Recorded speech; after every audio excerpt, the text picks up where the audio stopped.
Welcome to a place for those in search of truth and conviction, a place where we discuss culture, politics, philosophy, and everything in between. I'm Luke, and I'm here with Russ. This is Hardly Strictly Politics. Hell yes, dear listener. HSP boys back in the saddle once again for episode number 26. Thank you so much for jumping in the saddle with us. Wow, what an incredible week, dear listener. Simply incredible. Luke and I have pages and pages of show prep for this show.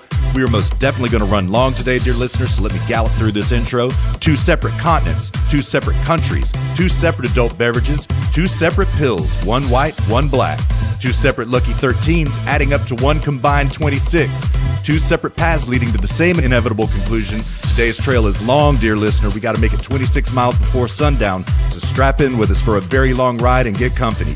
We're going to make it all 26 today, dear listener, right here on HSP number 26, which is in the house presently. Find us on Facebook at Zero Gravity Med. Same thing on Twitter at Zero Gravity Med. And you can always find us right here on our own house. Send us email at feedback@zero-gravity-media.com. That's feedback at zero-gravity-media.com. Subscribe to us on iTunes, Stitcher, SoundCloud, and TuneIn, all 3 under Zero Gravity Media. You can also find us on YouTube, dear listener. Look for us on Zero Gravity Media. Look for our Zero G logo in our profile pic. Can't miss us. Also, drop by our website where you'll find all our shows as well as the ability to comment on each individual episode. There you can also send us a message using the contact form. That's zero-gravity-media.com/contact. Zero-gravity-media.com/contact. Open invitation to you, dear listener. If you would like to write an article for Zero Gravity Media, please hit us up. We'd be delighted and honored. All right, Luke, let's do our thing. Let's ride these 26 miles hard and fast before we go, man. How the hell you doing today, brother? What's going on? I'm doing good, man. Just enjoying a little bit warmer of a weather on this weekend. Abnormally warm for February here. It's actually warmer here in Germany than it is in Texas, if I understand that correctly. Yes, sir, that is correct. It is freezing ass cold in Texas right now. It is also raining. So it's good to see that we're not freezing. I haven't really checked on what the temperature is outside, but I just know that it's cold. Yeah, dude, because cold. Like when it drops below freezing in Texas, it is a legitimate state of emergency. It truly is. It's like schools canceled, hospitals are closed, nobody's at work. Yeah. Multi-car pileups on highways. It's for serious, dear listener. Like, yeah, Texans aren't the best about driving on the ice and in the snow. It's the truth. All the cliches are true. So yeah, indeed. Yeah. Oh man. So yeah, I'm glad to see that it's not freezing. There is precipitation on the ground still. We're not under ice yet, dear listener. But I don't know. Like last night, my understanding is that it got down to like 23, something like that. It was cold. It was cold. Yeah, that's the dangerous. That's like when it's really dangerous to drive. Is when yes, sir. Is when it's like warm during the day, so the water melts and pools up, and then it freezes overnight. That's like when wrecks happen. Yes, indeed, sir. That is exactly correct. So, yeah. We should get on with the show, man. Because, dear listener, man. We have a packed show. We've got a lot to talk about, but not a lot of topics to talk about. There's really one big topic that stole the show this week, and you probably already know without us even having to tell you. And that is, what did we decide we're going to call it, Russ? Are we calling it the Green Death Deal or the Green New Death? You know, I was thinking about that. I like them both.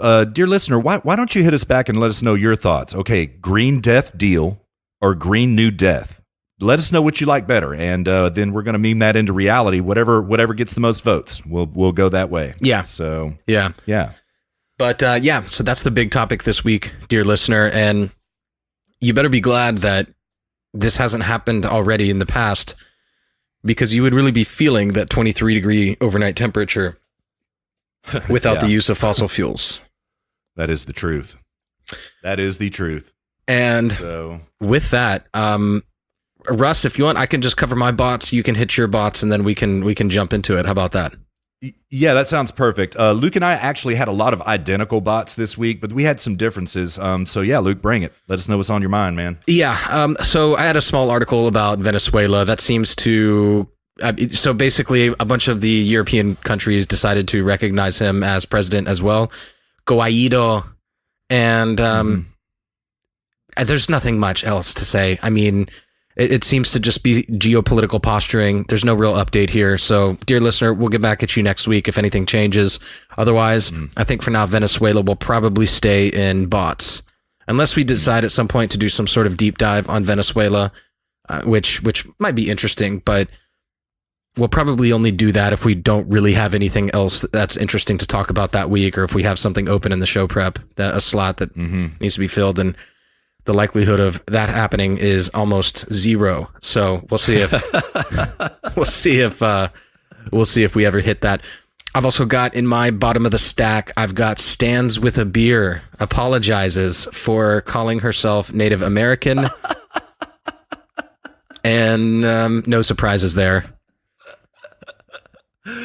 Oh, yes, indeed. I've got,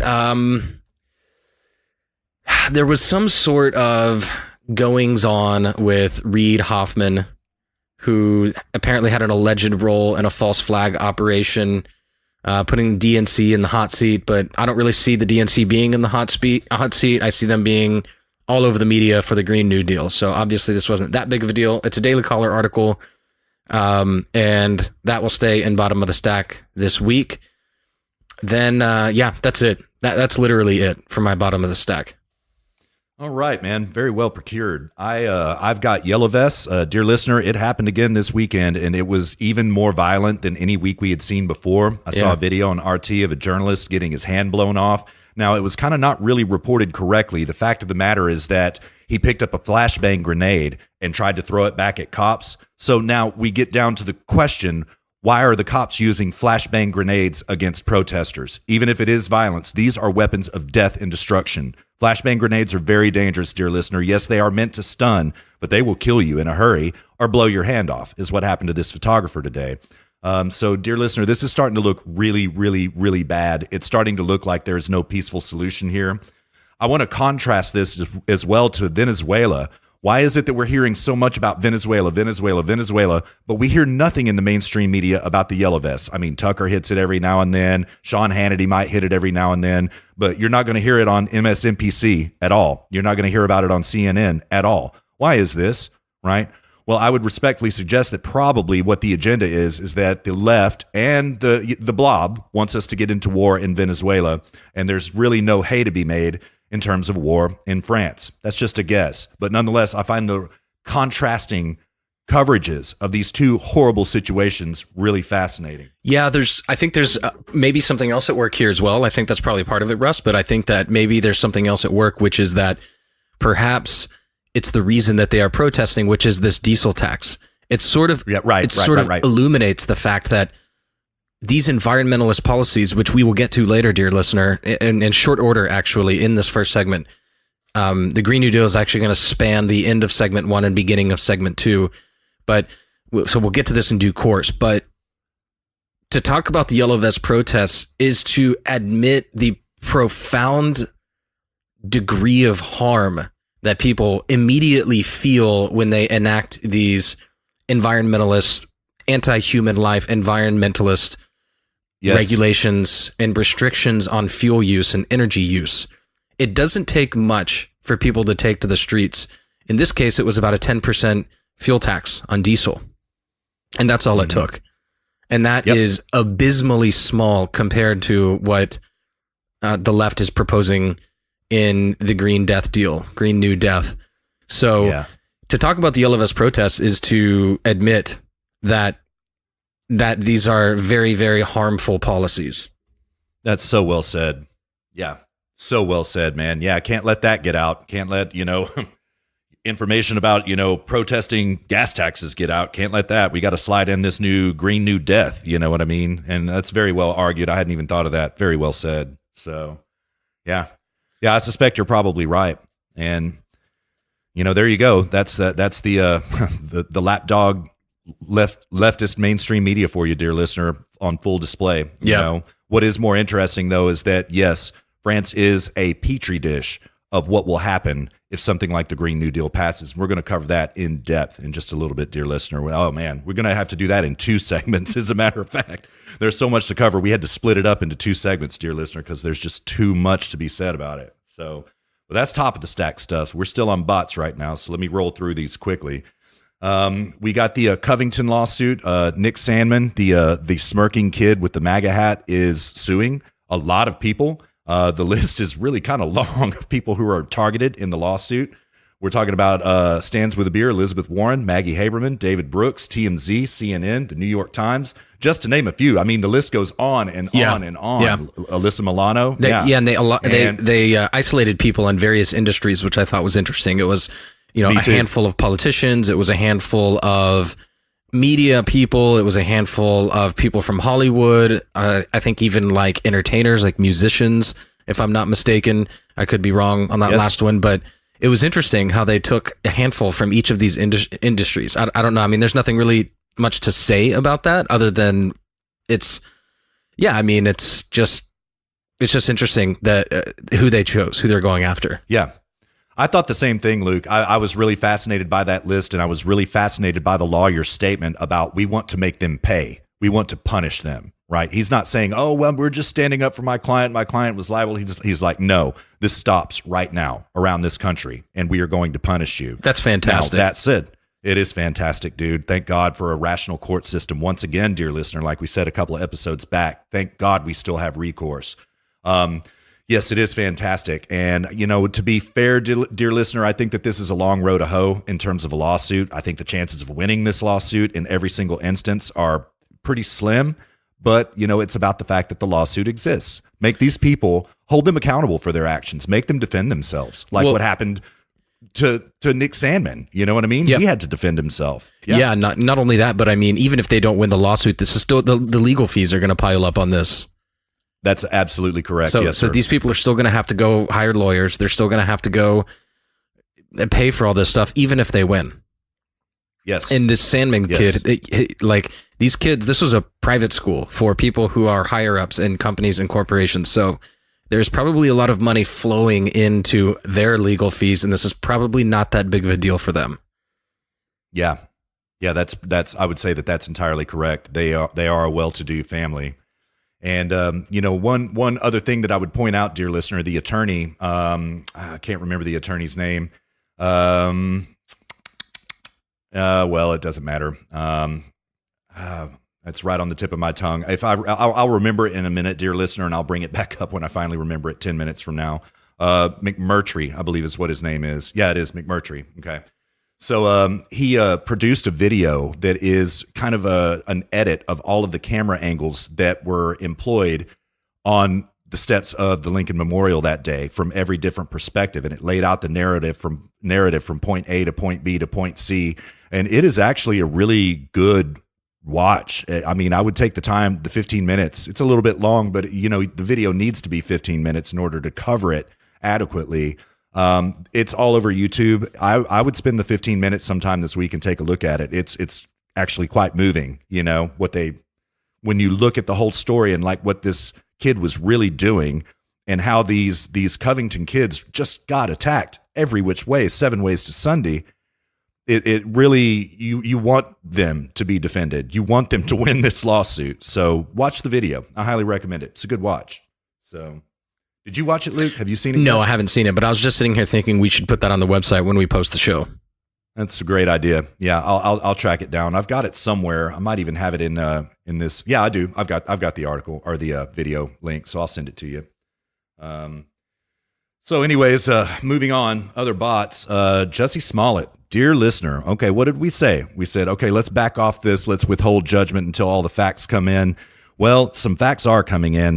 They have found where the rope was sold, the rope that was used to create the quote unquote noose, where it was sold. Chicago police say that they're pouring through hundreds of hours of camera footage to try to find out who it was that purchased that rope. Okay. Now this is truly good information. We still, as things stand now, do not have direct video evidence of the attack. There are about 60 seconds in the middle of the quote-unquote attack where Jussie Smollett disappears off of every surveillance camera in downtown Chicago, which seems really unlikely. But nonetheless, that's what's up. And Chicago police has come out and said this week, okay, we are going to prosecute to the fullest extent of the law the person who attacked Jussie Smollett. But if we find out that Jussie Smollett is lying to us about this, we're going to throw the book at him. This is a very interesting development, dear listener. Why? Yeah, because now what this tells you is that the Chicago police are beginning to suspect that this is a hoax. That's what's interesting about it. When they come out and say something like, yeah, if he's lying to us, we're throwing the book at him. That didn't come from a vacuum, dear listener. That came from Chicago PD. So that means that they are investigating and suspecting that it is a hoax. This is really interesting. So, it's bottom of the stack because no real developments happen. We'll keep you tuned in on it, dear listener. This story is far from over. Believe that. Definitely believe that. All right. Remember Luke and I talked a couple weeks ago about learn to code. Well, this is just metastasized into Twitter banning people for tweeting at journalists. Learn to code. It's really kind of funny. The double standards of the left. One of the topics of this show, dear listener, is just the absolute state of the left, and one of those states is complete hypocrisy. Right? It's okay for these journalists to tell all the coal miners who are out of work, just learn to code, brah. Learn to code. Right? Then as soon as somebody turns it around on them, well, they get banned off Twitter.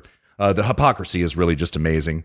And there have been some other developments about it, but like a lot of people are still getting banned for learning to code. And I'm looking at a graphic here about all the times that journalists said learn to code in headlines. I mean, and it goes across numerous different publications, Wired, all over the place. Lots of reputable publications are like, learn to code, brah. So anyway, it turns out that for the left, turnabout is not fair play.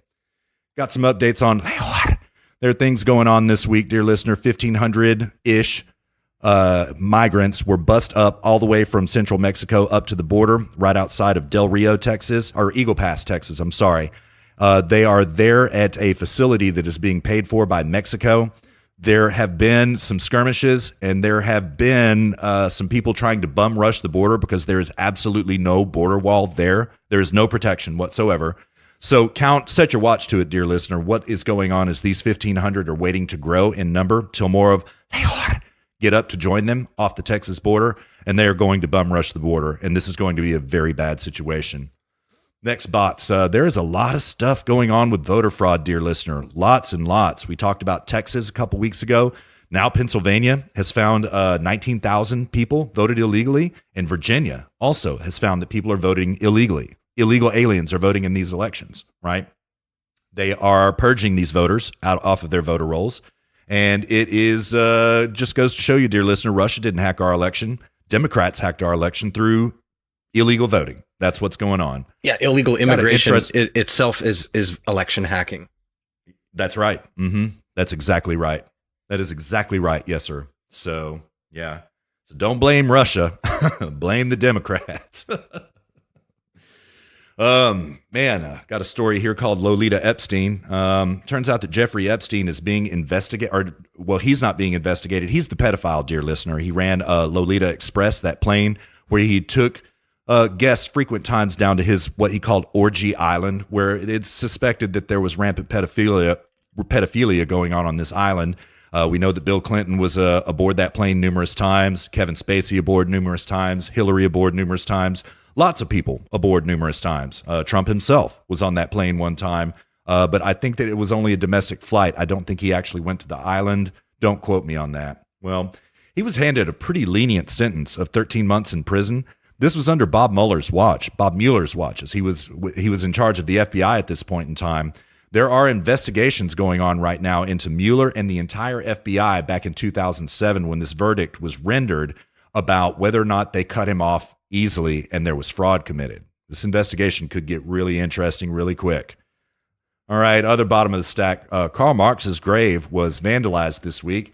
I get it. It was hit with a hammer, chiseled up pretty good. The world was completely outraged about it, particularly in Europe. They're going to spend a lot of money to try to restore this headstone.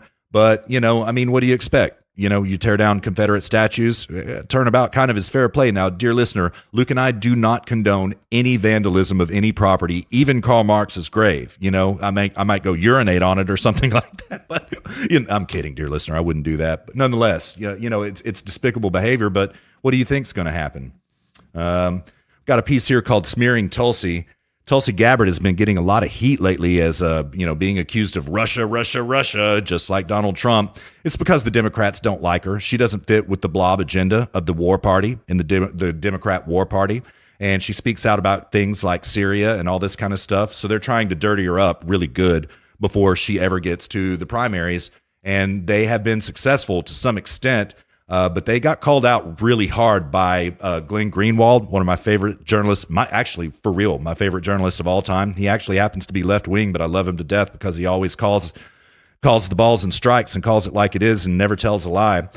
He got all over the authors of these articles this week. He was on Tucker Carlson this week. And it's just really, he called it out for what it is. It's disgraceful what they're doing to this woman. It's absolute dirty third world politics.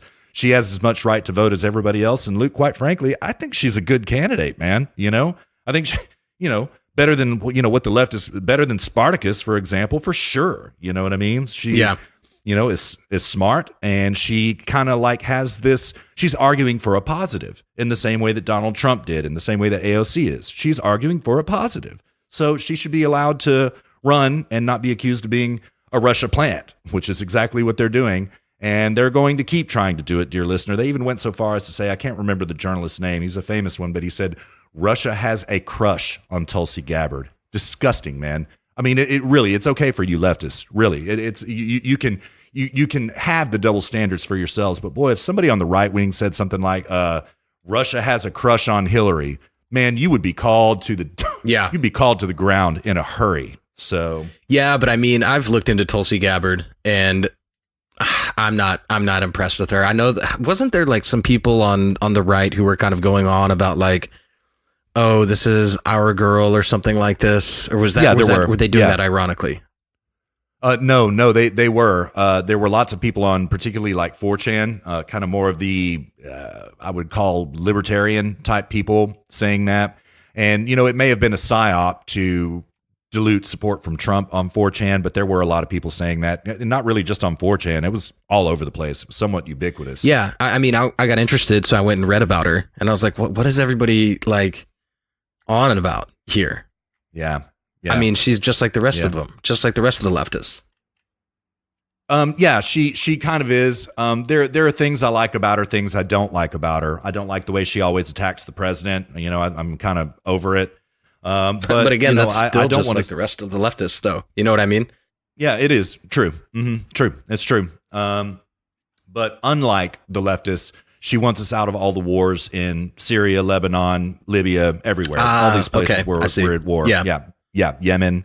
And I happen to support her on this. As Trump said in the State of the Union very eloquently, great nations do not fight endless wars. And that is a quotable moment. And I happen to agree with the president on that. We're going to cover State of the Union here at length, dear listener. It was epic. Absolutely epic.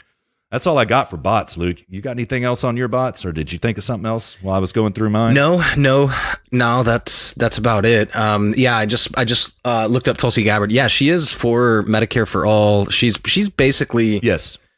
She actually she resigned so that she could endorse Bernie Sanders. That's what it was. That made me, that I was like, what? That's right. Yeah. So she's Demsoc. She's just a democratic socialist. Yeah, I'd forgotten that. Yeah, you're right. It will be really telling and interesting to see how she responds to this, Green New Death or Green Death deal, whatever dear listener wants us to call it. It's going to be very interesting to see where she shakes out on this. Yeah. It will be a pivotal moment for her. So, no, that was it for bots. I just sent you in chat. I just sent you a good meme that I just came across. Oh, gross, man. I don't think we can describe this meme to dear listener. No, we probably better not.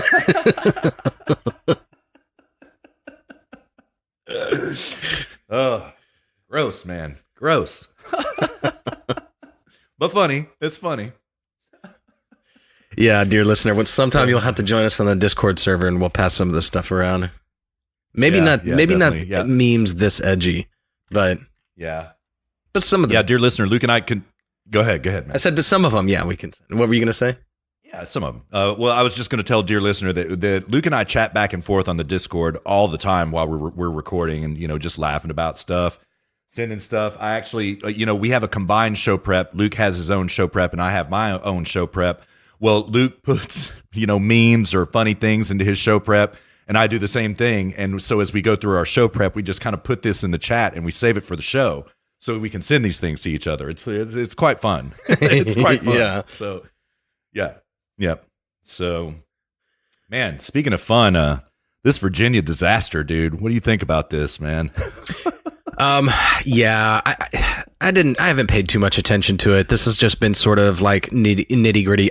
I've put most of my mental energy towards the Green Death deal, Green New Death this week. Yeah. But yeah, I've been reading the headlines, reading articles here and there, and seeing the left coming out against Northam. And then Northam sort of defiantly saying that he is not going to resign. But why don't you give the gestalt? Because I think you are a little more familiar with the story and probably better at delivering it than myself. Okay, yeah. That's probably a good place to start. So, dear listener, as we reported last week, okay, the governor, Northam, he got in some hot water because he got busted from his medical school yearbook wearing blackface. In a couple of photos there. Well, what did not happen before we recorded HSP number 25 last week is, the long knives came out for Lieutenant Governor Justin Fairfax. And I read from a Breitbart piece. It goes thus: Virginia's Lieutenant Governor Justin Fairfax said, okay, dear listener, this is a tender ear alert. There's some language in here, but this is the story. I'm not saying it myself. I'm not cursing right now. Justin Fairfax did, and it was reported exactly quotedly in Breitbart. I'm going to take it from the lead once again. Virginia's Lieutenant Governor Justin Fairfax said, "Fuck that bitch," in reference to his accuser during a private meeting where he attempted to discredit her, according to NBC News. Earlier this week, and thanks only to alternative media, we learned that Dr. Vanessa Tyson, a professor of politics at Scripps College in Claremont, California, told the Washington Post in late 2017 that Fairfax, a Democrat, forced her to perform oral sex on him in a hotel room during the 2004 Democrat National Convention. He denies any wrongdoing and says the sexual encounter was consensual. Okay, I believe her. I think she must be believed. Not only must she be heard, she must be believed. You remember Mazie Hirono saying that? Oh, yeah. Stupid ass. Yeah, she must be believed. So, look at the left circling the wagons right now. I mean, because, boy, they've got a lot at stake right now in this. And it really kind of is interesting to me that they are circling the wagons around Justin Fairfax. And I think that he is more culpable than anybody else in this situation thus far, right? I think that raping a woman is much more serious than wearing blackface. Really, right? That's criminal. That's absolutely criminal. Yeah. Wearing blackface is just pretty terrible taste. Yeah, totally. Yeah. So, well, oh man, it goes on and on and on, dear listener. So, all right, that's the number one in command in the Commonwealth of Virginia. All right, Northam. Number two, Justin Fairfax. Okay, then, man, number three in command stepped in deep doo-doo. Virginia's Attorney General Democrat Mark Herring admitted to wearing blackface at a 1980 college party when he was 19 years old. Reading from a Zero Hedge piece right now. In 1980, when I was 19 years old, undergrad in college, some friends suggested we attend a party dressed like rappers we listened to at the time, like Curtis Blow, and perform a song, wrote Herring in a statement. Oh, boy. Oh, boy. Well, all right, dear listener, the train wreck doesn't even stop. It spreads, because then it spreads to a Republican. All right, I read from the Gray Lady right now. The political tumult in Virginia widened Thursday as the state Senate's top Republican faced an onslaught of questions about racist photographs and slurs in a college yearbook that he helped oversee, transforming the Capitol's nearly week-old crisis into a bipartisan reckoning over personal conduct. The senator, Thomas K. Norman Jr., who is the majority leader, was the managing editor of the 1968 Virginia Military Institute yearbook, which included slurs and images of students in blackface. Okay, now I think that this is a little bit... I'm not going to call it a nothing burger. It's something. It's definitely tasteless, right? But, he's not, who knows what his involvement, he's not in these photographs. He didn't wear blackface. Yes, he worked on the yearbook, which apparently had these photographs in it, but I have not seen these photographs. I don't know exactly how tasteless they are. Are they as tasteless as Northam's? Maybe. I don't know. But what's going on here is that the Gray Lady is really trying to get the attention off the Democrats as soon as possible and emphasize that this is a bipartisan crisis. All right. The Republicans are just as guilty as the Democrats. Right. And, they're also doing things like, when Mark Herring came out and said that he had worn blackface, well, the way the New York Times covered it was that he wore dark makeup. It wasn't blackface. It was dark makeup, right? It's absurd on its face, man. Yeah. It's just absolutely crazy. What a train wreck, man. And so go ahead, man. Oh, I was going to say, did you see where Northam said that he was going to use facial recognition technology to prove that he wasn't the one wearing the KKK costume? Yes, sir. We mentioned that in HSP 25. It was. Oh yeah, I forgot about that. Yeah. Who was it that tweeted that? Oh man, I'm gonna have to look back at my show prep from last week because this is driving me crazy, man. Who was it? Who tweeted it? Who was it that said it? Because it was somebody good. It was really good. Yeah, I can't remember off the top of my head. Nate Silver. No, none other than Nate Silver, right. The false pollster. Yeah, it was Nate Silver. Oh man, Nate Silver. I never thought we would agree on anything, but like we said last week, we happen to agree with you. That's pretty funny. Yeah, So, indeed. Yeah. Well, dear listener, back to the train wreck in Virginia. Reading from a Daily Caller piece right now that dropped on the 7th. It turns out that they knew about this scandal with Justin Fairfax the whole time, and they've been covering it up. I read it from the lead. Vanessa Tyson, who is accusing Virginia Lieutenant Governor Justin Fairfax of sexual assault, recounted her allegations to Virginia Democrat Representative Bobby Scott in 2017. As ABC News reported on Wednesday, Tyson first emailed Scott to say she was not a fan of Fairfax in an October 20th, 2017 note. She followed that note with a second email the next month indicating she wanted to talk about it. Finally, in December, Tyson said the state lieutenant governor-elect was the subject of a Me Too allegation. Okay. Now, dear listener, this is getting really serious. Okay. So not only is Justin Fairfax denying all culpability and saying that it was consensual, all right, well, now we're starting to find evidence of the Democrat Party covering this up. That's serious. Covering up a rape, right? Covering up a crime. This is a big deal. Yeah. And for this, I really think Fairfax should go down. That's only right. Yeah. And not only that, but it shows we talked a long time ago, Russ. I think it was like episode 5-ish, something around there, about how it wasn't that long ago. It was when the Supreme Court hearings with what's her face? Nancy, Ballsy Ford. Oh, yeah, Ballsy Ford. We were talking about how just wait until this is over and you will never hear the left talk about her ever again. They don't care about her, and they never did. It was all political posturing, and all she was political cannon fodder that they would just launch off to the right. And now you see it here in the opposite. Now they're trying to cover it up. So they don't care about these Me Too's.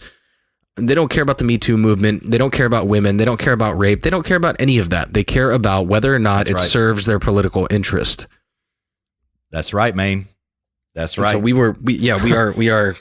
Our point is just totally edified by this. Yes, it is. Yeah, circle the wagons, protect your own at all costs, and it's really despicable. I've got some audio I'd like to play. We're getting a little bit late into the episode, so I don't know if I should, but, actually, let me go ahead and do it. I'll cue this up real quick. Tucker put it pretty well on, I think it was his Thursday show, and Tucker put it this way. Judging by the news recently, it seems like an awful lot of people are showing up at parties dressed in costumes designed to look like members of another race. Blackface suddenly seems ubiquitous. But is it? What percentage of the American population do you think has publicly appeared in blackface? Have you done it yourself? Do you know anyone else who has? Probably not. The real number has to be pretty low. Now ask yourself, what percentage of high-profile progressives have worn blackface in public? Let's see. 2 of the 3 highest-ranking Democrats in the state of Virginia are white, and both of them have worn blackface. As a statistical matter, that is an astounding ratio. But it probably shouldn't surprise us. Blackface turns out to be fairly common on the elite left. Actor Ted Danson once showed up at a Friars Club roast for his girlfriend Whoopi Goldberg wearing blackface. Goldberg now co-hosts The View on ABC. The View is a show that covers the intersection of scandal and politics. And yet, strangely, its co-hosts have said very little about the blackface controversy now unfolding in Virginia. And maybe that's why. Or possibly it's because Goldberg's colleague, Joy Behar, has also appeared in blackface. We know that because Behar once bragged about it.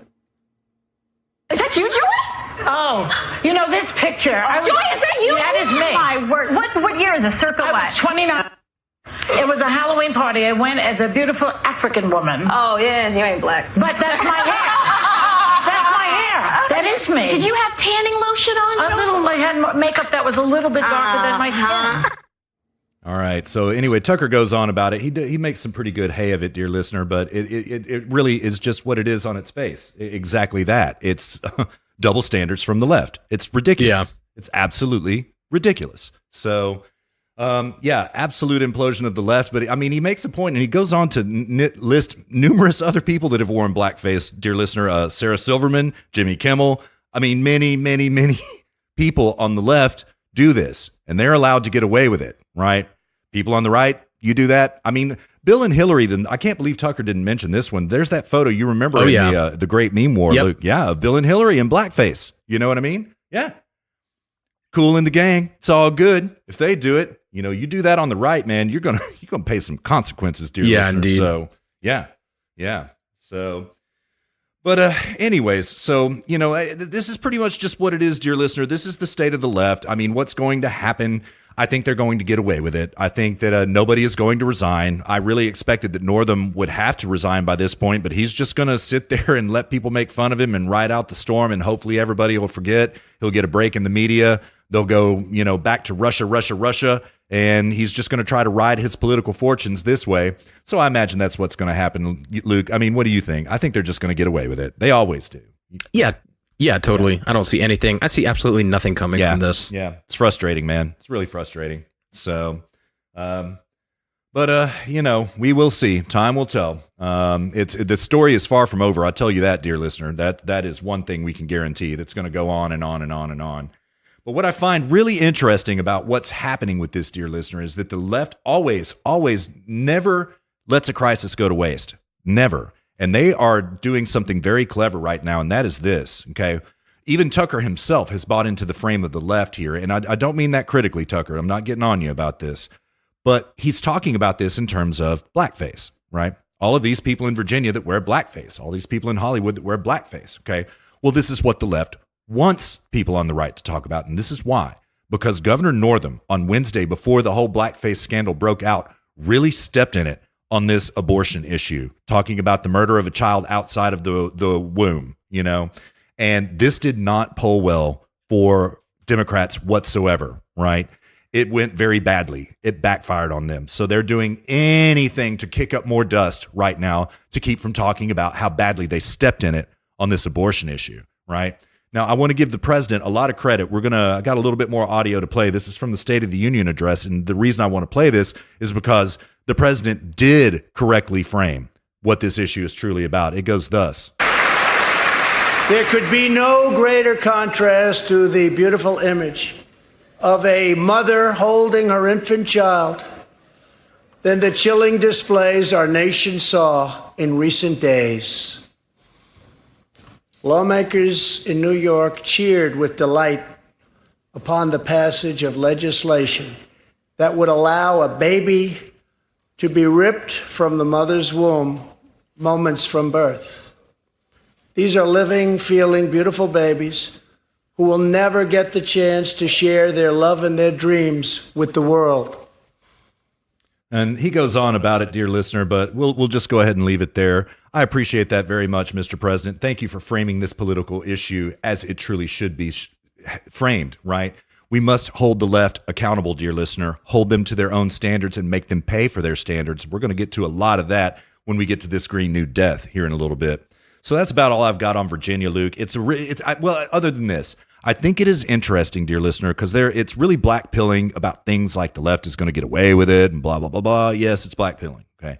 What is white pilling about it here, dear listener, is that we're seeing serious cracks form in the left right here in this Virginia issue, right? These are serious fissures in their party unity, right?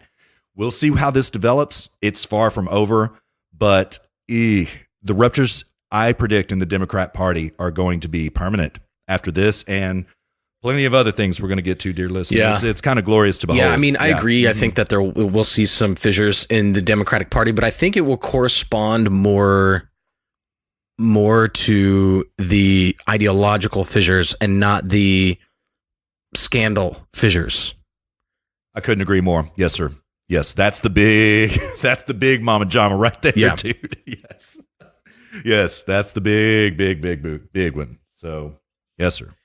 All right, dude. Well, you want to, unless you got anything else, do you want to run on? No, sir, that's pretty much it on Virginia. I was going to ask you the same. I mean, speaking of fissures in the Democrat Party, man, this is what Luke and I have really been wanting to talk about, dear listener, the Green New Death. Oh, boy. Luke, what do you think, man? Yeah, this is the single worst. And when I say worst, I don't mean, I mean just bad, just anti-human life. This is the single most overreaching, it's not even overreaching. I wouldn't want it to reach in the way it is in any capacity. It is the worst piece of it is a resolution, which we should actually, Russ, explain what a resolution is, but this resolution is so evil. It's difficult to know where to begin. So what we're going to do is just take the resolution just piece by piece. And once we finish this, and we'll comment on the relevant pieces here in this, and then once we finish, we'll go to break, and then in part 2, we will just have a more free flow conversation about it. But before we do that, why don't you, if you, because you have a really good understanding of this, Russ, why don't you explain to dear listener what the difference between a resolution is and legislation? Yes, sir. That's probably a good place to start. It's important to keep in mind, dear listener, when you hear all of this hysteria about the Green New Death on television, this is not a bill. It is not codified into legislation. It's not going to be voted on in Congress. What it is a resolution. It is a declaration of unity from the House of Representatives, it presumptuously speaking for the entire House of Representatives, all of which do not support this deal, but still it speaks on their behalf anyway, saying that they are united to this end. It is a vision statement. Yep. Okay. What is going to happen is that legislation is now going to be passed in support of this resolution to support it. Okay. So you're going to start seeing, things like carbon tax bills come in. You're going to start seeing high speed rail bills coming in and appropriations bills, right?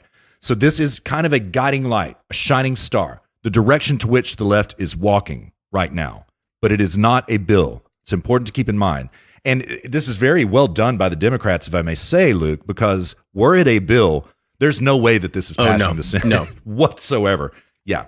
So what they're going to do is take it piece by piece, dear listener. And this is very dangerous stuff that Luke and I are fixing to detail for you, dear listener. This is really crazy dangerous. I mean, refer to our previous deep dive about socialism. Here it is, right here. I mean, it's so far beyond even just socialism, Luke. It's like immediate social. It's enslavement. Yeah, it's pure enslavement of humanity. Yeah, this is the end goal of the left, unmasked in totality and completeness.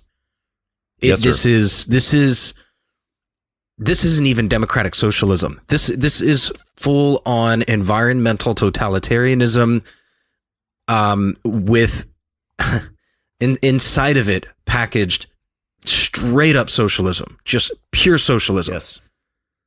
And that's what this is. It is totally and completely unveiled what they are after. They are operating out in the open and in full now as a party. That's right. That's right. Now, yes, we're going to talk about that a little bit more in the second segment, dear listener, but Luke is absolutely correct. There are 70 lawmakers that have endorsed this resolution. Kamala Harris, Cory Booker. I mean, this is really getting serious, dear listener. And I mean, the other thing that I just kind of want to expound on something that Luke said very eloquently. There is so much leftist nonsense packaged into this deal, right? We've talked about conceptual packaging before. Boy, this is a masterstroke of political packaging. Oh, totally. I mean, you've got environmental tyranny, race issues, class issues, pretty much everything that is the left's sacred cow is wrapped up in absolutely this. Race, gender, class, all of it. You've got Marxism by economic class. You've got postmodernism by differentiation upon race and demarcation upon race and demarcation upon gender. You have the wage gap. You have literally everything in this one. Yep. It is stunning. Absolutely stunning. And so let's go ahead and get into this. So obviously before we comment on this, dear listener, we need to walk you through what it actually is, what this resolution is, which again, to reiterate, is the guiding light for the House until the right takes it back over. This is the guiding light, and this will inform what sort of legislation they try to pass. All the legislation they try to pass will be in the name of this resolution. And because of the cast of characters who have endorsed this, I think it's fair to say that this will, in effect, be the platform upon which the 2020 Democrat electee or Democrat candidate runs. And I think that the primaries will be an argument, not whether this is the right resolution, but how best to carry it out. I predict that that's what the primaries will be. Very well said. I couldn't agree more. There is one little bit of hope regarding the movement of this resolution in the House, dear listener, and that is, and I forgot to mention this in my bots, okay, the Democrats are going to go in full investigation mode against Trump. They're investigating his tax returns and his personal finances. Adam Schiff is really going after the president right now, trying to get bank records and such, right? Maybe this would distract enough to keep them from being resolved enough to pass this Green New Deal or try to pass bills to the effect of the Green New Deal, Green New Death. But I don't think so, dear listener. I think this is much more of their sacred cow than destroying Trump. If you can believe it. If you can believe it. Yeah, so, I see the Dem Sox as being much less concerned about Trump than the blob. I would agree. I would agree. And that's because the blob isn't distracted with ideas. They don't have any ideas, so all they have is to go after Trump. That's it. But the Dem Sox, Trump is small potatoes to them. They're after a 40-year vision here. Yes, sir. So, yes, sir. That is 100% correct. Yeah. So let's begin by first even discussing why the Green Death deal, the Green New Death, is a thing in the first place. And there's a couple of things here. So it's because up until now, we have lived in and by the way, I tweeted some of this stuff out earlier. I was doing some show prep, dear listener. So this stuff is on my Twitter. So or on our Zero Gravity Media Twitter. So if you like it, you can go there and retweet it. We always appreciate the extra marketing support definitely there. But in any case, it is because up until now, we have still lived in a free enough society that we are, by and large, free to choose the energy that we want to consume. So that is to say that as an individual, as a consumer living in the United States, there's nothing stopping people from building solar panels. There's nothing stopping people from trying to minimize their impact in terms of carbon footprint or minimize their impact on the earth. There's nothing stopping people. And we are free to choose the energy that we want to consume. The Green New Death, the Green Death deal seeks to put an end to that freedom. They don't want you to have the freedom to choose anymore. Yes. And the reason... Unabashedly, right there in the text of it, dear listener. It's not even masked. It's right there, plain as day. That's what it literally says. Yeah. Yes. So this deal, I love how they call it a deal, as if it's like a give and take, or like they're making a deal. No, this is just pure force. That's what this is. There's no deal about this. Right. And the reason they need to put an end to that freedom is because no one has, as of yet, developed a technology capable of raising our standard of living beyond what fossil fuels and nuclear have done for us.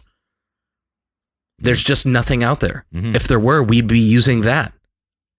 What fossil fuels and nuclear And I include nuclear in this because the Green New Deal doesn't like nuclear either.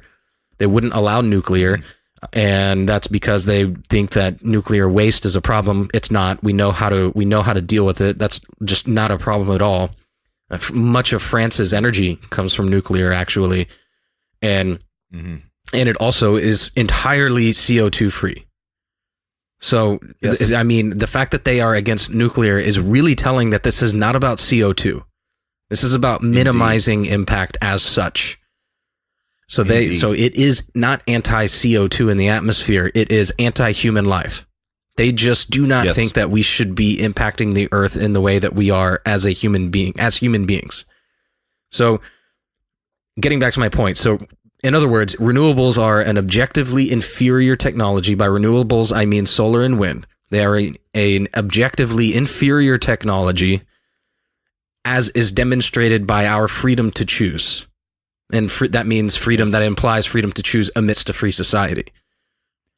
As is demonstrated by the fact that, dear listener, there is still no solar plane in the world. It is impossible for solar energy to generate enough power to fly a plane. It's complete. That's why they want to shut down air travel too. Right there in the text, dear listener. That's what it says. Yeah, they want to shut down air travel. I mean, to be fair, they have created planes that can fly. I was living in. Oh yeah, I didn't know that. I was living in Brussels at the time, and it was 2011, I believe. And I was just sitting in my room and I saw this kind of weird looking plane flying by out the window. So I was like, what the heck? And I just happened to turn on the news at the same time. And on the news, they were talking about how there was this first flight. I think it was like from Netherlands to Paris or something. And it was going right over Brussels right at the moment that I happened to look out my window. So I actually saw that plane. But yeah, I mean, it was like one person flying it. And it was like the whole thing was designed to be able to just harness solar panels. I mean, it's not like it could carry any weight or anything beyond the person flying it. Right. Well, I'll be damned. Wow. Yeah. I mean, it's not that solar and wind are totally useless. It's just that it's so inferior that it's useless for any meaningful purpose. You know, it's not like it doesn't generate electricity. It just doesn't generate electricity on the scale that we need it. And consistently enough. So because they are an objectively inferior technology, government intervention is needed to force individuals to impoverish themselves with inferior technology because they won't do it themselves. They just won't do it. This is why the Green New Deal exists, because people won't damage themselves. They are choosing not to damage themselves. And so at the very outset, without knowing anything else about the Green New Deal, we already know that whatever it is, its very existence is necessitated by the harm that it will cause. If it didn't cause harm and it was better, we would be using these things and we wouldn't need the Green New Deal. The reason we need the Green New Deal is because nobody wants any of this. Otherwise, we would be using it. That's right. So now, one more thing that we'll say here at the outset is that let's be honest with ourselves here, dear listener. It's simply impossible. There's no way everything that they wrote in this deal, quote unquote deal, this is at best wishful thinking on their part. And as you'll see, dear listener, as we go through this proposal is totally impossible. It is people will riot in the streets. Russ and I were talking about this. The Yellow Vest protesters are occurring over a 10% increase in diesel tax. That is a small blip on the radar compared to what this is. And they're in their 13th week of protest. So let's be honest, this is totally impossible, but that doesn't mean we shouldn't take it serious. We have to take this serious because they're going to push and push and push and push. And the extent to which they push and get things passed in the name of this deal is the extent to which we will be damaged and harmed. So, yeah, this is very, very serious business, dear listener, and it's all laying bare. I kind of am grateful to Ocasio-Cortez in a way for laying all the cards on the table, because this is all the cards. This is everything. This is the whole game right here. Yes, it is impossible. I've heard Luke's like kind of figures right, or well, it's not everything. Socialized healthcare and this all together are the whole game. Okay, but both are being argued right now. Yeah, but the healthcare is in this. Universal healthcare is included in this to some extent. Yeah. Oh, it is completely explicitly. Included. Yeah. Okay. I missed that part. Oh, no. I'm sorry. I do remember that. Yeah. By the way, dear listener, you should take the time to read the text. It's kind of triggering. You're going to get mad about some things, Yeah. But this is the moment, dear listener, and we do have to take this seriously, and we need to start coming up with some ideas really quickly.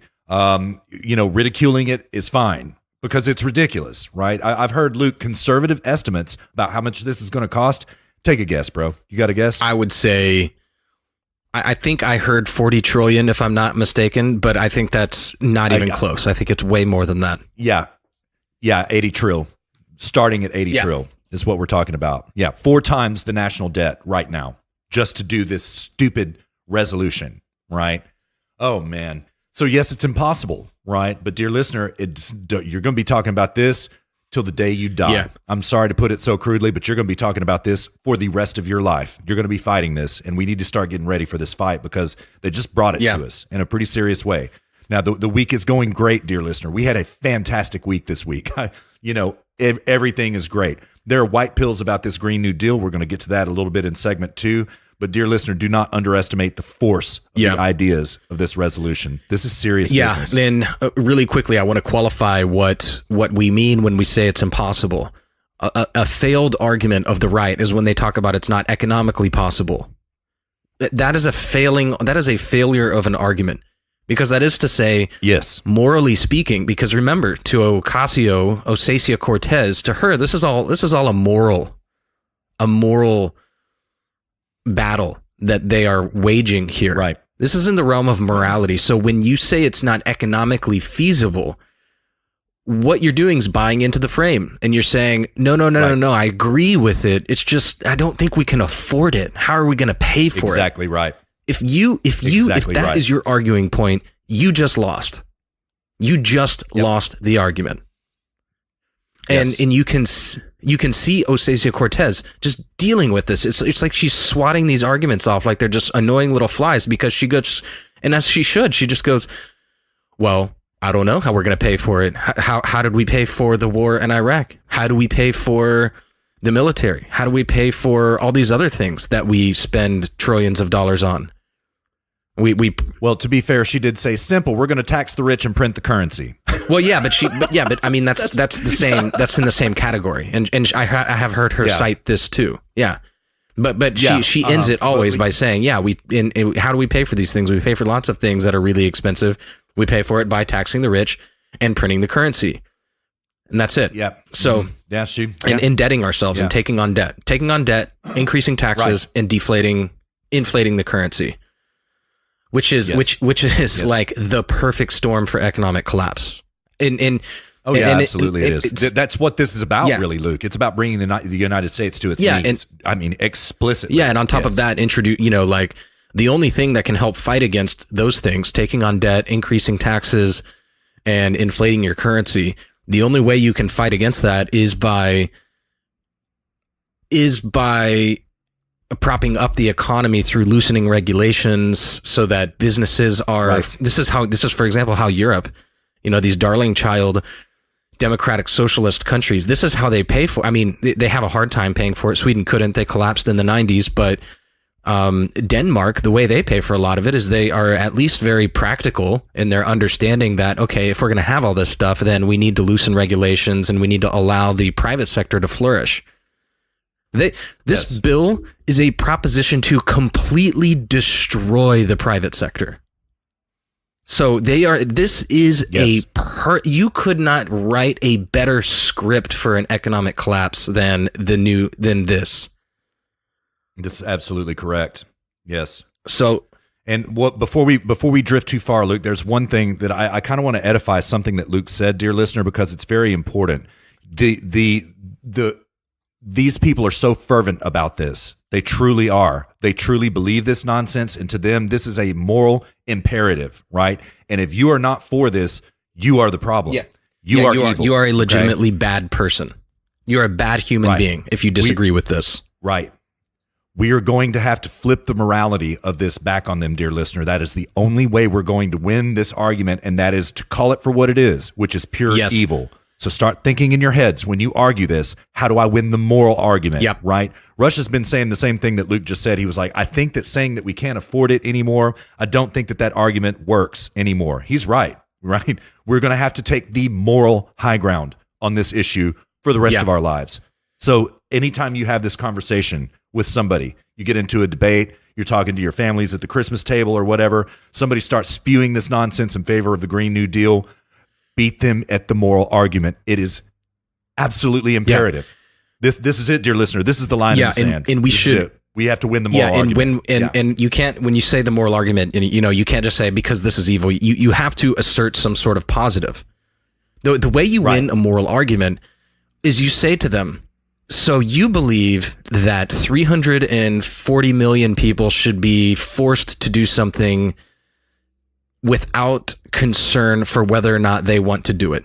You believe that probably at least half, and probably a lot more once this really gets underway, if it is going to, you believe that those otherwise innocent people should be forced to do something against their will. That's what you are asserting. Is that a case you are willing to make? You believe that it is moral to force an innocent person to do something against their will and make them make that case. And then you can turn around and say, absolutely, I want people to be free to choose the best energy that suits them. I want people to be able to fly home on Christmas to see their family. Right. I want mothers to be able to fly halfway across the country when their daughter or their son is at the hospital having a child and she wants to meet her grandchild for the first time. That's what I want. And why don't you tell me why that's immoral? This is how you make a moral argument. Make these people stand up to their own evil morality. And when we say... hold them to their standards. And when we say that this is impossible, we don't just mean economically. And I don't even mean immorally. And you could argue epistemologically, we don't even know how yet. We don't have the technology to make this happen. But mostly, that's right. This is a metaphysical impossibility.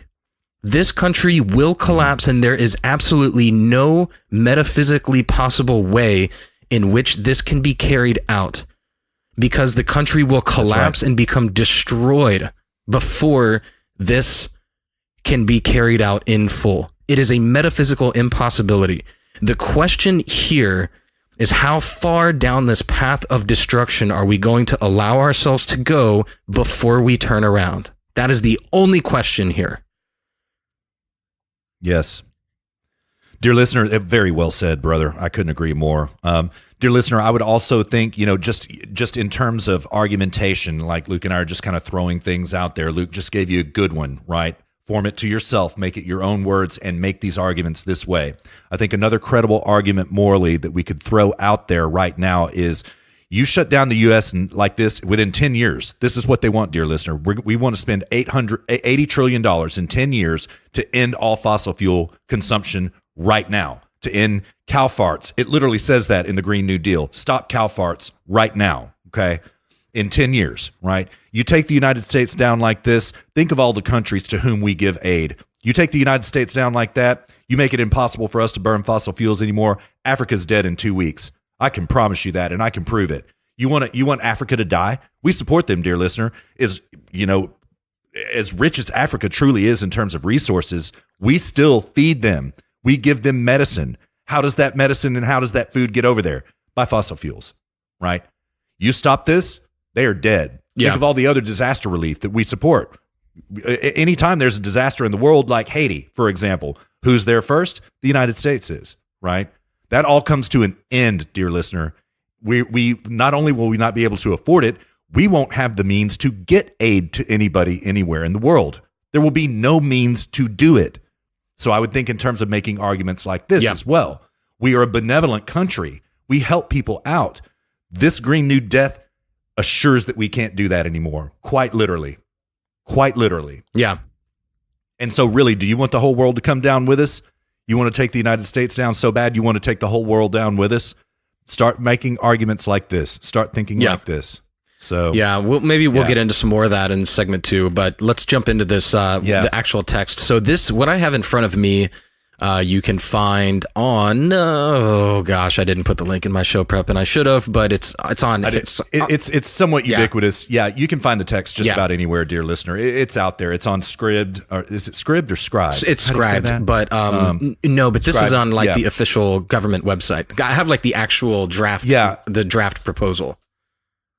That's where I got it too. Because there was one that was like really junior high looking that was circulating, and this one is like proper, like the proper formatting and everything. So this is what I have here is the official draft text for proposed addendum to House rules for 116th Congress of the United States. So again, this just means that this is the guiding light for the House.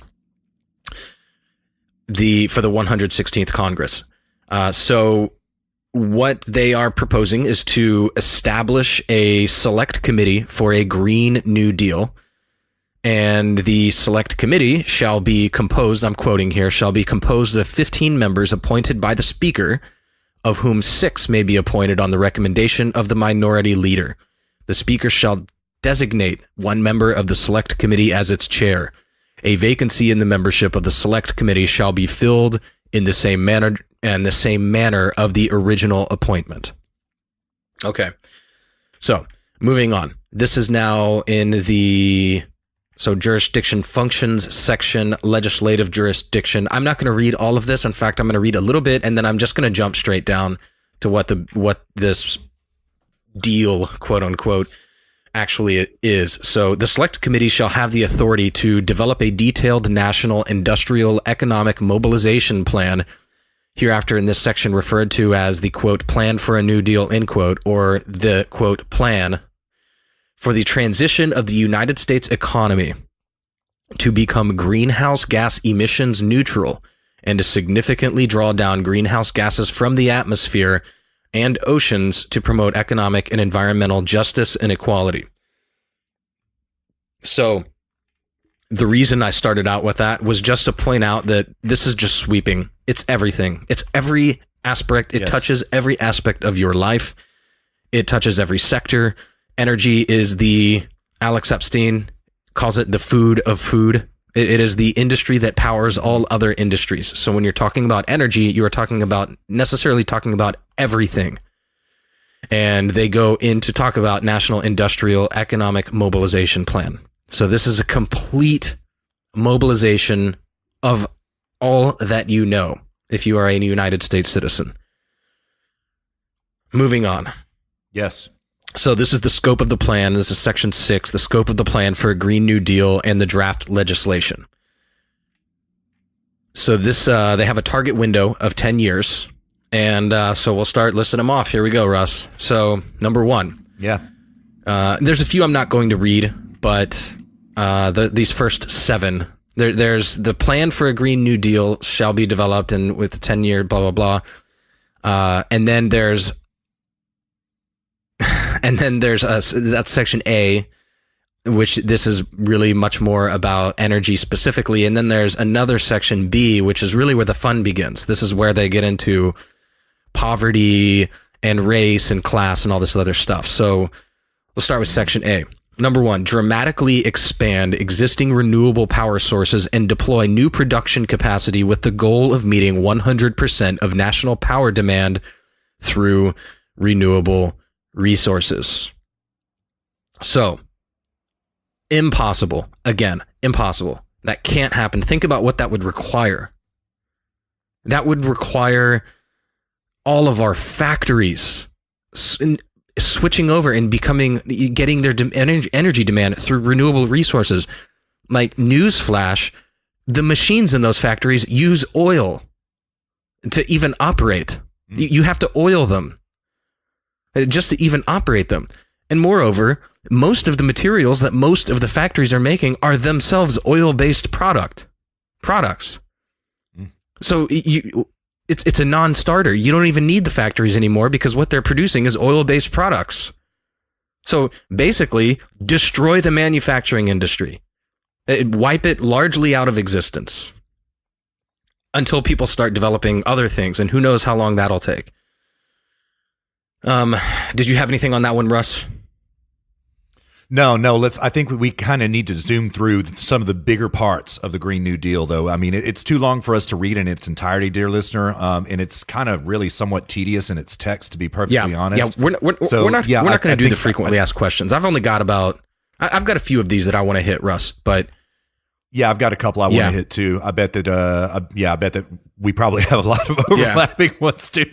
Oh, dear listener, we did Friday Night Comfy Post last night. We might actually drop it this time. And Luke got so triggered last night. It was so funny when we were talking about this, but then I got triggered today. We started reading through it today before we recorded, and I started getting triggered, man. So Luke and I probably have a lot of the same stuff. Yeah. That is, so let me hit these. I've got commentary on a few of them, not all of them, and then I summed up the 1 through 8 in section B, so we don't have to read all of it. I summed it up into a few words for each one, and then we can provide color commentary. So number 2, building a national energy efficient smart grid. Number 3, upgrading every residential and industrial building for state-of-the-art energy efficiency, comfort, and safety. Again, impossible and a massive rights violation and infringement on a scale never before seen in the United States. We are talking complete and total abolition of private property in its entirety. We are talking homes potentially needing to be leveled and rebuilt entirely. Imagine if that's the home that you grew up in as a child. And now you have Ocasio-Cortez coming to you and telling you, nope, sorry, tear your home down. Yeah. I mean, we're talking... Imagine cities, dear listener, entire skylines being torn down and replaced because they're not Green New Deal compliant. And it's too expensive to make it so. It's just cheaper to rebuild the thing. Right. So, number 4, eliminating greenhouse... let me go back to number 3. Again, upgrading every residential and industrial building. I just wanted to hit every building in the United States. Listener. Everything we have built is ever. Over the past 250 years. Every structure in the United States is insufficient for this deal. Eliminating greenhouse gas emissions from the manufacturing, agricultural, and other industries, including by investing in local scale agriculture in communities across the country. Again, impossible. Many of these industries will just be eliminated as such. Solar and wind do not and cannot power the equipment used in factories given the technology we have today and won't have in the next 10 years. The machines themselves, again, require oil. And the vast majority of the products made in those factories are oil-based products. Indeed, most of the clothing you wear are oil-based products. Tractors don't run on wind. We are talking wiping out mechanized agriculture. So when they talk about local scale agriculture in communities across the country, what they really mean by that is no more large farms producing mass amounts of food. We're talking about subsistence farming. Oxes. Yeah, going back to oxes and plows. That's what it literally is. That's what the subtext of it is there. We would have no there's choice nothing else to do. But to power humans and animals. That's it. Yes. Eliminating greenhouse gas emissions from repairing and improving transportation and other infrastructure and upgrading water infrastructure to ensure universal access to clean water. I thought that one was dumb. I don't know how you couple improving transportation infrastructure with universal access to clean water. That's bizarre. Funding massive investments in the drawdown of greenhouse gases. Again, that's just totally pointless. Making, quote, green, end quote, technology. I love how they put that in quotes. They put that in their own, like, quote, green, end quote, technology.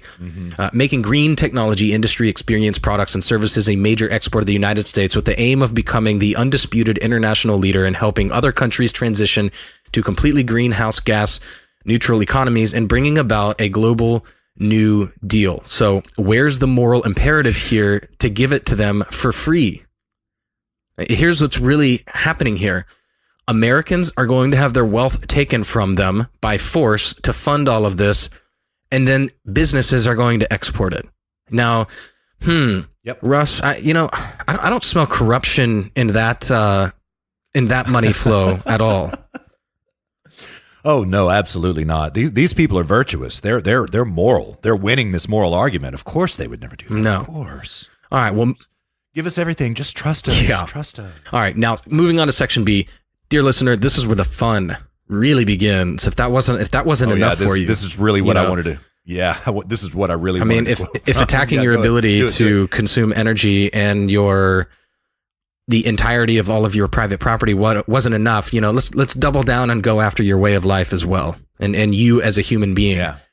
So, yes, sir. The plan for a Green New Deal and the draft legislation shall recognize that a national industrial economic mobilization of this scope and scale is a historic opportunity to virtually eliminate poverty in the United States and to make prosperity, wealth, and economic security available to everyone participating in the transformation. In furtherance of the foregoing, the plan, parentheses, and the draft legislation, in parentheses, shall. Okay, so number one is, in effect, again, I'm not going to read all these, but it is, in effect, training and education. It's a job guarantee program, and it's living wages. That's number one. Russ, do you have anything on that? No, Okay. not at all. I mean, it's pretty self-explanatory what it is. We've talked about living wages before, dear listener, and I mean, who's going to pay for those? Yeah, you. Yeah, so training. Yeah, training and education. Basically, all that means is everybody whose job is destroyed as a result of this will need to be retrained.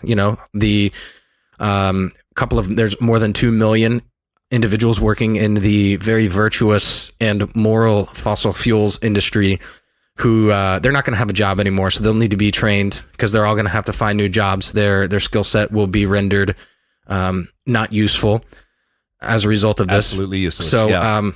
They're going to have to learn how to string up plows to their oxen, man, and plow fields. That would be what that would be, dear listener. They're going to instruct them something, in something servile. Yeah, education, free college, job guarantee program. Come to the government, we'll hire you, and then living wages. That means minimum wage. They're just going to pass arbitrary minimum wage laws, which we know historically don't work, and they're totally immoral. Number two is. In effect, destroy and attempt to rebuild economies of cities and regions whose jobs are based on fossil fuel production.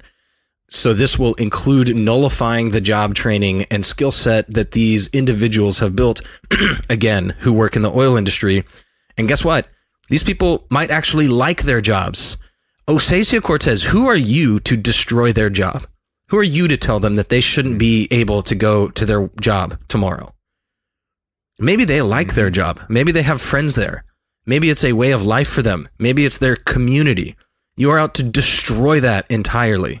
That is so evil. Yes. It's unconscionable. I know people at all levels of the oil industry, from like top level executives down to roughnecks in the field, and every single one of them loves their job, and they would absolutely be stolen from by AOC. Yeah, I have tons of friends in the oil industry. Yeah. And they all seem to quite like their jobs. Yeah. Okay, number three pertains to safety, wage standards, and unionization. So they would turn every right-to-work state in the United States into unionized labor states. Russ, do you have anything on that one? Okay. No. It's shocking. Yeah. But no, there's not really anything to say about it. It's just shocking. Number four is a, quote, just transition. So this means free money to everyone except white people, because they include low-income communities, communities of color, indigenous communities, rural and urban communities, and the frontline communities most affected by climate change, pollution, and other environmental harm, including by ensuring that local implementation of transition and blah, blah, blah, blah, blah, blah, blah, blah, blah. Yeah. There it is, dear listener. Yeah. There it is. Yeah. Right there. This is, Hispanics, immigrants, people of color, poor people in both urban and rural areas, and low income communities. They say all workers, but that is just you heard it here first. dear listener, when they say all workers, that is nothing more than plausible deniability for them. They can say, "Oh no, sure. we're not racist against white people. We see, look right here, we say all workers." Exactly. All workers. Yeah. But then why do you qualify it with all of this other stuff? Communities of color, indigenous communities. Right. I thought was it not enough to just say all workers? Yeah, and I mean it's right there in the preamble of the Green New Deal as well, dear listener, and like the whereas this. It basically accuses white people of, not giving us credit for building the United States, which we, I'm not going to argue that we did entirely, but we did found this country, you know what I mean? But like, you gotta notice that what they're saying right in their very beginning preamble is that everything is white man's fault. Yeah. Everything, right? This, what Luke just read to you, shows you exactly this is, you got to go, white man. That's what that means. Or no, you got to go. There's no room for you. No, yeah, it's that we need to level the playing field at your expense. That's what it is. Yes. Mm-hmm. Yeah. No, I don't think so. I think that you and I might differ a little bit on this. I believe that this is specific, literal anti-whiteness. Oh no, don't get me wrong. Don't get me wrong. This is anti-white racism, but I don't think it's leave the United States. I think it's we are going to expropriate your wealth and distribute among everybody who is not you. That's what it is. Enslave you. That's what it means. You know what I mean? That's what I would say. Turnabout. It's time for you to be enslaved, white man. You know what I mean? And so, like, dear listener, this is one of these things that, I don't want to. Well, I'll save it for the second bit. Go on, Luke. Let's get through these texts, these bullet points. Yeah, for sure. So, sovereign rights and land rights for Native Americans. Nothing much to say about that. Number 6 is intersectionality. Mm-hmm. The intersectionality of race and gender-based discrimination. And quote. Including without limitation, ensuring that federal and other investment will be equitably distributed to historically impoverished, low-income, deindustrialized, and other marginalized communities in such a way that builds wealth and ownership at the community level. So this is sort of this communal understanding of things mixed with, if you were still confused about whether this was anti-white racism, then number 6 should shore that. Yeah, that up. Exactly. If you had any doubts there, then number 6 is for you. Number 7 is universal health care. That's what number 7 is. And then number 8, just sort of, just in case you forgot about the unionization, they included that again at number 8. So that is quite the quite the proposition. Quite the proposition, Russ. Mm-hmm. Should we? Okay, so we still have the fact, but I don't think we should do that necessarily. We can if we want, if we have time. Yeah, I said we. Yeah, maybe. Let's go to break. We'll come back and then we'll kind of have a more open dialogue about this. How about that? Yeah, that sounds good. Yeah, dear listener, we kind of need to go de-trigger a little bit. I got a little bit triggered during this. So give us about 10, 15 minutes of our time to calm down, 10 seconds of yours. We'll be back at you before you know it.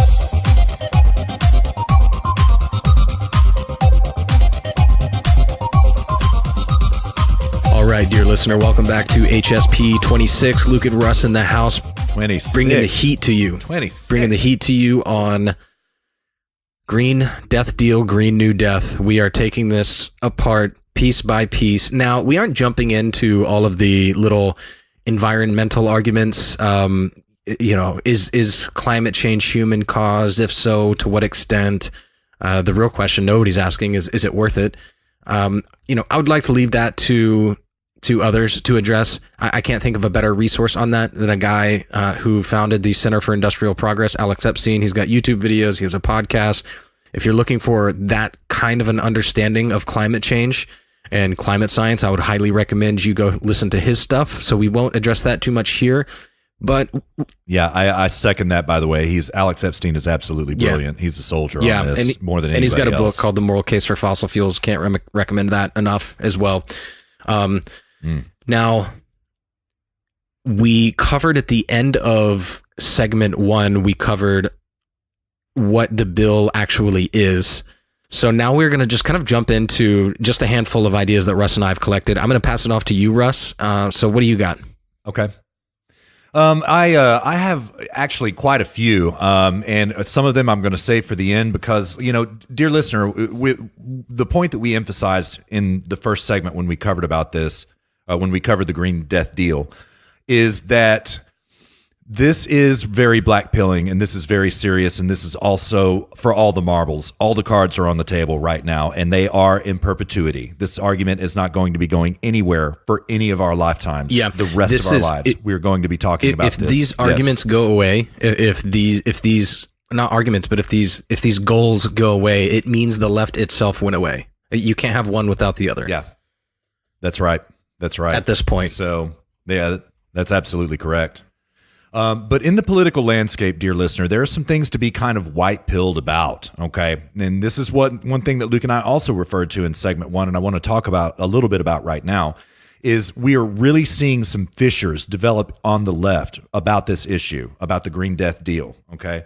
And the fissures are this, okay? There is a rupture really happening between Dem socks in the Democratic Party and that old guard blob within the Democratic Party, okay? We're talking about people like Nancy Pelosi, Chuck Schumer, and stuff like that. They're not on board with this resolution officially, okay? Excuse me. There was a really interesting moment. Well, I'll save that for when we get to the State of the Union address. There are too many things to mention in that segment. But so this fissure is playing out really quickly, and sorry, dear listener. My gosh, I always get a frog in my throat in segment 2, Luke. I don't know what's up with that. It just always happens. So, yeah. I'm going to read from a Zero Hedge piece. I'm going to take it from the lead. It is called How Ocasio-Cortez Green New Deal Almost Imploded on Its First Day. From the top, Alexandria Ocasio-Cortez's Green New Deal initiative was immediately met with a torrent of ridicule after its unveiling on Thursday, not just by climate change deniers, but also by establishment Democrats like Nancy Pelosi, who dismissed it as a green dream. I'm going to refer to this again in a little bit, dear listeners, so stick a bookmark right here, and insisted that there were other, more practical ways to fight climate change than banning cow farts and airplanes. Literally says that. But in what's looking like a staggeringly haphazard rollout, the controversy over the plan continued on Friday when co-sponsor Ed Markey, the Massachusetts senator who was the plan's lead backer in the Senate, slammed Ocasio-Cortez for the plan's fact sheet, for calling for a ban on nuclear power, which supplies roughly 50% of America's carbon-free energy. Okay, so think about what that is, dear listener. Okay, so he backed the bill, okay? All right. What we're talking about right now is that Ed Markey got behind the bill, and then as soon as it was rolled out, he came back and pushed back, right? He could sense the outrage in the political sphere once this dropped, right? About like, whoa, you know? This was after he did the press conference with Ocasio-Cortez? Yes. Okay. Yeah, immediately This is afterwards. new to me. Yeah. Mm-hmm. Yeah. So this is good in a way, dear listener, because this is splitting the left more than it is the right. The right is uniting against this idea. The left is beginning to split under the weight of it entirely. This is nothing but white pilling. So that's thought number 1 I had, Luke. What's your let me toss it back to you. What's your thought number 1 on this? Well, I think I'm a little more pessimistic than you are. Yeah, I'm white pilled about this. That's why I said it in the intro, 2 pills, 1 white, 1 black. I'm ultimately pretty white pilled about this. Luke is kind of black pilled about it a little bit. So tell us about it, Luke. Yeah, I mean, when and I've thought of a new idea on this, so I'll be interested to hear your thoughts on it. But when Pelosi comes out and says that this is just a green dream, well, implicit in that, this goes back to, what was it? Margaret Thatcher, who said, was it Margaret Thatcher who said socialism is good until you run out of other people's money? Yes, it is. I mean, yeah, that's such a pathetic, weak argument, and so is Nancy Pelosi's.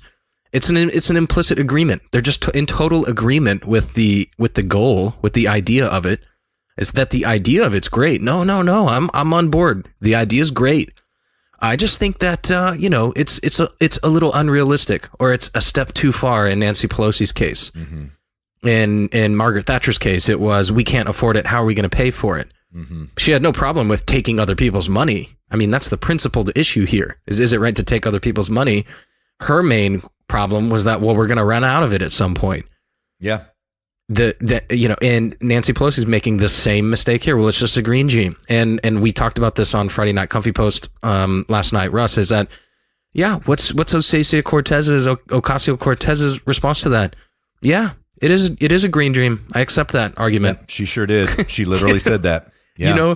So it's like, boom, argument dealt with. Yeah. Argument just swept aside as if it was just nothing. Yeah. It was Neo dodging bullets in the Matrix. That's how she dealt with it. Exactly. All great acts of government began with a dream, she says. Boom. She wins the argument. Exactly. Yes. Boom. Yeah. So now, Russ, I've thought of this today because I'm just thinking, where's Nancy Pelosi's skin in the game here? Let's first, and there's no way to know this for sure, so I'm speculating here, and I'm just curious to know what your opinion is. We first have to understand that Nancy Pelosi has been in this game for a long time. She is old school. And so I can assume that she's pretty savvy, even though she seems airheaded and just dead behind the eyes. I can assume she's probably pretty savvy. I'm calling this plausible deniability. So that she can have one foot in the pool. She can have a foot in the pool. And if it all works out in the end, she can say, yeah, I was pretty much on board. I was just a little skeptical as to how it was going to play out, but I'm glad it did. And if it blows up in the left's face, this whole thing, she can say, well, right there from the beginning, I said it was just a dream. So I'm calling plausible deniability on this, on Nancy Pelosi's part. I have to agree with you. There was something I want to cover when we get to State of the Union address here in a little bit, because it was so great, dear listener. Oh my gosh. Once again, I cannot emphasize enough, despite this green death deal that we're talking about, this green new death, we had an extremely white pilling week because of the State of the Union. There was a really interesting moment in that, and I'll cover that in State of the Union. But I do happen to agree with you, Luke. I think it's plausible deniability as well. The interests that Nancy Pelosi represents will be harmed very badly by this Green New Deal. She takes oil money. She takes all kinds of industry money into her campaign coffers, and they have bought her vote. And for her to speak out against them risks her losing a lot of literal political donation money. But I do agree with you that she's hedging her bet on this. This is a hedge. No question about it. Yeah. So anyways, that's all I had to say about that. Yeah. Well, it's very, very well said. I do completely agree. And there was another really interesting thing that happened this week, dear listener, when right on Thursday, as the Green New Deal dropped. Okay. I'm going to read from a Washington Post article. I'm going to take it from the top. On the day Representative Alexandria Ocasio-Cortez unveiled the details of her Green New Deal, a sweeping package of climate change and socioeconomic initiatives, House Speaker Nancy Pelosi announced which lawmakers will serve on a new climate change committee. Ocasio-Cortez was not on the list. Whoa. Now, this is nothing but a slap in the face, dear listener, okay? So this is AOC's dream, right? I can't believe that she has the political force to even come up with this. And in fact, Luke, I want to ask the rhetorical question, who in the hell are the brains behind Ocasio-Cortez, right? I think we said this on Friday Night Comfy Post last night, because this girl really is dumb as a post, dear listener. She could not have penned that resolution herself. So who is it? I suspect lobbyism going on in this. I suspect that there is a lobby that is informing her and writing these resolutions for her, right? Nonetheless, what we see here is yet another fissure of the left happening on the left. Another big break right here. Right? It is a major slight to AOC for Nancy Pelosi to not include her on this climate change committee when she is the one that is really most strenuously advocating for this climate change legislation. Okay. And this is, once again, I think I wanted to go ahead and cover this now because I think Luke made a great argument about, is this plausible deniability? Perhaps. Is this action of also Nancy Pelosi not putting Cortez on that committee, hedging her bet, plausible deniability? I would suggest, that's a good possibility, right? But, once again, Luke, Ocasio-Cortez just slapped the snub aside completely and directly because she did this. Oh, you know what? We're all in this together. It doesn't bother me a bit not being on this committee. I don't take it personally at all whatsoever, because we're going to work together and we're all on the same team here. Ooh. Yeah, totally. That's what she did. you know? And so she wins the argument again. Again. Yeah, I mean, this is what happens when you get somebody in office who has a principled approach. Yes, sir. Again, you don't have to have the right principles to be principled. This is when someone has the moral certainty that they hold the correct position, that they hold the right position, that they hold the virtuous position, and they are principled enough and have the integrity enough to stand up for that at all costs. People get behind you. They go, this person must be right. I'm getting behind that person.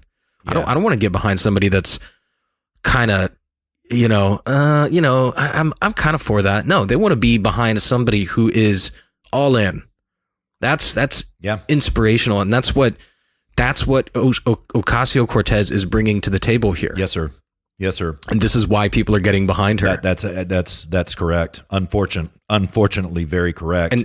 And this is also why she doesn't care that she's not on the committee. Yeah, it's not a problem to her. Yeah, she has, she's like, fine, okay, cool. I'm not on the committee. Cool, we'll work together and do it. Yeah, in other ways. Exactly. Yeah. Here is the WAPO. The WAPO article that I just quoted from continues about halfway down from the lead.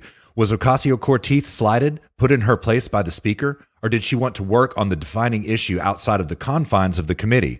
According to Ocasio-Cortez, none of the above. At a news conference, which we're going to play, dear listener, announcing her Green New Deal plan, she said it was not a snub. In the past, Ocasio-Cortez has indicated that the panel Pelosi put together didn't have enough teeth to be affected. But she also said unequivocally that Pelosi is a leader on climate change. I will not allow our caucus to be divided up by silly notions of whatever narrative. We are 100% in this together, Ocasio-Cortez said, donning a green blazer. That's the exact quote of how she just BTFO'd Nancy Pelosi in any narrative that the political class is trying to correctly identify about fissures happening in the Democratic Party, right? Now, she beat Pelosi on this argument, but she hasn't beat the HSP boys on this yet, dear listener, because this rupture is real. Deny it as Ocasio-Cortez may, it is real. It is really happening. It was a snub, directly, intentionally, right? Could be plausible deniability, could be hedging of bets, right? Nonetheless, trust the HSP boys on this. This fissure is real. This split in the Dem party is absolutely true. Yeah, for sure. I think that some of the Dems will bow out. They can't bear that burden. And I think the others that are not full on Demsoc will be drug along kicking and screaming. Yes, sir. I agree. 100%. 100%. Yes. Yeah. Interesting stuff, man. But if just not so outright terrifying, it would be great political theater. But this is not theater, dear listener. This is not for the ignorant masses to consume and be distracted by. This is legitimate action, legitimate threat of force. That's what it is. So violence is what it is, dear listener. This truly is political violence. It's not force. It's violence. So yeah. And so it's, unfortunately, one level, many levels rather above political theater. This is the real game. It is. Yeah. What else you got, man? Oh man, plenty of stuff actually. There were some really white pilling op-eds that, you know what? I've got the white pills. You've got the black pills, dude. Why don't you go ahead and toss a black pill out? Go ahead and do that, because I kind of want to end this segment on a white pill. Yeah, sure, man. Okay. So, all right.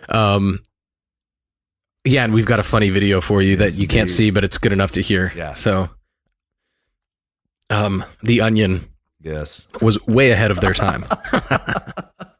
They put this video out, I think, back in 2012. But in any case, I thought it might be interesting to just have a little back and forth of things you can't do in a post-Green New Deal world. So I can start, Russ. Yeah, by all means. I've got several lined up. Okay. Yeah. Automobiles. You can't drive gasoline automobiles anymore. Yep. Can't fly. No more flights. Yep. Can't. Yeah. No more flights. Trains are going to be a lot more expensive. Yep. You can assure you that. Yeah. Won't see probably as many 18-wheelers running around as you saw before. I don't know how you could power an 18-wheeler electric. That would be. I think they're trying to make that happen, like VW or somebody like this, but there's a reason you don't see them around everywhere. Four-wheelers, you can kiss those Gone. goodbye. Absolutely. Snowmobiles, Yep. tractors, and for that matter, Jet skis. mechanized agriculture as we know it. Jet skis. Gone. Helicopters. So no more life flights to the hospital. So you get in a car wreck, you're dead. You're not getting taken to the hospital anymore on a life flight. Man, boomers aren't going to be able to use their riding lawnmowers anymore. True. Very I true. think that's truly tragic, man. Yeah, I do too, man. I love riding lawnmowers, yeah. man. I love them. So, yeah. Motorboats. You can kiss those goodbye. Gone. Yeah. Mm-hmm. Yeah.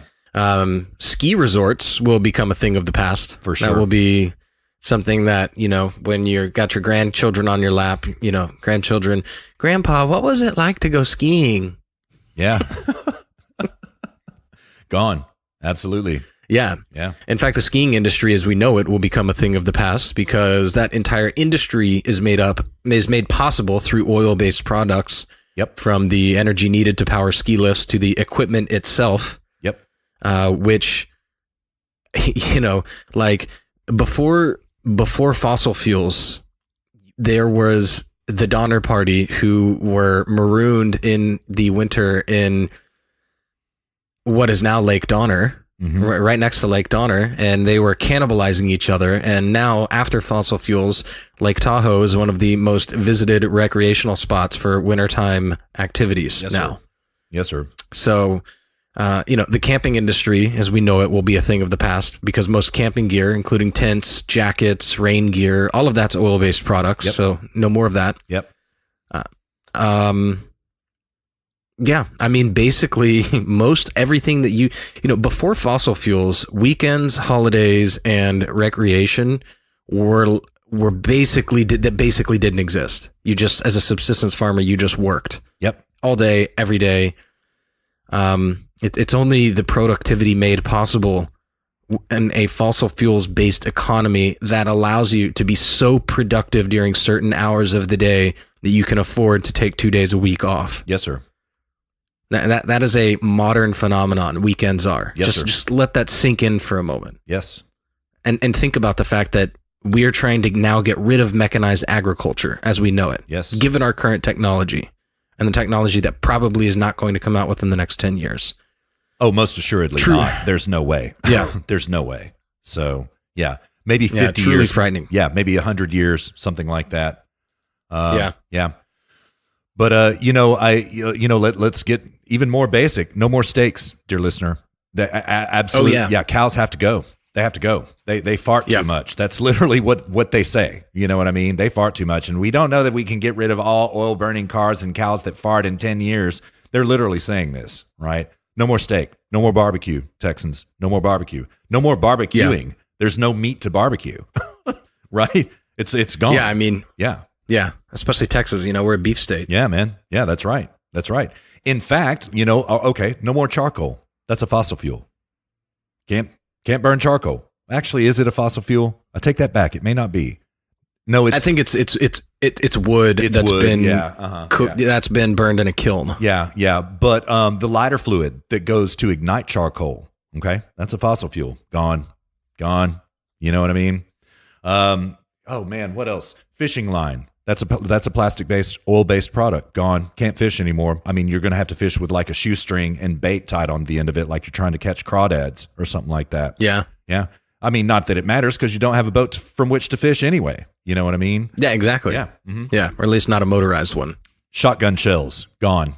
It's plastic. That's an oil-based product. Shotgun shells are gone. You have no more shotgun Dude, anymore. It actually just dawned on me. I mean, the shell of modern boats is made out of oil-based products. So like literally people are going to be driving their Tesla pulling behind them a wooden boat. It's true. It's so true. Yeah, it's so true. Yeah, here's another thing, dear listener. Okay, one of my favorite things in the world to do was when I was living in San Francisco, that drive across the West, coming back to Texas and going from Texas out to California. I just love the West, right?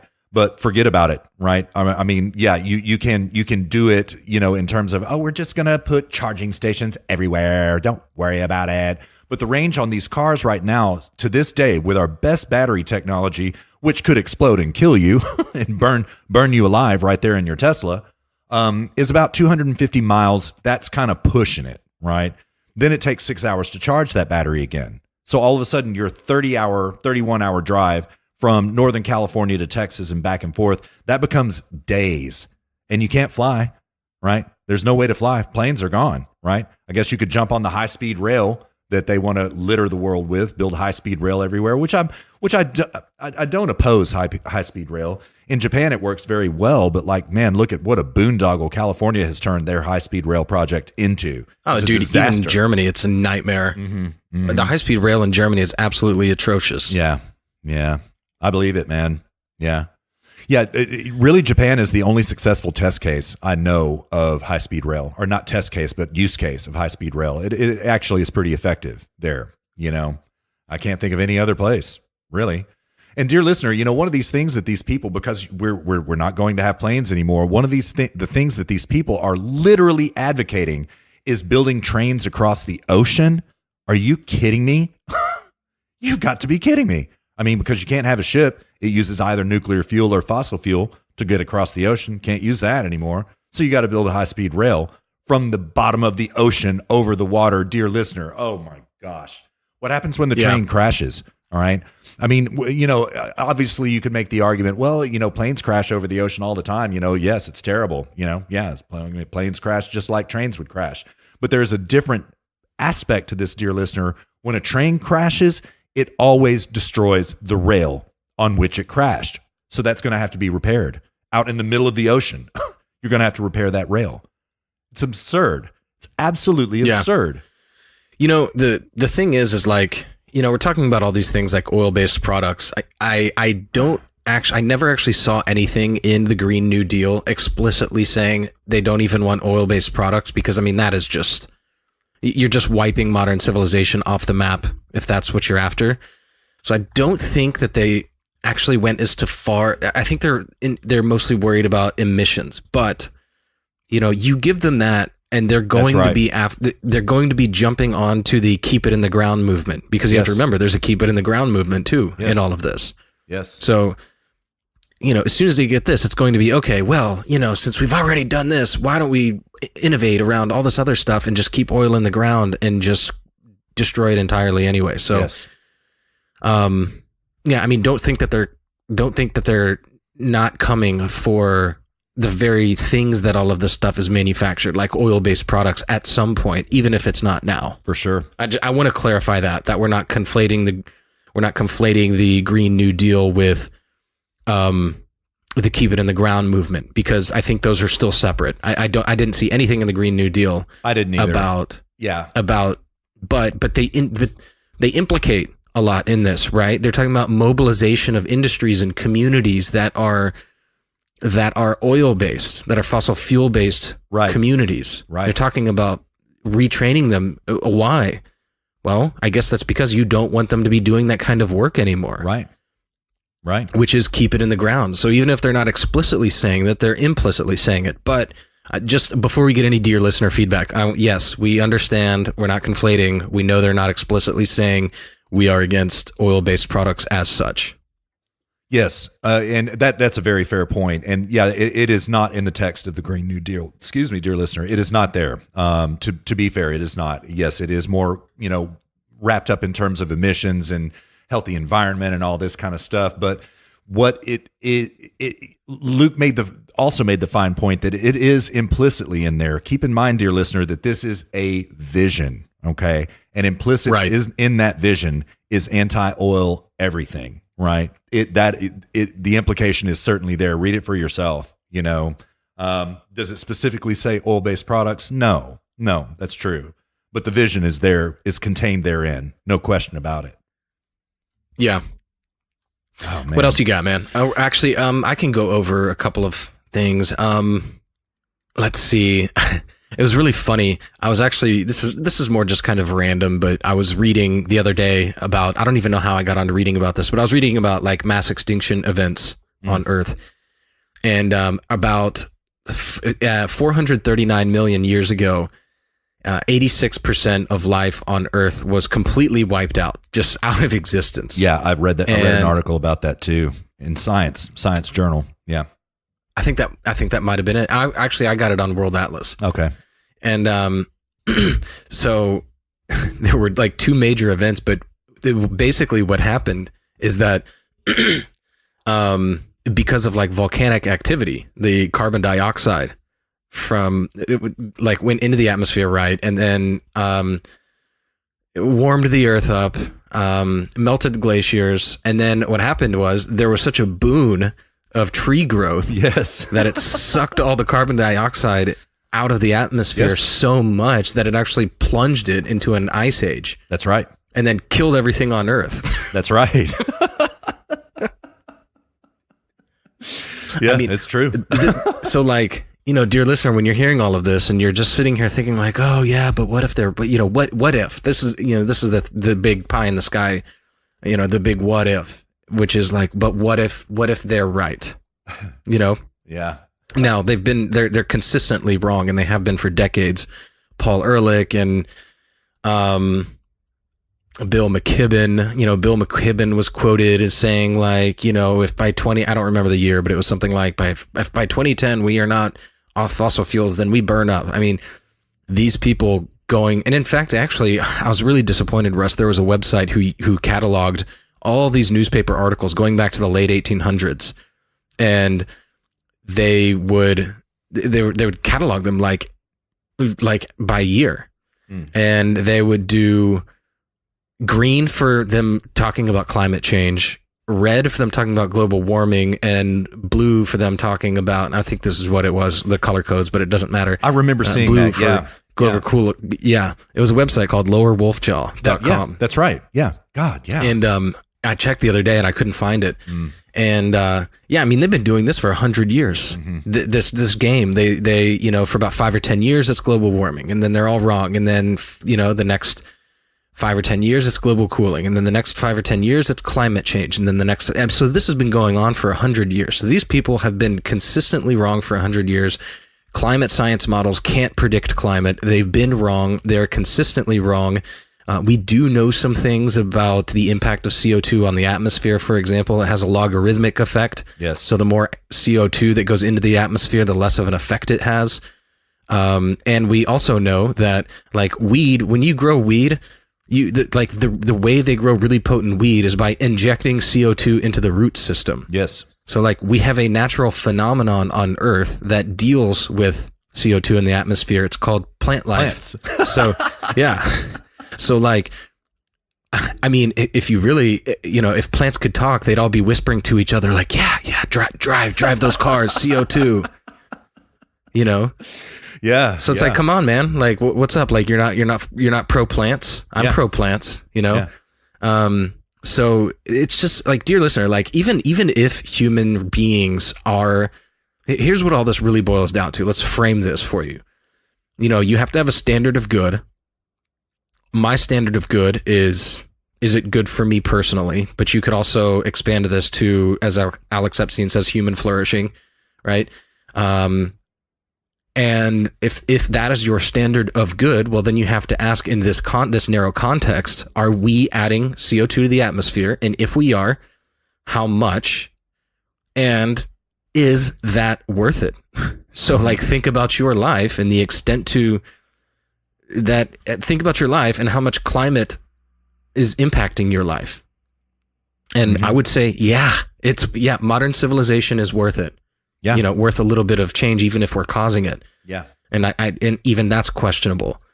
So, and even if we do cause it, it just means we get more plant life and plant growth, you know? True. So It's true. these people they're just wrong at every step of the way. But I just thought that mass extinction event I almost started laughing because I was like, my God, the irony here. It's like, like global, like, you know, they talk about catastrophic global warming. There's nothing more catastrophic. Well, there was one mass extinction event that killed like 96. Yeah, that killed 96%. This is 86%. But like, you know, this is volcanic activity destroying 86% of the life on Earth, and then and entering into this massive global warming event from CO2 in the atmosphere. And then what happened is trees plunged it into an ice age.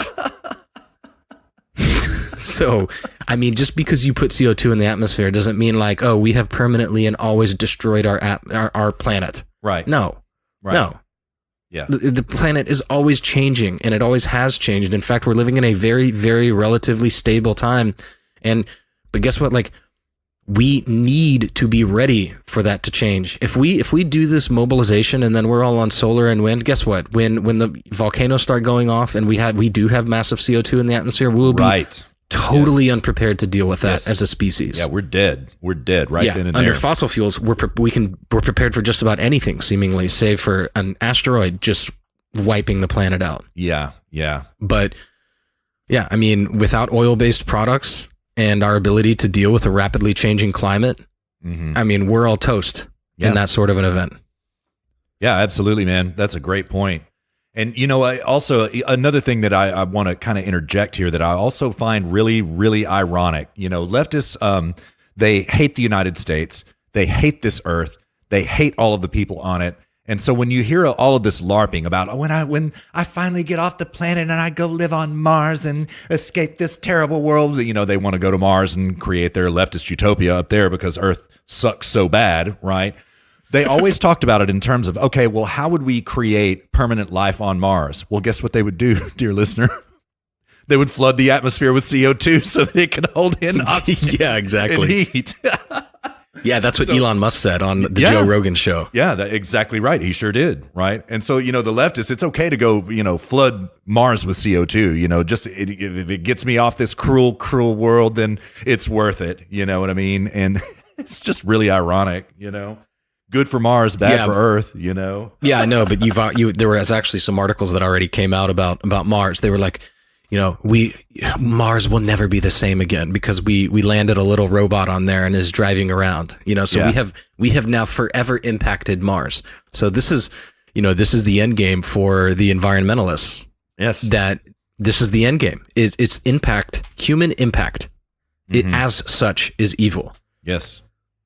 And I believe it was Paul Ehrlich who said, like, the best thing that we could do is just stop breeding and cease to exist as a species. That would be the most environmentally friendly thing that we could do. Yes. So just remember that. Our side is for human flourishing and what is good for me.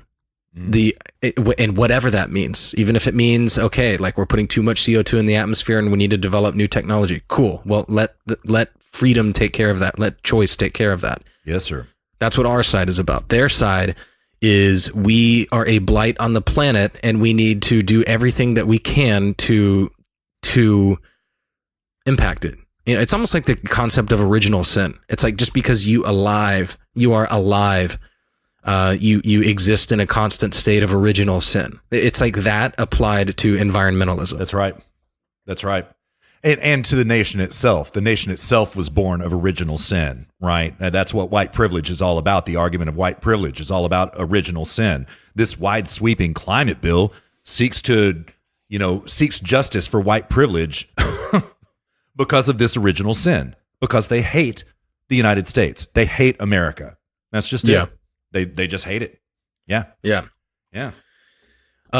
One thing I wanted to say really quickly about this, that's worth mentioning is actually, I think I mentioned this already in part 1, but I just wanted to send this home. 2 points. They do want to ban nuclear. They don't want nuclear. Nuclear is like the one CO2. Right. It's like the one viable, consistent, quote unquote, clean CO2 free source of energy we have. But no, they don't want it. Yep. Got to get rid of it. That's a workable solution where there's no CO2, but no. Right. Yep. You know. Right. Right. Now I did a screen cap. I can't read this whole thing because it's a little bit too long, but there's a Facebook page called the American Capitalist Party. That was actually formed by an actor. Let me look it up real quick, Russ. All right. Yeah, you bet. You'll know who he is. Okay. Was it James Woods? No, it wasn't James Woods. No.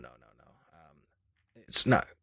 Mark Pellegrino. Oh, yeah. Okay. Wow. Really? Okay. Yeah. Cool. Dude, I like him a lot. Yeah.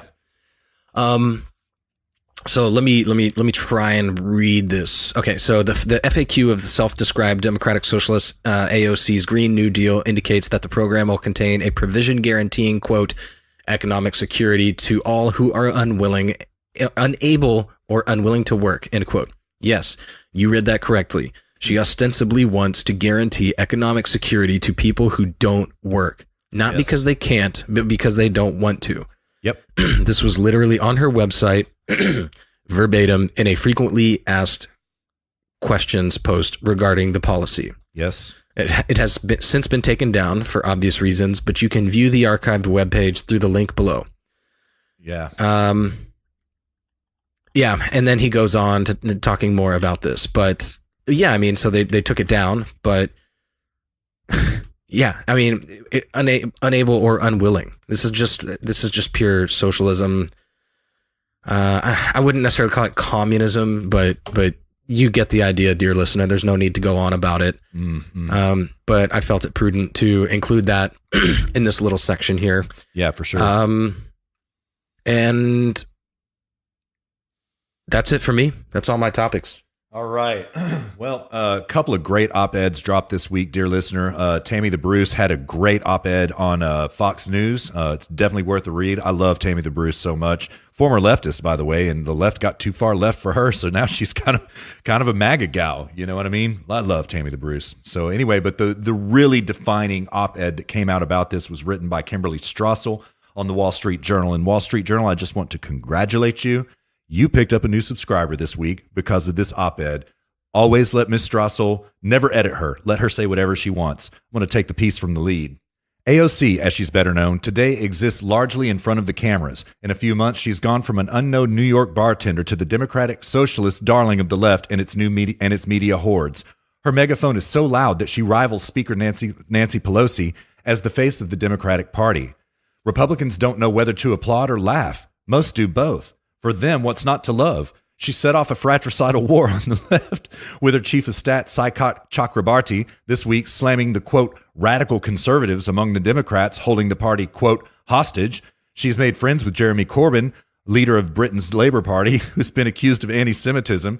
She called the American system of wealth creation immoral and believes government has a duty to provide economic security to people who are, quote, unwilling to work. As a representative of New York, she's making California look sensible.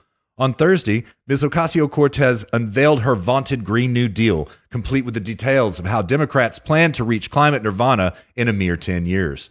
It came in the form of a resolution sponsored in the Senate by Massachusetts' Edward Markey, on which AOC is determined to force a full House vote. That means every Democrat in Washington will get to go on the record in favor of abolishing air travel, outlawing stakes, forcing all American homeowners to retrofit their houses, putting every miner, oil rigger, livestock rancher, and gas station attendant out of a job, and spending trillions and trillions more tax money. Oh, also for government-run healthcare, which is somehow a prerequisite for a clean economy. It's a GOP dream, especially because the media presented her plan with a straight face as a legitimate proposal from a legitimate leader in the Democratic Party. Republicans are thrilled to treat it that way in the March to 2020 as their set-piece example of what Democrats would do to the economy and average Americans if given control. The Green New Deal encapsulates everything Americans fear from government all in one bonkers resolution. It is and once she goes into the details of what the Green New Deal is, I won't cover all that stuff. That's enough reading from Kimberly Strassel. The op-ed is spectacular, dear listener. Go read it for yourself. We'll put it in the show notes as well. Just spectacular. So anyway, I mean, I think she's right, Luke. I think that you would probably contend, if I may prevail to guess only, she makes some kind of, lower quality arguments in there. She also makes some pretty high quality arguments in there as well, I would say. Talking about this fissure developing on the left. It's true. I mean, trust Kimberly Strassel, trust the HSP boys. This is on the verge of a civil war breaking out in the Democrat Party, I think, right? This is really damaging to them, right? Because so many people cannot get behind this bill. For AOC, it's easy. Her constituency are all crazy liberals in New York. They're going to love it. They're going to love her supporting this. In fact, they already do, right? So be white-pilled, dear listener. They're taking on water as they propose this madness, okay? Now, That said about Kimberly Strassel's piece, as much as I loved it, as great as it was, Luke and I talked last night on Friday Night Comfy Post about Mark Stein being on Tucker on Thursday, ridiculing Ocasio-Cortez's plan. I laughed. I thought it was really funny. I think that ridicule here is appropriate, dear listener. I think that we are absolutely right to ridicule these crazy loons who are getting behind this. But also, dear listener, do not take your eye off this ball. Luke and I are very sobered and serious about where this could be going. This needs to be taken seriously. We're going to have to create some arguments. And, hopefully we can win this by argumentation, by winning the moral argument. But dear listener, Luke and I were just talking about this as we were reading the text right before the show, reading the text of the Green New Deal. We were kind of both just going through it ourselves. And Luke said to me, and quite correctly, he was like, dude, if this was passed in whole, as it is right now, as a piece of legislation, if it was passed, this is secession shit right here. This is absolute legitimate secession grist. Oh, totally. Right. Yeah. And I agree, man. It is. Like if something like this passed whole cloth right now, dear listener, we secede. That we break it. That's the end of the union. I don't want any part of that. And yeah, totally. This will. Yeah. I mean, I hate to be this. I'm not crazy, dear listener, and Luke and I do not advocate violence, right? But we shoot before we let something like this happen to this country. Straight up, we shoot it out. I mean, that's how extreme this bill is. I mean, I don't know. I mean, I wouldn't. I'm not going to go shoot it out, but I mean, I've never really supported any kind of a secession or anything like this, but like, if it were to pass in full, it's not going to. So let's be honest with ourselves here. It's not going to, but if it were, I mean, this would be so damaging and so harmful and impoverish so many millions of people that, it would totally be worth it to just secede. And I don't know if that would be a group of states or a single state or what, but I think a state would have a moral obligation to secede from the United States in order to protect their people from this sort of legislation. I would agree 100%. Yeah.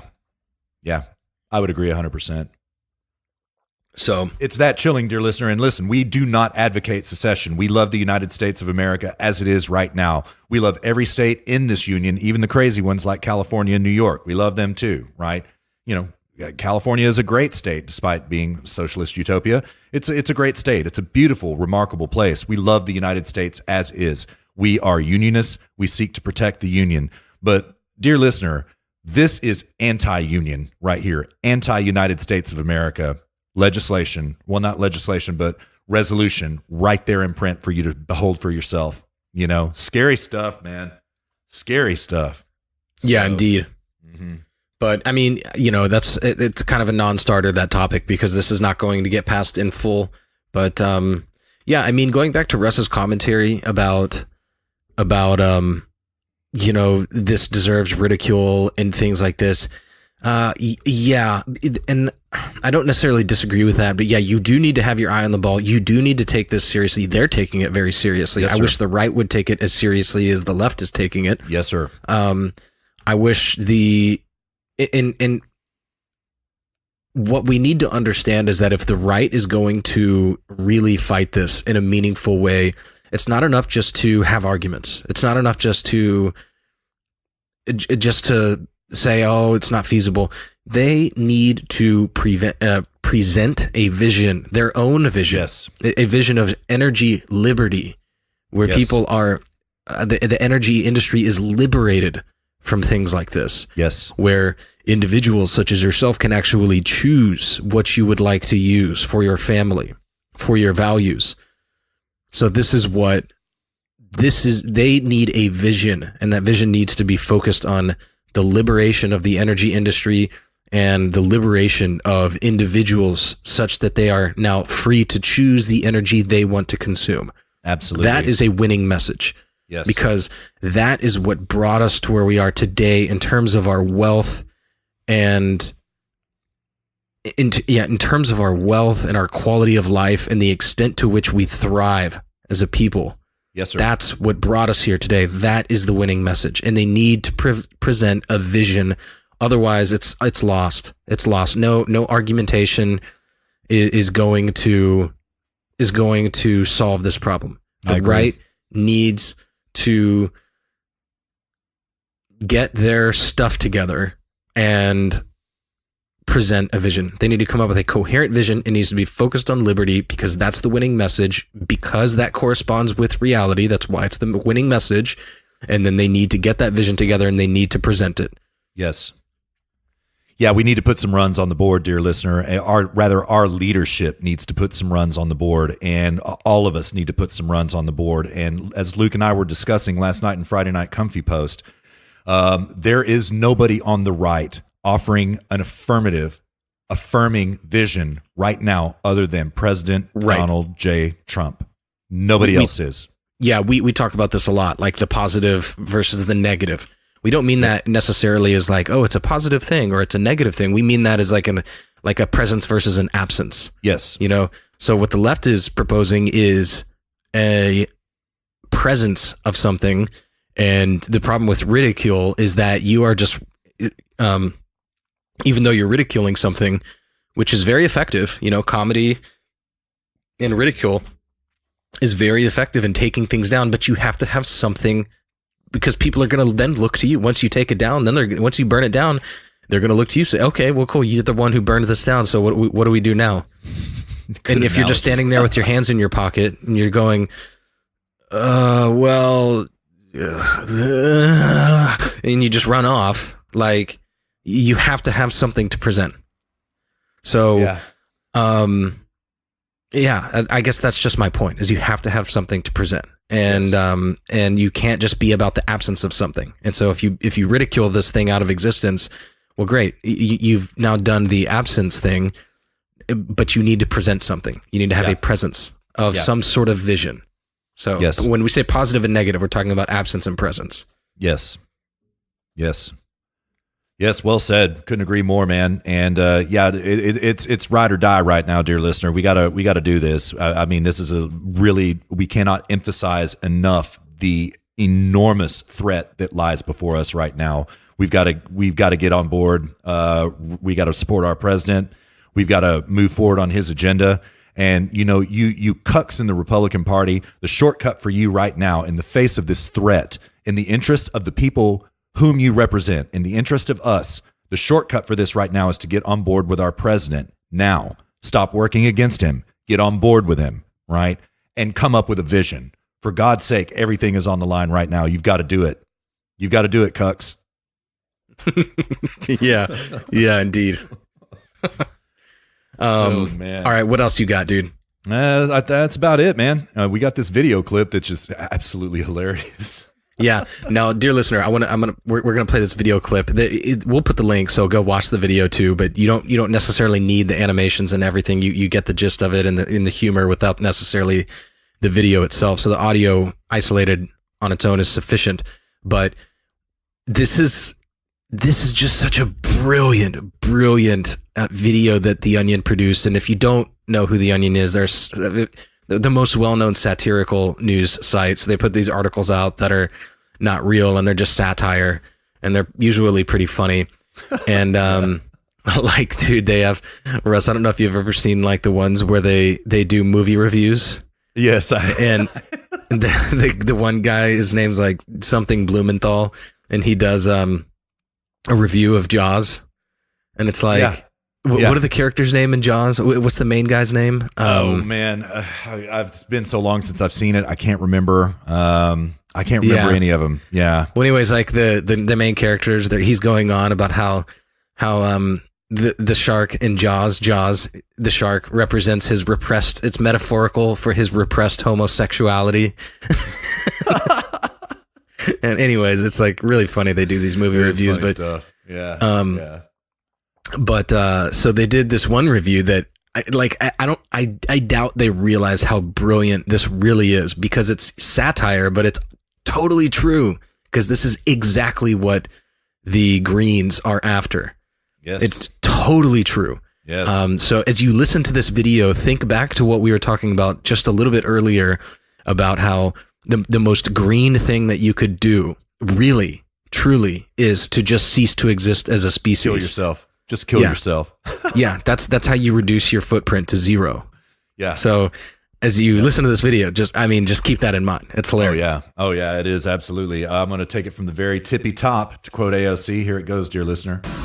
A lot of automakers are rolling out green energy vehicles, but Toyota says its newest Prius is the most environmentally friendly car ever produced. The secret? It kills its driver. Toyota calls it the Prius Solution. When the driver enters the solution, the doors automatically lock and a seatbelt secures him in place. Then it's time for Toyota's revolutionary Eco-Spike technology to go to work, impaling the driver through the heart and lungs. Ads for the solution tout the fact that it's the only car out there guaranteed to reduce its driver's carbon footprint to zero. The newest member of the Prius family is the greenest member. Prius Solution. When you're dead, you can't pollute. Over 1,000 eco-conscious Americans have already pre-ordered the solution. Yeah, I mean, if you care about the planet at all, it's the best car you can get. If your car doesn't kill you, it's like, what's even the point? The car does have its critics. Some are complaining it's irresponsible of Toyota to not use recycled materials in the construction of the solution's killing spikes. But Toyota is betting on customizable features like the Family Solution, which kills up to 6 people at once, and the Green Gardener, which grinds the body of the driver into an organic fertilizer to create healthy demand for the solution. Members of the media will get a chance to test drive the solution at Toyota's annual Green Car Convention this Friday, and this lucky reporter happens to be on the guest list. So for the last time ever, for Tech Trends, I'm Scott McKay. It's absolutely brilliant, dude. Yes. 7 years ago, dear listener, I mean, way ahead of their time. Little did they know this green death deal, this green new death would be unleashed 7 years hence. Oh, man. So good. Oh, yeah. So good. What's our next segment? Are we on break now, or hold on? I'm going back to the show prep. I think we're State of the Union now. If we stick to the show prep as is, State of the Union. Yeah. Yeah. I mean, we're running cool long, with that. though. Yeah, okay. I mean, we're running pretty long, so we should probably zoom through it. Yeah. Oh, dear listener. Oh, the State of the Union. It was just a work of art.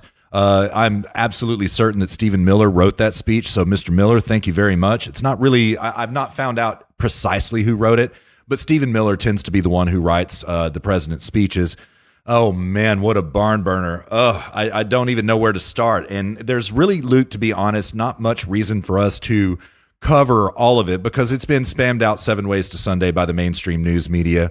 But, some of the highlights for some things that happened, during the speech and after the speech, we just want to kind of call these things out. I mean, first of all, the notorious RBG was not in the house.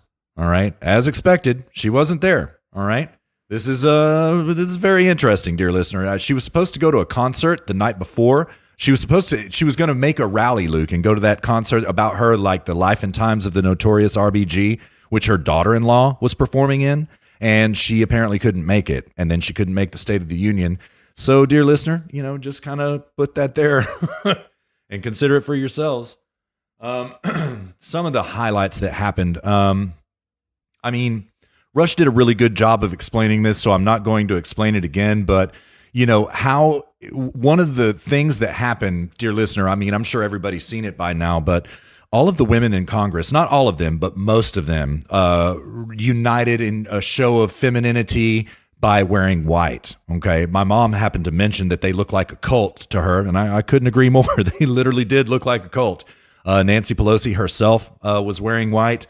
And Trump got a standing ovation from them about, this, that, or the other thing. And they were all sitting there, yelling and shouting. And, he gets some applause from the left. All the other applause was, booming from the right. And so they finally sit down, and Trump says to them, "Oh, don't sit down yet, ladies. You're going to like this one. Don't sit down yet."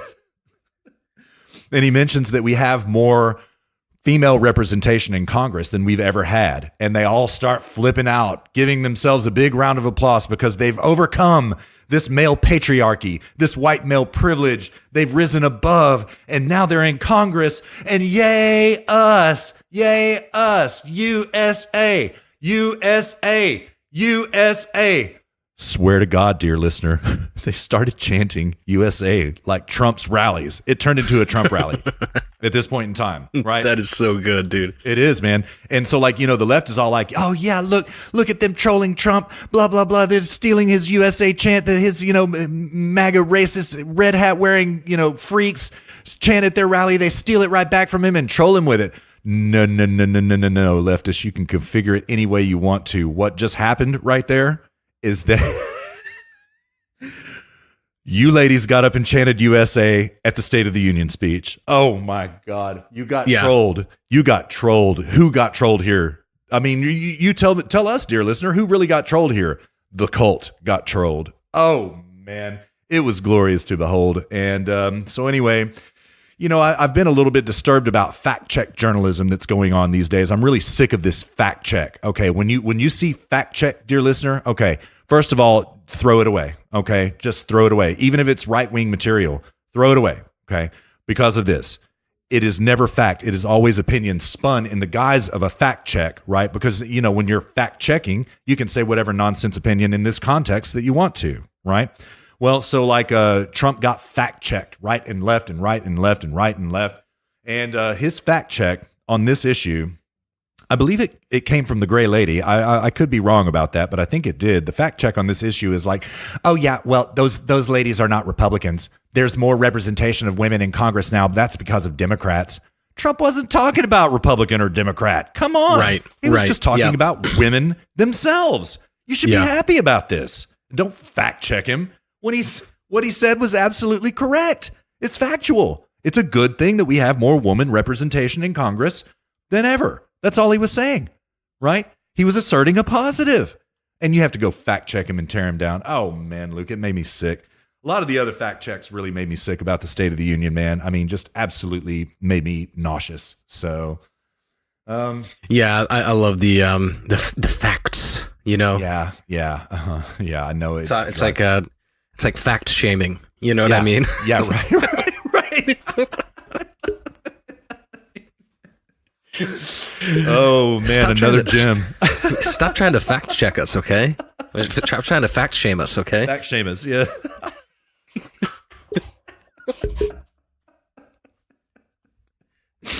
Well done, brother. I mean, you heard it here first, dear listener. Fact shaming.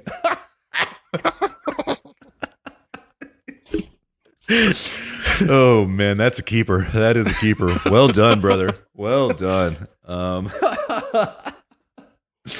Oh yes, I hope everybody starts saying fact shaming now. And man, Luke coined it. You heard it right here first, dear listener. So, I.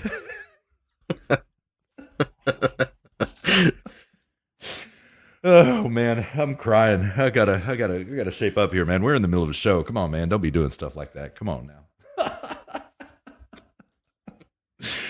All right. While we recollect ourselves here, I'm going to play a couple of drops of audio that I thought were really important, going in chronological order from least important to most important. Now, everything the president said was just an absolute gold mine, but these are a couple that I thought were most important. The first one goes thus. Diplomacy. We continue our historic push for peace on the Korean Peninsula. Our hostages have come home. Nuclear testing has stopped. And there has not been a missile launch in more than 15 months. If I had not been elected President of the United States, we would right now, in my opinion, be in a major war with North Korea. Boom.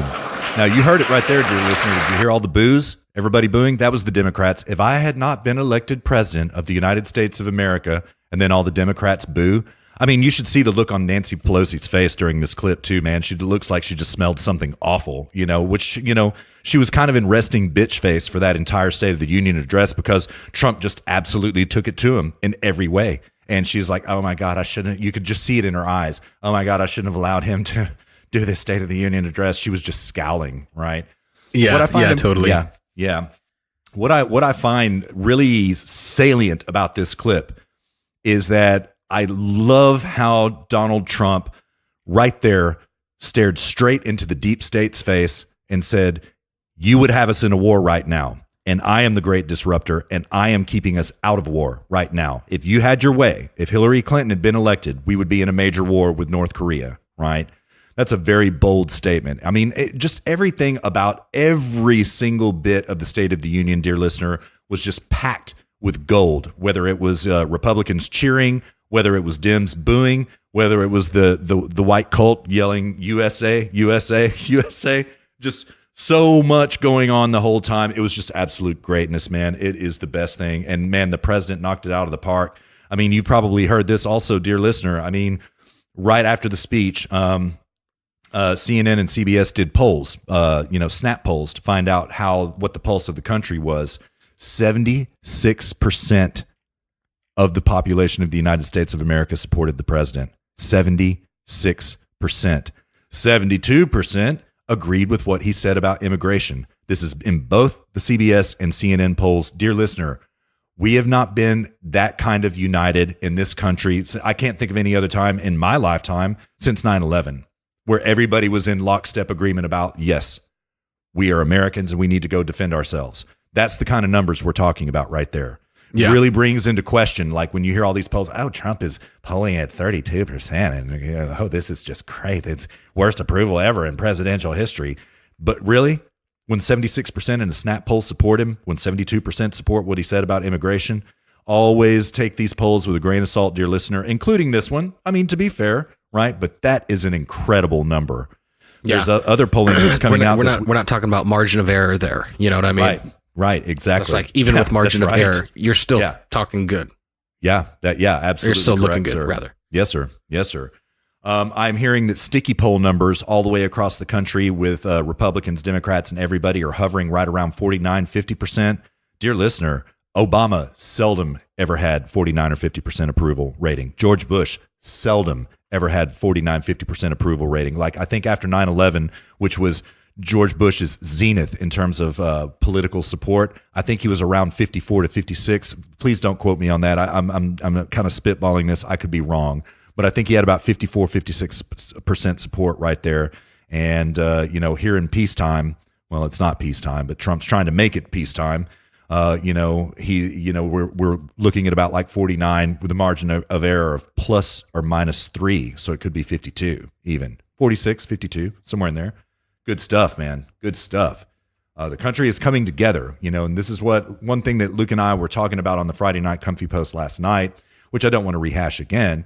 But what I find really interesting right now is that the left seems to be losing the American people, and President Donald J. Trump seems to be uniting them. This is very interesting, right? In other words, really, if the Green New Death, the Green Death deal was a piece of legislation, how much support would it have right now? I would bet, man, pretty abysmal at this point in time. I doubt that they would have much success hoodwinking the American people into supporting it. You know what I'm saying? Yeah, I would agree with that for sure. Yep. All right. So I've got another drop here, dear listener. I'm sure you've probably heard this one, Luke, but you're going to love it. If not, this is in about 2/3 of the way into the speech. I'm going to say that this is around minute 45. I'm going to jump right into it. Here it comes, dear listener.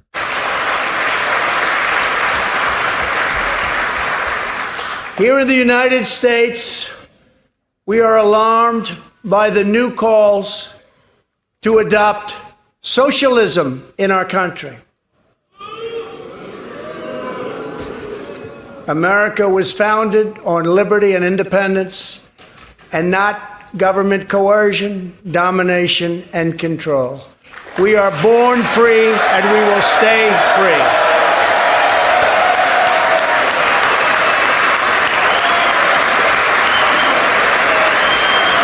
Green New Deal BTFO, man.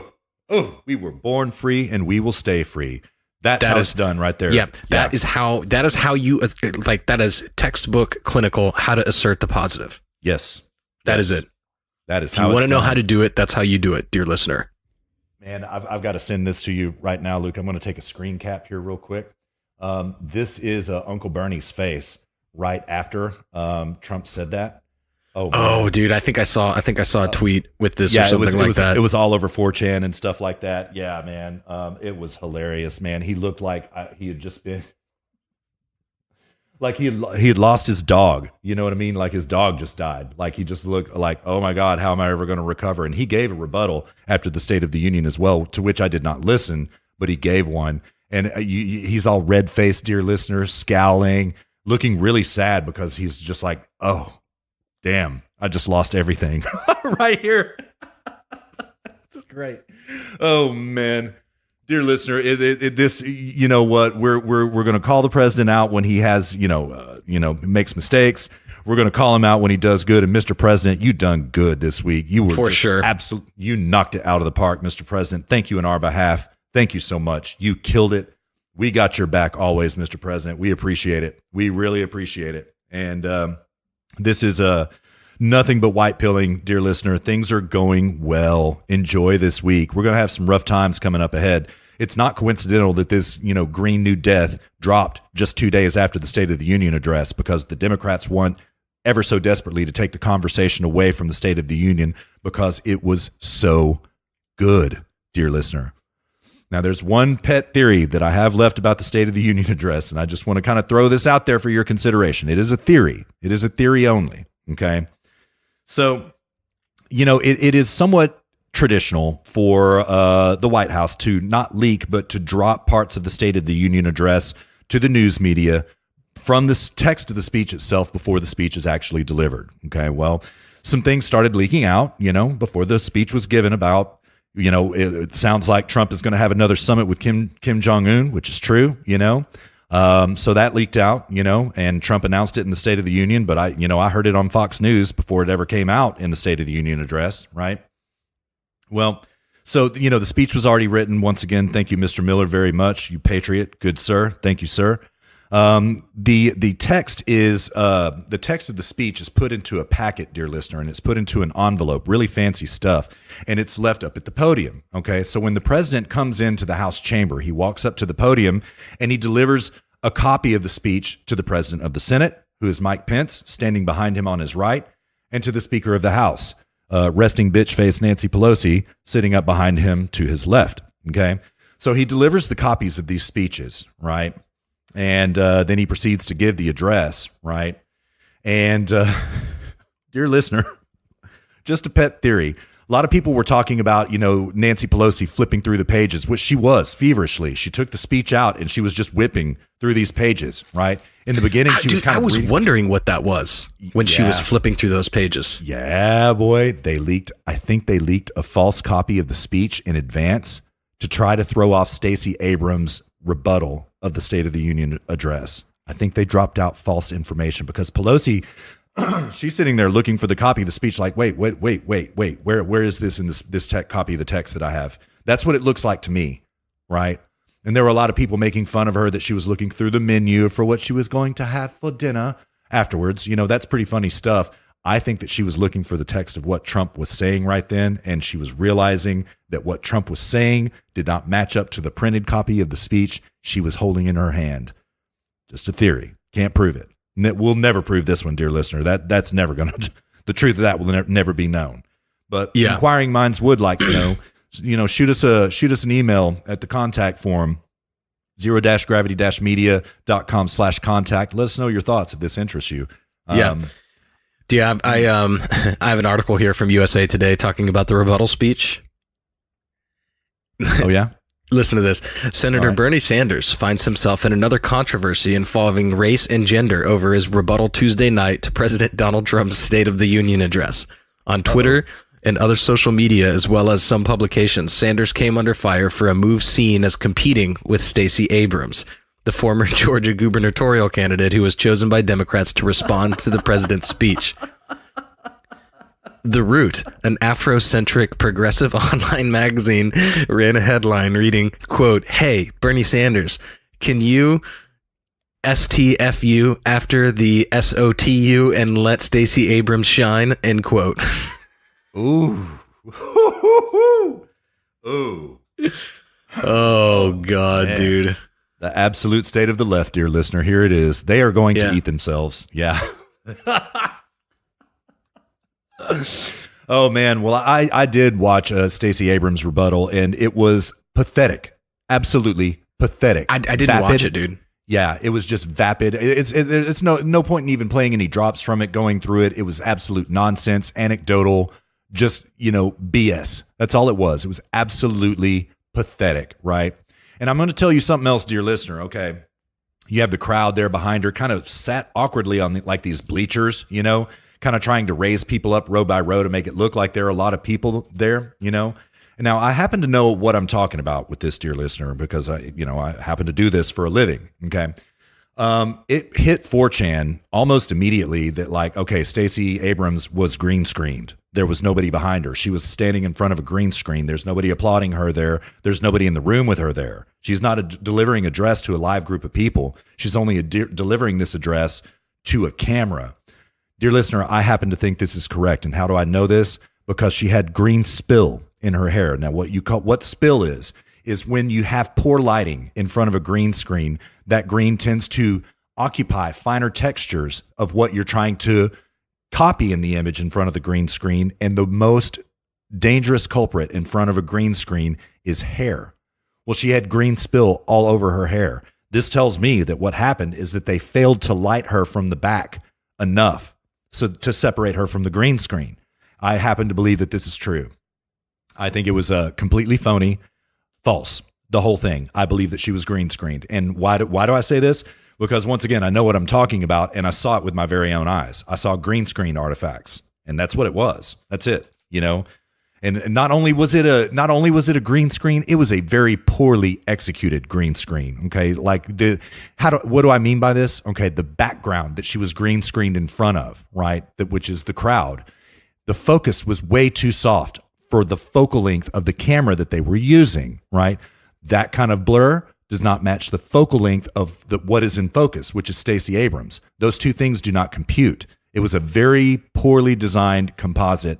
And, you know, I can't prove it. I don't have the proof to prove it, but I saw what I saw. And, you know, like Luke says, with direct observation, you don't really need proof. So it was a green screen. It was fake. 100%. Oh, man. Yeah, 100% fake. But like, God, I mean, just what a moron. The stuff she said was just absolutely ridiculous, man. I'm going to have to, I'll have to watch it. I can only imagine. Yeah. It was, yeah. Man, I'm going to send you an image here real quick. Did you see this? All right, it's coming at you right now. You're going to love this, man, if you didn't see it. See, this is how Luke and I do during the show, dear listener. We send each other these, memes and such back and forth. I saw this on 4chan immediately after. Did you see that? No, dude, I haven't seen that. Oh my God.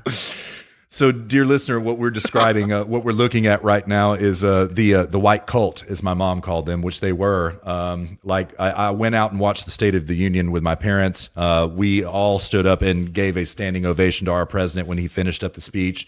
It was late at that point in time, so I had to get on up out of there and get to the house. And I came back home and I jumped on 4chan just to see what was going on. And I was like, ooh, damn, that didn't take long. They have the whole white cult with KKK hoods on, dear listener. Now listen, I'm not laughing about the Ku Klux Klan. That's the Klan is awful. Okay, we disavow the Klan entirely. But the meme worthiness of this image is just, oh man, is just priceless. It's one of the funniest things I've ever seen. And again, they had this on 4chan within 20 minutes. Oh yeah, like that. Yeah, 20 minutes. Oh, that's hilarious, dude. I mean, it just bums me out. I'm in a time zone such that I don't get these fresh memes. You know? I'm not on these threads because it's just I'm too far away. You know? Yes, sir. Mm-hmm. Yes, sir. Oh man, that's hilarious. I love it. Funny stuff. It's funny stuff. Oh man. Oh. Anyways, well, dude, that's about all I've got on State of the Union, man. You got any other business? No, not really. All right. Yeah, we pretty much covered it all. I think so. I just don't have a lot to add to it because I honestly, dear listener, full disclosure, I thought we were going to grab bag special. The State of the Union, so I opted deliberately not to watch it. So I still haven't seen it. I've read a little bit about it before we recorded just to try and get as much information as I could. But so yeah, I'm gonna watch it. But because of that, I just don't have a lot to add to it right now. Yeah, fair enough. That's a true story, dear listener. We were actually talking about grab bag specialing the State of the Union address. We've taken another tack for this episode that we think that is going to, add a little bit more red meat to the conversation, and we'll tell you what it is when we get to it. True story, dear listener. Sometimes we're victims of our own tactics. So, but this was the highlight of my week. I was not going to miss this. I sped from work out to my parents' place to watch this, man. I just couldn't wait. And oh man, I'm so white pilled. That wall's getting built, dear listener, one way or another, no doubt about it. That was our buddy Nate's comment about it. He was like, "Yeah, man, that was a killer State of the Union address. That wall's getting built." I'm like, "You damn right, son. Here come the wall, boy." Oh yes.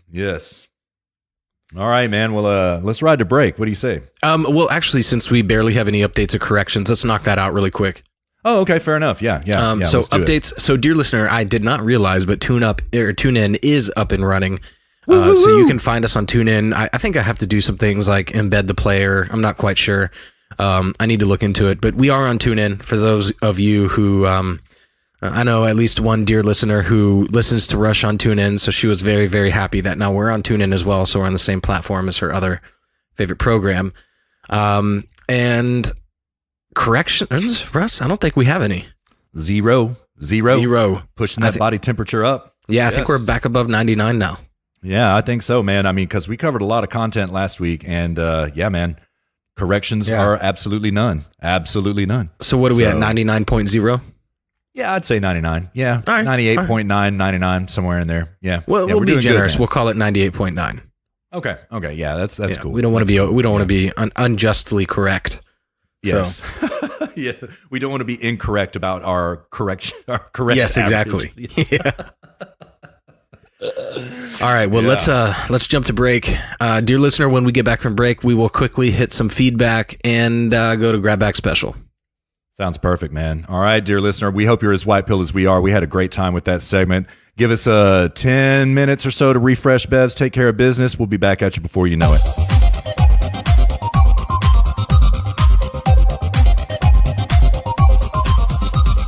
All right, dear listener, welcome back to HSP episode number 26. We are in our final segment 3. We're going to jump right into feedback and then into our Grab Bag Special. And so I'll get it started. So we received a couple of pieces of feedback. By the way, Russ, before I do this, did you break open your segment 3 drink or what? Oh, yes, I did. I'm drinking a fine single malt Scotch whiskey. Yes, thinking about a particular dear listener right now with whom I consume copious amounts of this whiskey. So, yes. Nice, dude. I'm trying Scotch too. Yeah, man. It's good stuff. Yeah. It is actually very delicious. Well, I have 2 pieces of feedback. One of them is from Dave in Texas. He says, thanks for discussing the Douthat article. However, I suggest that in the future you recite 4 or 5 points from the article so that dear listener can know what you are talking about. I did not even remember the article and could have used a refresher. When you introduce the item, just cover the salient points and then discuss away. Perfectly fair. Fair point. Yeah, fair point. Yeah. Noted. We will do that moving forward. Yes. Guilty as charged. Yep. Absolutely correct. Yeah, totally. Russ referred to, quote, our friends on the left or, quote, our leftist friends. I was just red-pilled on this the other day when I saw a PragerU video on why you can't argue with the leftists. Definitely worth the 5 minutes to watch the video. Liberals and conservatives have the same goals: fewer gun deaths, more healthy economy, etc. We differ on the means to get there. The goals are the same, so they are our friends. Leftists, conversely, do not have the same goals as liberals and conservatives. Leftists want to change our government structure and replace it with something in their own image, which restricts freedoms. Therefore, leftists are our friends, or leftists are not our friends, they are our enemies. I would also say that rightists are hardly distinguishable from leftists. They look different, but their goal is the same: totalitarianism. They are our enemies too. Okay, so Dennis Prager, my good friend. I don't know. I haven't. If Dave in Texas, if you could send the video, that would be great. I don't know which video it is. It sounds like he's making. This is the problem with Dennis Prager. Is he's very well spoken. He's very knowledgeable, and he is a collectivist. He is, when we talk about the blob middle party, Dennis Prager is the right side of that blob. So yes, sir. When he talks about liberals, I'm assuming he's talking about the liberals that are on the left side of that blob, and he's just on the right side of the blob, and the blob just believes the same thing. So of course he would say that. And so when he says, when you can't argue with a leftist, what he's referring to is, the democratic socialists. I'm assuming here. I'm. This has to be what it is, but I could be wrong because I haven't seen the video. And when he says they have the same goals, fewer gun deaths, more healthy economy, etc., we differ on the means to get there. The goals are the same, so they are our friends. I couldn't agree more. They are the same. That's exactly why I don't consider myself a mainstream conservative right-winger anymore.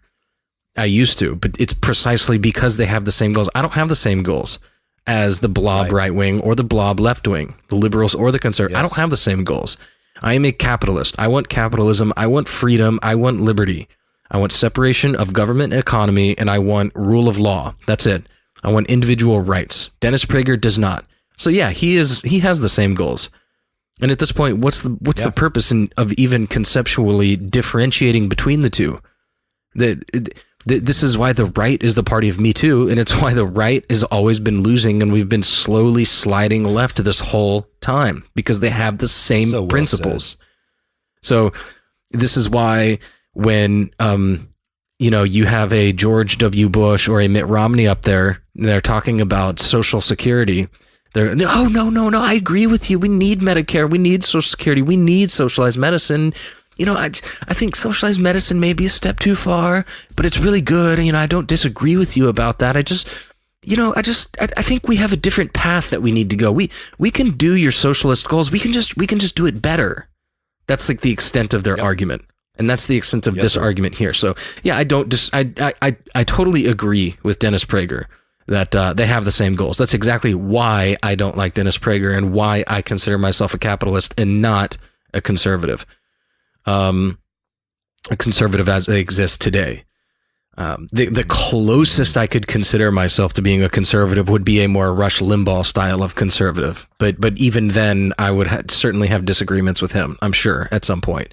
So, and then leftists, they're Dem socks. Now, where when he talks about right wingers being hardly distinguishable, they look different, but their goal is the same, totalitarianism. Well, it depends on who you're talking to or talking about. I'm assuming here he's talking about the sort of alt-right. Well, they're not on the right either. Most of the alt-right are just socialists. In fact, some of them are even just apolitical. Like they're just straight up out for an ethno-state.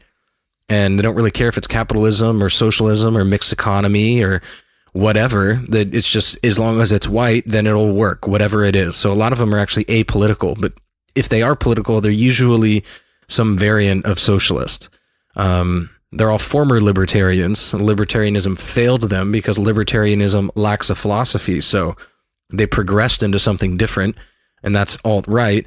And their answer went from freedom, liberty, individual rights, which libertarianism lacks a philosophy. So it's not necessarily even about that, but in whatever the case, I think this might be what Dennis Prager is referring to. And I wouldn't really categorize them on the right either. I mean, this just goes right. What I consider on the right is sort of like a terminus. There's a terminus on the right, which is freedom. And then everything from that point just goes left. And so I don't even consider it like a spectrum. I consider it like a terminus, and then everything else is left. And that terminus is just protection of individual rights through police, military, and rule of law in terms of contract law, and to eliminate indirect forms of force. And this just goes to show Dennis Prager's unprincipled approach to politics, which is just that, he doesn't really even understand that he is just a leftist in some respect, because when he says the goals are the same, then okay, wonderful. Then why even bother differentiating? You're just splitting hairs here at this point. So anyways, that's my opinion on it. I have a very strong opinion on it. I think that this sort of understanding of the political landscape is why we found ourselves in trouble up until now. And it's one of the reasons why I do this show, because I am trying to, you think you've been red-pilled, I'm trying to really red-pill you, to show you that Dennis Prager is not a friend of freedom. He is cracking the door. He's the one cracking the door so that everybody left of him can come rushing through. Couldn't agree more, brother. Well said.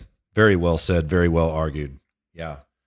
And that's some really great feedback as well, Dave in Texas. Thank you very much. That's great. Fantastic. Yeah, indeed. Very much appreciated.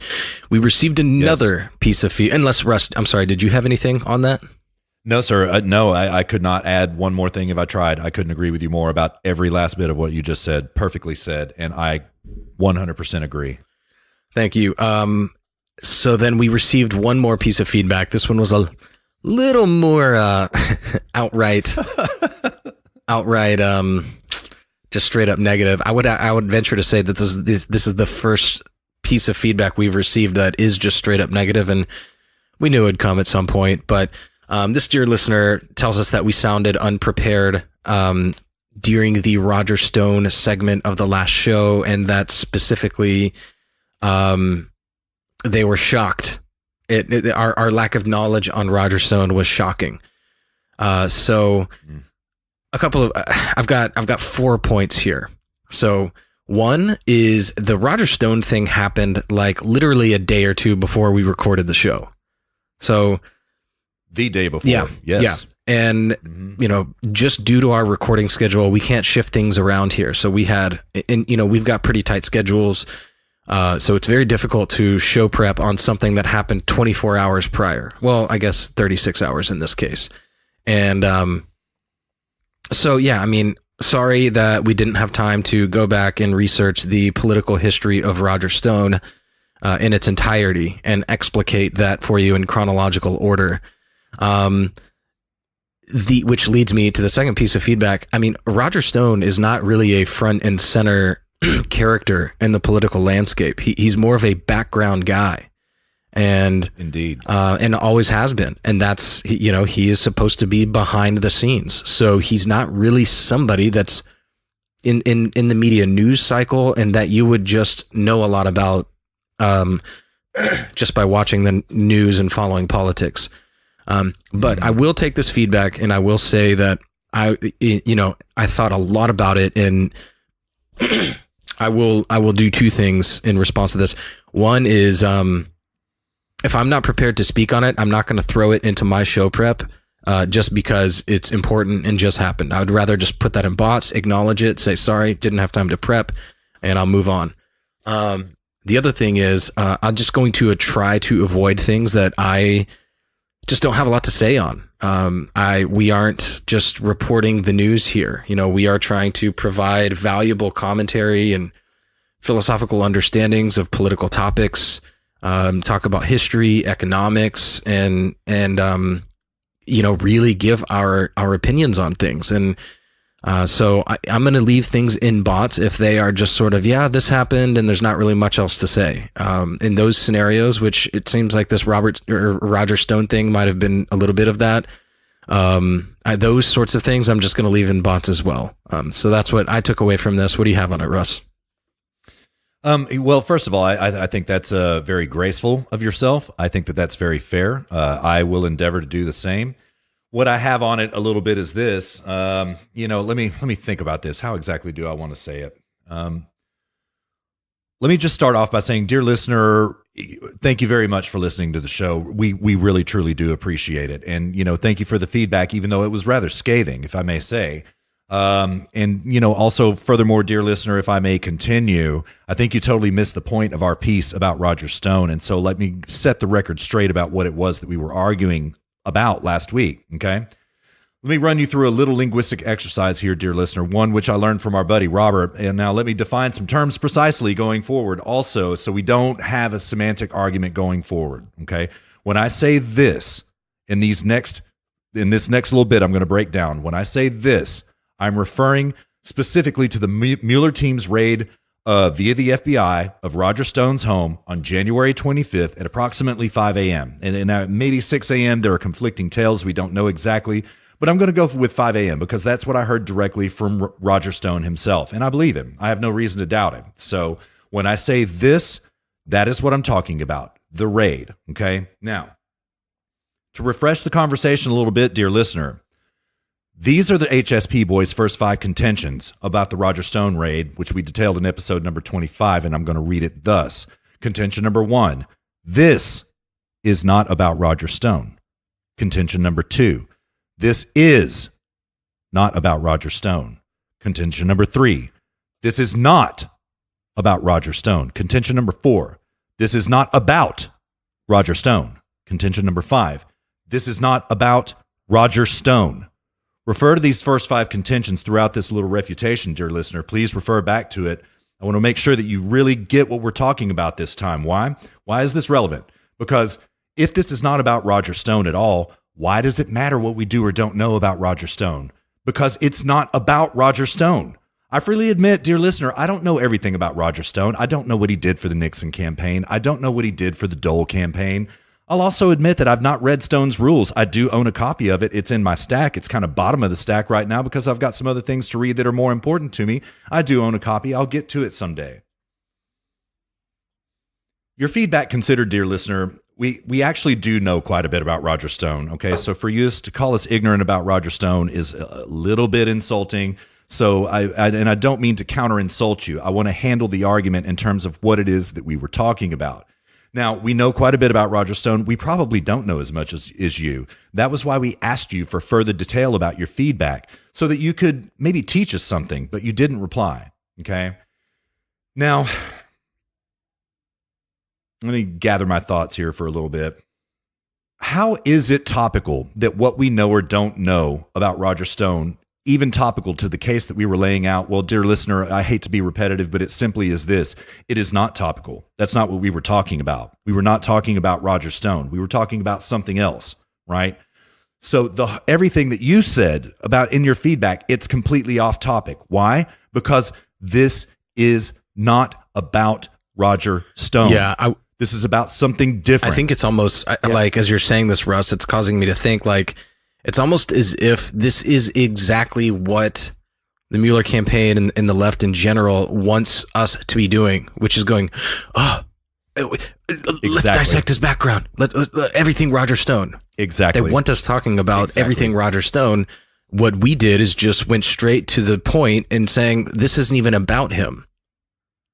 Yeah. So it's just... That's right. It's just nullified from the beginning that we would want to even have a conversation about Roger Stone when it's not about Roger Stone. I think that's Russ's point. Right.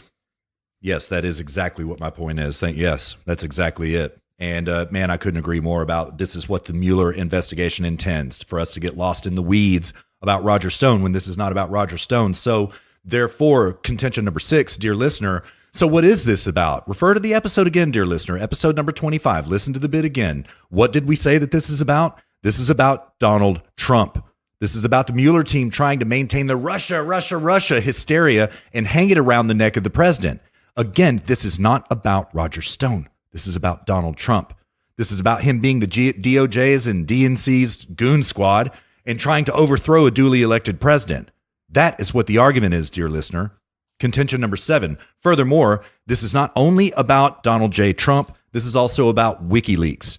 The raid is about the Mueller team trying to hype up the WikiLeaks scandal so that they can dirty up WikiLeaks, right? So that they can go forward and hang the WikiLeaks scandal additionally on the president. Why? Because it's not about Roger Stone. It's about getting the president. Contention number 8, dear listener. We flat out said there were no crimes committed by Roger Stone except for the obvious perjury traps which Mueller set for him, which he fell right into. And he fell into these perjury traps because of his own braggadocio and because of his own testimony before Congress. It's as if Roger Stone kind of couldn't keep it straight when he testified before the Mueller committee, and he fell into the perjury traps that we've seen over and over and over again. All right? That's another argument that we made in episode 25. Contention 9 that we made in episode number 25 is that some really shady business went down in terms of CNN being tipped off to the Stone raid, okay? To the point that they had cameras set up in front of the house before the raid ever even began. Any investigation with a shred of integrity would not allow this to happen. That was one of the things that we were arguing in episode 25. Contention number 10 that we argued in episode number 25. These weren't our arguments to begin with, dear listener. They were Byron York's arguments. We meticulously cited the Byron York piece from the Washington Examiner on Friday, 25th January, that he wrote about 2 hours after the Roger Stone raid happened. Go read the piece for yourself, dear listener. I highly recommend it. You'll see that we did not argue anything that Byron York himself didn't argue. Now, why was it that we quoted Byron York? First of all, because I love the guy. Second of all, because Luke and I are not attorneys. Byron York is an attorney. He knows a lot more about the dealings of this business in terms of the law than Luke and I do. And that's why we basically reported his argumentation as pretty much as our own. That's why we had to cite our arguments. And so that's why we did it. And so, dear listener, go back and listen for yourself. These were Byron York's arguments, not ours. Okay? Now, dear listener, respectfully, I think that what we were trying to say just kind of, it was missed upon you. This is probably our fault. We probably didn't communicate well enough what we were talking about. But I hope that we're setting the record straight here that we were not talking about Roger Stone, because it's not about Roger Stone. This is why we hit you up, because if there's something we missed that you want us to talk about regarding Roger Stone, we wanted to know what it was. I mean, you probably do know more about Roger Stone than we do. And if there's something that we missed that you want us to report on, we would be more than happy to do it. But instead, dear listener, respectfully, what you did, you drive by, hit and ran with your feedback, and you were insulting in the process. Dear listener, this is dishonest discourse. I don't mean to insult you. If you want to red pill us about Roger Stone, we will take it. We will say exactly what it is that you want us to say. Hell, I mean, we'll give you credit for it, or even bring you on the episode so that you can say it yourself. Okay? We deeply appreciate your listenership. We really, really do. But honestly, dear listener, I think that what we were saying just kind of didn't really connect with your understanding of things. For this is probably our fault, again, for not communicating well enough. But, give us a little bit of credit, man. We really do know a lot about Roger Stone. So don't accuse us of not doing it, and of not knowing that. And please don't accuse us of contaminating the debate with no real information here. Okay. Because we did bring real information, and, I'm sorry. I've had some time to think about it. I also did a deep dive in terms of my thoughts and feelings about this feedback, Luke, and really wanted to clarify what my position was. Yeah, we're going to have a lot more negative feedback going forward. I understand totally. That. Yeah, I totally understand it. Dear listener, you got to come correct. You got to be honest about it, and you weren't, quite frankly. And so we're giving you another opportunity here, dear listener. Hit us back up. We've reached out to you, right? Hit us back up. Let us know where we went wrong. We will be glad to correct ourselves under honest discourse. Yeah, I agree with that. I mean, I don't think that. I mean, who knows? I mean, I don't think it was necessarily dishonest, the original feedback, but, I was hoping to get a response. I was the one that sent the message back to him. So hopefully he'll get back to us. But if not, I mean, I think we did what we could here, and that's all we can do. But I will say, Russ, I think there will be a time when we'll look back, because, dear listener at large, when I received this, I screen capped it and sent it to Russ. I was like, dude, we got our first piece of just categorically negative feedback. Yeah. And, and I was like, I've already responded, I've, asked for additional clarification and whatnot. And then I was like, dude, there's going to be a time. And Russ and I were both just really, I mean, God, dude, I couldn't stop. I saw it at work. I couldn't stop thinking about it for an hour. It was it's like someone called your child ugly or something like that. You know what I mean? Yes. And then I was just like, you know what? There's going to be a time in which we receive 30 of these probably, hundreds or tens or dozens or something of these a day. Mm-hmm. And they're going to be 3 times as worse. Yeah. So I was like, we're going to look back on this and be like, dude, you remember when we got that first email and we were both so distraught over it? And, now we get 20 of those a day, sort of a thing, Yeah. Yeah. So dear listener, it's nothing personal, but this is our baby. And, we appreciate the feedback. We do get passionate about the feedback. And it's, again, I want to reiterate to all the dear listeners out there, because I don't want our response to the feedback to discourage people from sending more. By all means, yes. Even if it's negative, please. Yes. Yeah. This is never personal. This is never personal towards you. Absolutely. I really appreciate Dave in Texas for just every week. He seems to send some gem, and it really is interesting. And when we do get passionate about it, but it's that passion that fuels why we do this in the first place. We wouldn't be here doing this for you to send feedback to if we weren't passionate about it. So that passion is coming from a very organic place, and it's not personal when we get passionate about your feedback. For so sure. I just don't want to discourage people, but I would encourage you, if you are going to send us feedback, try and send the feedback with clarity, explanation, and if we reach back out to you for more clarity, more explanation, then I would implore upon you that you would respond to us in the future, because without a response, we can't.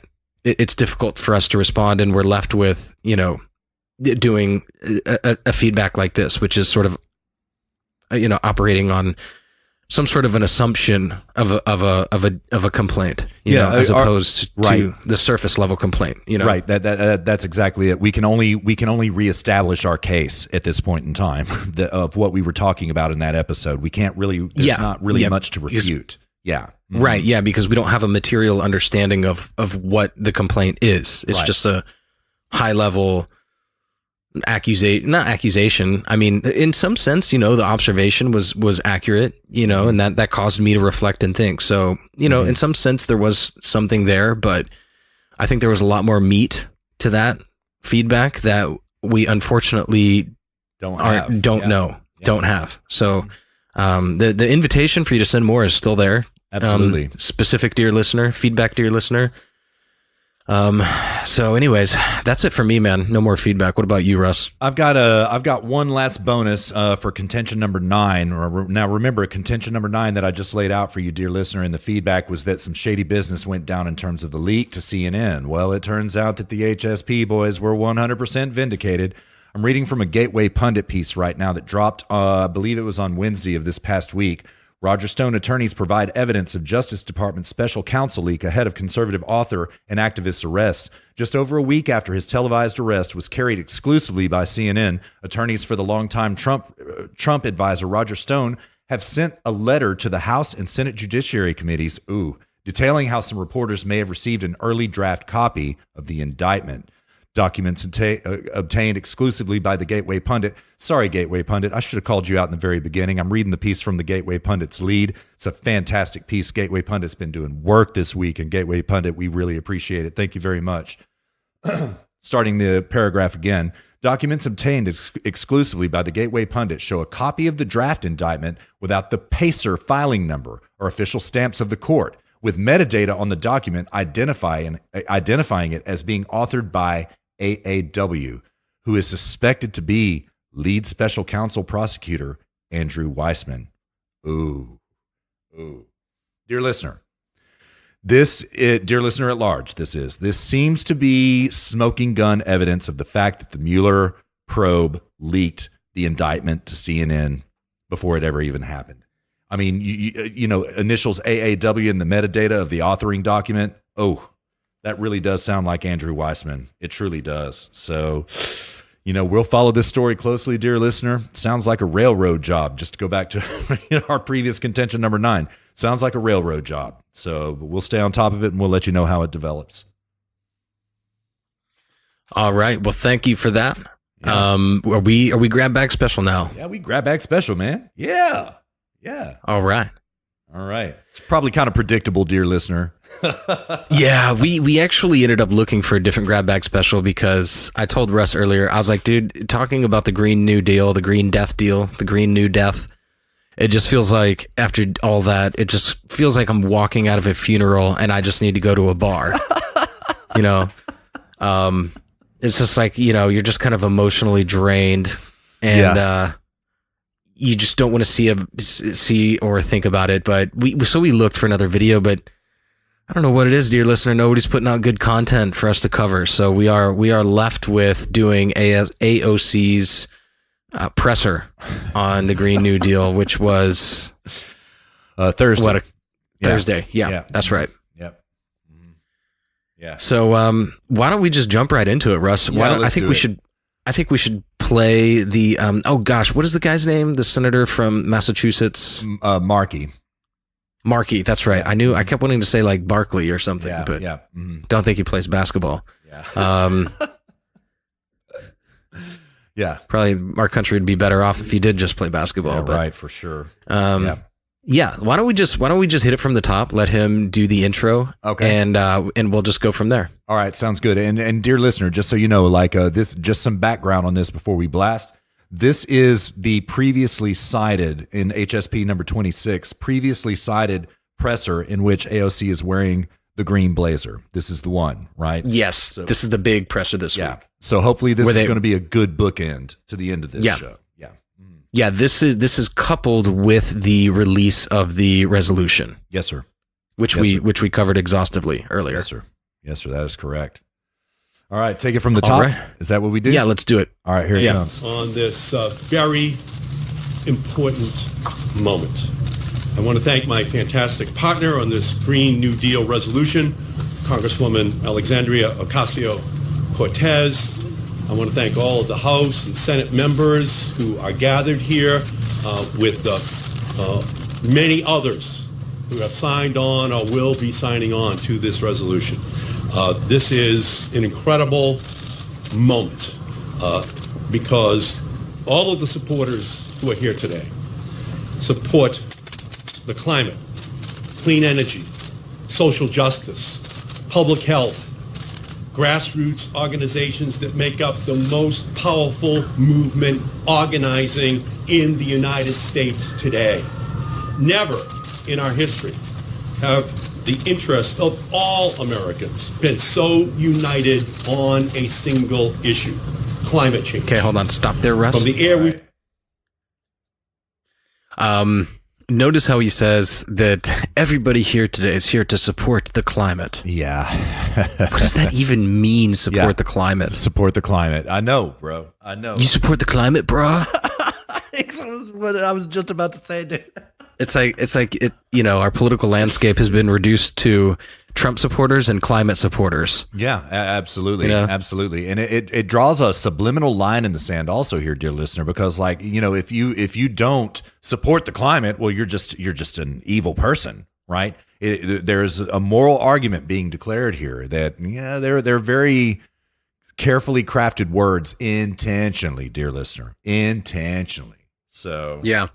And the other thing, then he goes on like public health and all this other stuff. It's, they're just like weaving all of this in together into like one giant package deal, as if like, I mean, here's the thing is like, when you think about the relationship between climate and public health, there is never been a more healthy relationship between climate and public health as there has been since fossil fuels. Absolutely, man. Yes. Like there's in Moral Case for Fossil Fuels, Alex Epstein's book, like he has a graph in there where, and he talks about this a lot. He's used it in debates where it's like, when we just had a mass adoption of fossil fuels, climate related deaths just plummeted. Yeah, that's right. To like a point where it's now like extenuating circumstances. Someone gets into a wreck in a remote isolated area and it's in the middle of a winter and nobody's there to help them and then they freeze to death. But it's not like Morocco last year in the winter time when it became abnormally cold and like all of their elderly just froze to death. Right. Like we don't have that kind of climate problems anymore. So yes, sir. When you talk about public health and climate, okay, well, why don't we talk about climate-related deaths and fossil fuels? Yeah. Yeah. Why don't we talk about the slums of Mumbai? Those people are extremely green. They use almost no fossil fuels. Every time a heat wave moves through, you see in the news a bunch of people die. Yeah. Because of heat waves. Yeah. How about air conditioning, dear listener? How about heating? Yes. Yeah. So, this is just a total nonsensical understanding of the relationship between human beings and an otherwise hostile climate sans fossil fuels. Yes, sir. Yes, sir. Yes, sir. Very well said, man. Very well said. Couldn't agree more. I mean, the proof is in the pudding time and time again, dear listener. We have ambulances now because of fossil fuels, right? Like what Luke was saying. We have ambulances. We have helicopters, right? You get stranded. You got a satellite phone. You get stranded in the middle of northern Canada in the middle of the winter. You're about to freeze to death. Well, if you can use your satellite phone, you can call up and get an airlift out of there. You know what I mean? Thank God for fossil fuels, or people would be dead. Yeah. Dude, I have a funny story about this. So my dad and I, one time, I was like back in Texas visiting, and it was during the winter. I think I was back for Christmas. So it was like December. And I think it was when I was living in San Francisco, and we had gone to the grocery store, and we jumped back in his truck, and we were driving back out to the farm, which was like 45 minutes away. And he had a plastic bottle of water. God forbid plastic, right? He had a plastic water bottle like in the cup holder. So I just grabbed it and opened it. I mean, it was an unopened bottle of water, and I just grabbed it and opened it and just started drinking it. And he was like, "That's my survival water." I was like, "What are you talking about?" He's like, "If I'm driving out to the farm alone and I hit an icy patch and spin off the road, I might need water at some point." I get it. Yeah. I was like, sorry, Dad. Yeah. I've got a disaster kit in my car that I carry with me at all times, and I have survival water up in there as well. Yes, I do. I feel it. I get it. Yeah, and I change that survival water out every now and then so it doesn't get stale. So, true story. All right, let's continue, man. All right, from we're at 1 minute 4 seconds. Continue from the point right here with Marquis it's Dribble. pretty good. Yeah, this intro is good. It's right. informative. Yeah. All right, here it comes, coming at you. We breathe, to the jobs that employ us, to the neighborhoods we live in, to the economy we operate within. Climate change defines our existence. Global temperatures are the highest in recorded history. Wealth inequality is at its highest point since the era. Stopped.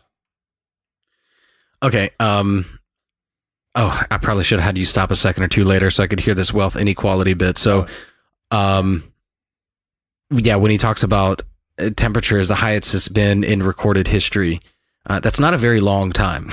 Right. So let's, we also need to keep that in context. Where are you talking about? Like global temperatures? I mean, where are you talking about? So, yeah. And also like there's recorded history. There's also known history. I mean, there are, the earth is, and we are approaching the end of the Holocene.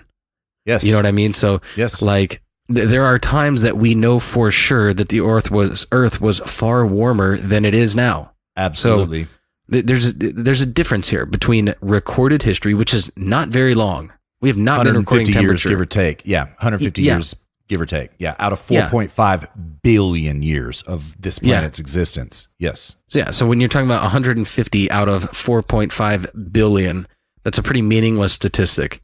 And then I already know, who cares what he says about wealth inequality?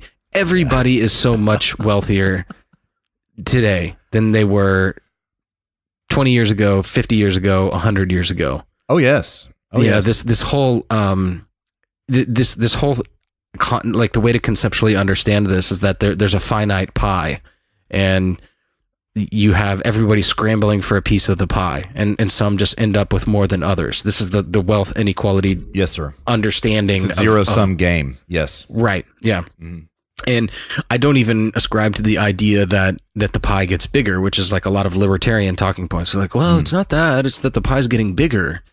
Well, like, I think it was Yarn Brooks said this in a debate. This is where I first heard this, actually, which is he was like, it's even more than that. It's that we all have our own pie, and I create this kind of pie, and you create that kind of pie, and my pie is really good, but you don't like it, but someone else does, so I trade with them, and we all trade our pies around, and then we all have the pie that we want, and as much as we want, as much as we desire. Yes. Like this whole wealth inequality thing is just total and complete nonsense. Yes, the poor today are way richer than the poor were 50 years ago. And the poorest person in the United States is way richer than King Louis himself was. So that's absolutely right. Yes.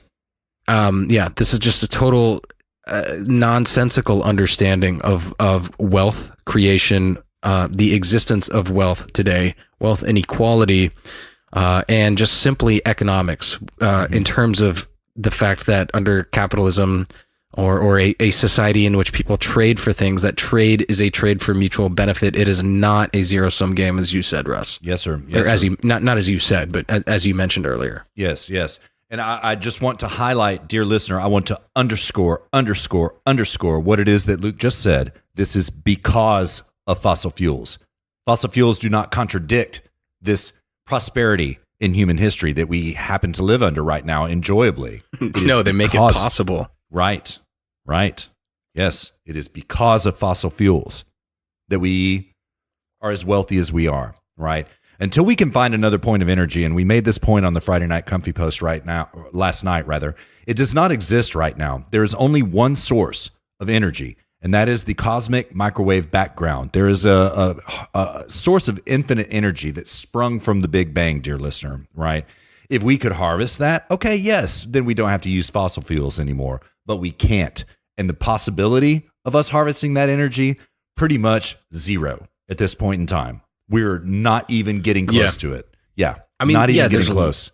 There's lots of technologies out there. Like I know thorium is becoming a thing. I mean, correct. like that's why China's on the moon. Yes. Mm-hmm. Yeah. There's tons of technology out there. And the truth is, like, we have so much fossil fuels to carry us so far into the future. We have so much time to develop new technologies before we will ever run out. Oh yeah. And which is also a funny argument that the left always throws out there, which is that, like, oh, well, fossil fuels are bad because we're going to run out someday. So, okay, so you agree that they're good for now. Right.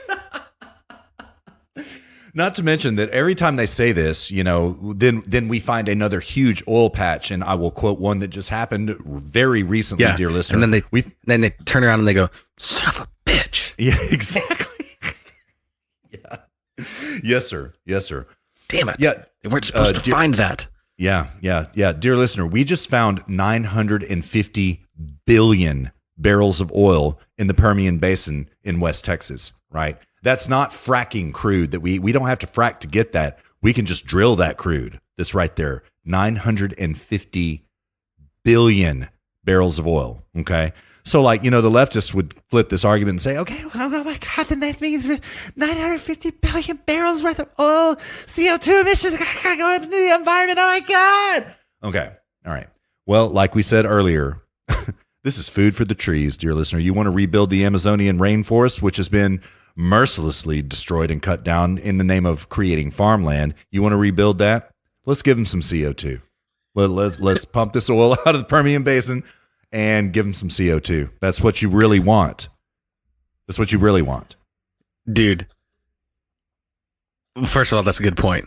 I listened to all that, but while you were talking, I just happened to glance over at Twitter and saw the Daily Caller just tweeted out an article about something Trump tweeted, they tweeted out an article they had written about something Trump tweeted an hour ago. And Trump says this: "I think it is very important for the Democrats to press forward with their Green New Deal. It would be great for the so-called, quote, carbon footprint, end quote, to permanently eliminate all planes, cars, cows, oil, gas, and the military, even if no other country would do the same." Brilliant.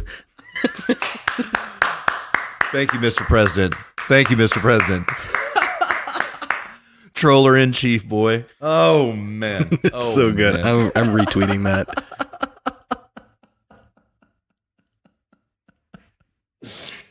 Oh, well done, Mr. President. No, HSP boys, Mr. President, we're so proud of you this week. Seriously, we are just absolutely proud. Yeah. Yes. Yeah, there are some weeks, man, where I'm just so black-pilled on Trump. And then there are other weeks where I'm just like, thank God he is in office, dude. I go back and forth. Same here. I do too. Yeah. Good times and bad times, man. It's true. Yeah. So. All right, we should continue, but I need to caveat both you and dear listener saying that I'm getting, it seems like the first about 5 seconds of the drop I don't get. Really? Okay. And then it comes in and it seems to stay. So if I don't comment on something that was in the first 5 seconds, it's just because I didn't hear it. Yeah, dear listener. It's probably something with Discord. Yeah, it could be something with Discord. I am hearing you a lot of chop in our conversation. And also, dear listener, I maybe should have put this in updates. We're trying some new gear this week, and we're it was a little bit harder than we thought it was going to be. So we're making some mistakes. We're learning from them, and so there might be a little bit of chop in the audio as well. But I am hearing the chop in Discord, Luke. I am. Yeah, I lose about a sentence every now and then. But dear listener, this is how it always is. That's just how it goes. Yeah, one day when Russ and I are unified under a single roof in a studio, yes, sir, all these problems will disappear. But yes, sir. Oh, yes, I think that's a long ways away. Long ways away. Yeah, I think so too, man. I think so too. We've got short-term business within our respective locales, and that business has to be handled. So yes, yeah, indeed. But it's going to happen someday, dear listener. It's going to happen. So yeah, man. Do you want to pick it up from right here, or do you want to grab bag this and jump in the future? I think we kind of need to hear more from this intro. I think we should pick it up right where we left off for now. Agreed. Yeah. All right. Here it comes, man. Coming at you, dear listener. Of the Great Depression, the erosion of our coastlines, the erosion of the earning power of workers, the pollution of our planet, the pollution of our democracy by big oil and Koch brother financing. The interrelationship of these ills and injustices is undeniable, but the challenge is not insurmountable. It will only be through an historic, generational commitment to end climate change that we create the kind of democracy that works for all Americans. We will save all of creation by engaging in massive job creation within our country. Oh, God, man. This is not job creation. This is complete job destruction, dear listener. I mean, everything that you just heard in this last minute that we just played is complete nonsense. Every last bit of it. All right. You got anything before I roll on, Luke? I just got triggered for a minute. I had to de-trigger and vent. Yeah, no problem. I can comment on this. So, he says that we need to do everything that we can to stop climate change. I want to talk a little bit about, very quickly. I want to talk a little bit about the insignificance of our impact on climate change. First of all, the climate is always changing, and it always has been since what we've known about Earth, which goes back 500 million years or more. Yeah. And at least is so far as I know, that's our understanding. I'm sure it's probably even much farther beyond that, but it is. I'm just going, I'm just going in terms of climate. I'm just going back to, the earliest known mass extinction event, which, I should actually, sorry, dear listener, I should actually look that up, but in any case, whatever the case, I don't know it off the top of my head, but hundreds of millions of years that we, at least that we know about the climate, and probably a lot longer than that. And the climate, what we do know is that for hundreds of millions of years, the climate is changing, or the climate has always changed, and far more radically than it is now. Absolutely correct. All it takes is some solar flares, us getting a little bit closer to the sun, a little bit farther away. Yep. An asteroid right out of my mouth. Yeah, an asteroid hitting, volcanic activity, like the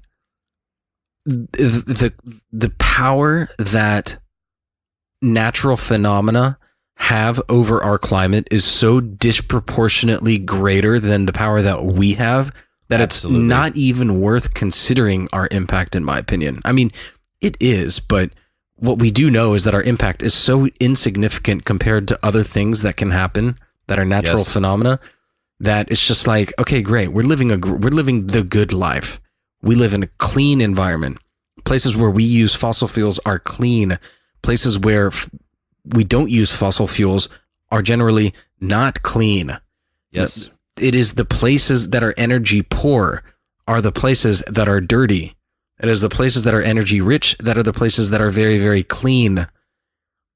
So what we need to do is use more fossil fuels for now, and then just let the markets over time take over, and new technology will naturally arise, and we will go with that when and if the time is appropriate.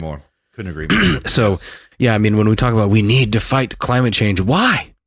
Yeah. That's like saying we need to fight our orbital. That's like we need to fight the solar flares on the sun. That's the battle of our time. Yes. This is our Waterloo. We need to fight the flipping of the magnetic poles, which is happening, dear listener. And I'm really stunned personally by the lack of intellectual curiosity about the moving of the magnetic poles, which we can prove over and over again. For sure.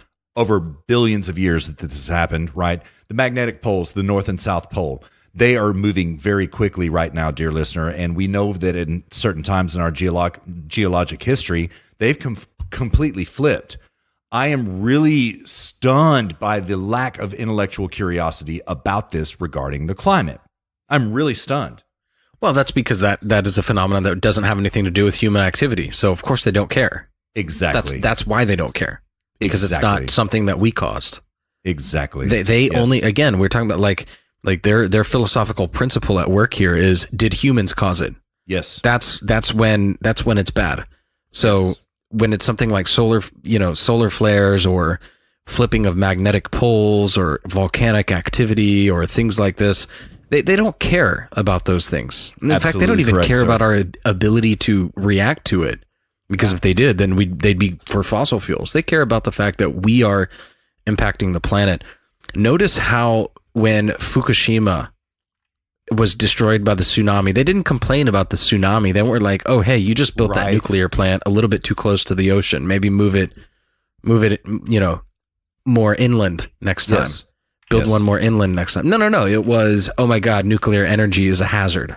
Yes. Mm-hmm. So, but, thank God for that, because if they did argue about, oh man, the typhoon came and wiped out Fukushima, well, they would say that the typhoon is the result of climate change, which is patently false, dear listener, because typhoons and hurricanes have existed forever. Long before human beings existed, long before cars existed. They have always existed. As long as this planet has had water, they have existed. So...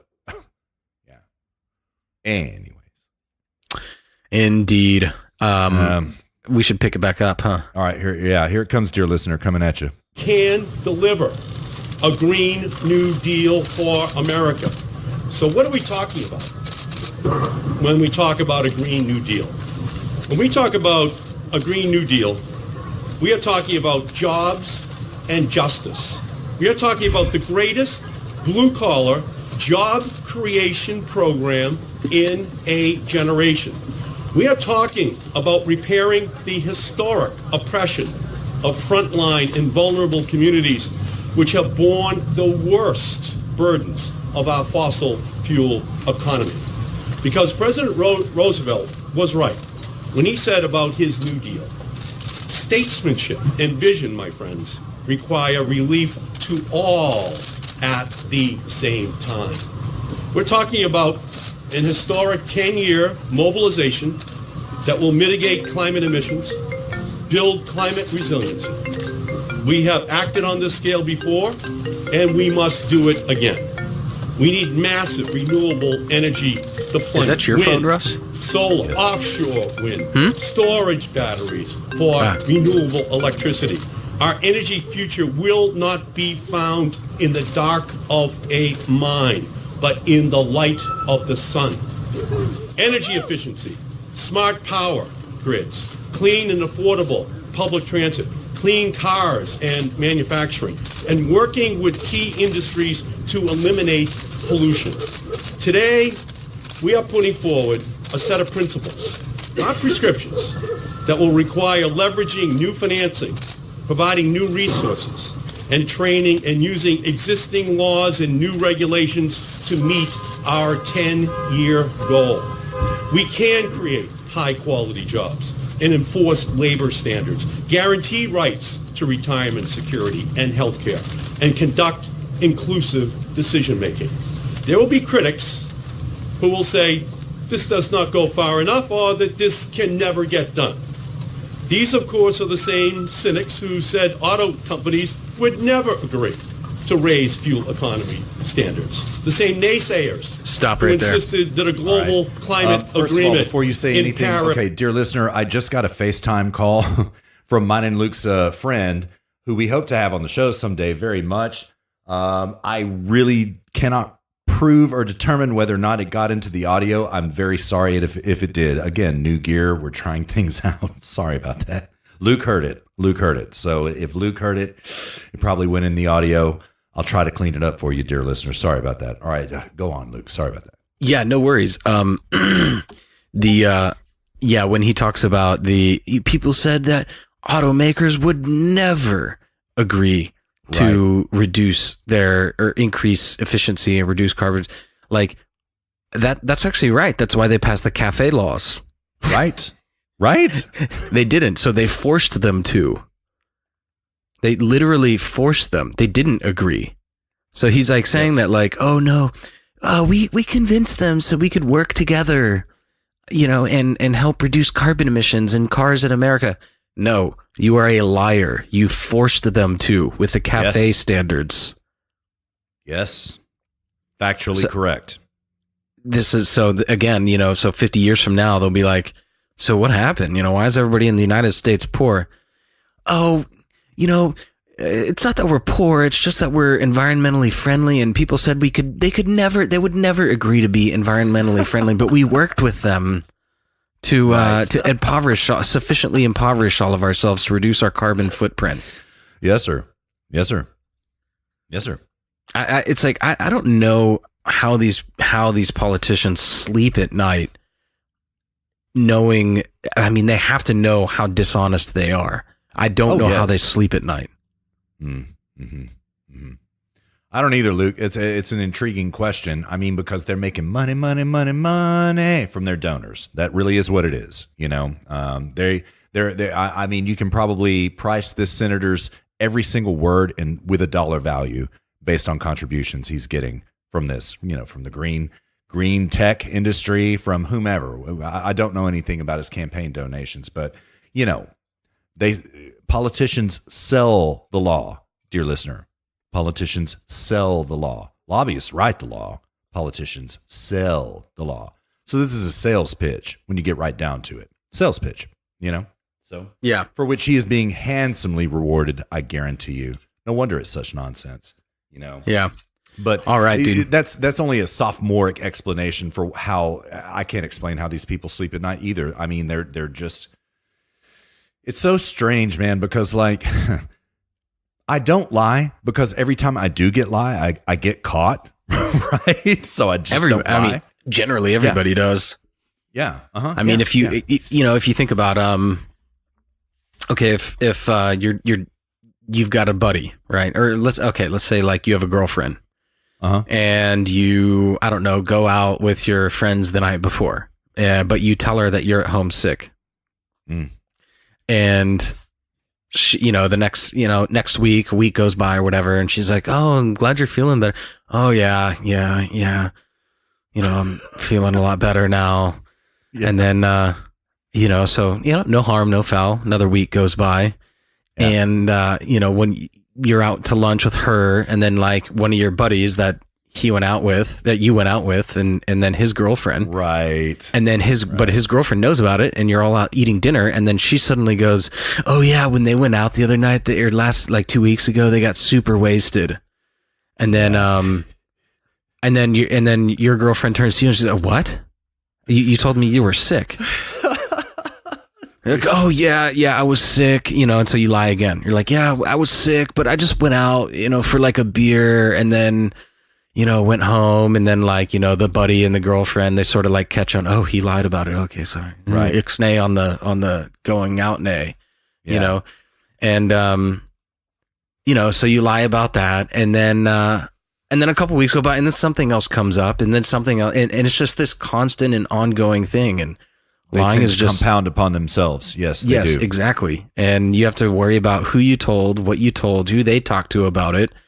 Because like then 3 weeks later, like you're out to lunch with like your girlfriend's best friend and her boyfriend, and they're talking about how sick you were and blah. It's just, it just never ends. And it's just lying is just such a bad strategy for conducting your life. It just doesn't work. Absolutely. You always get caught. Yeah.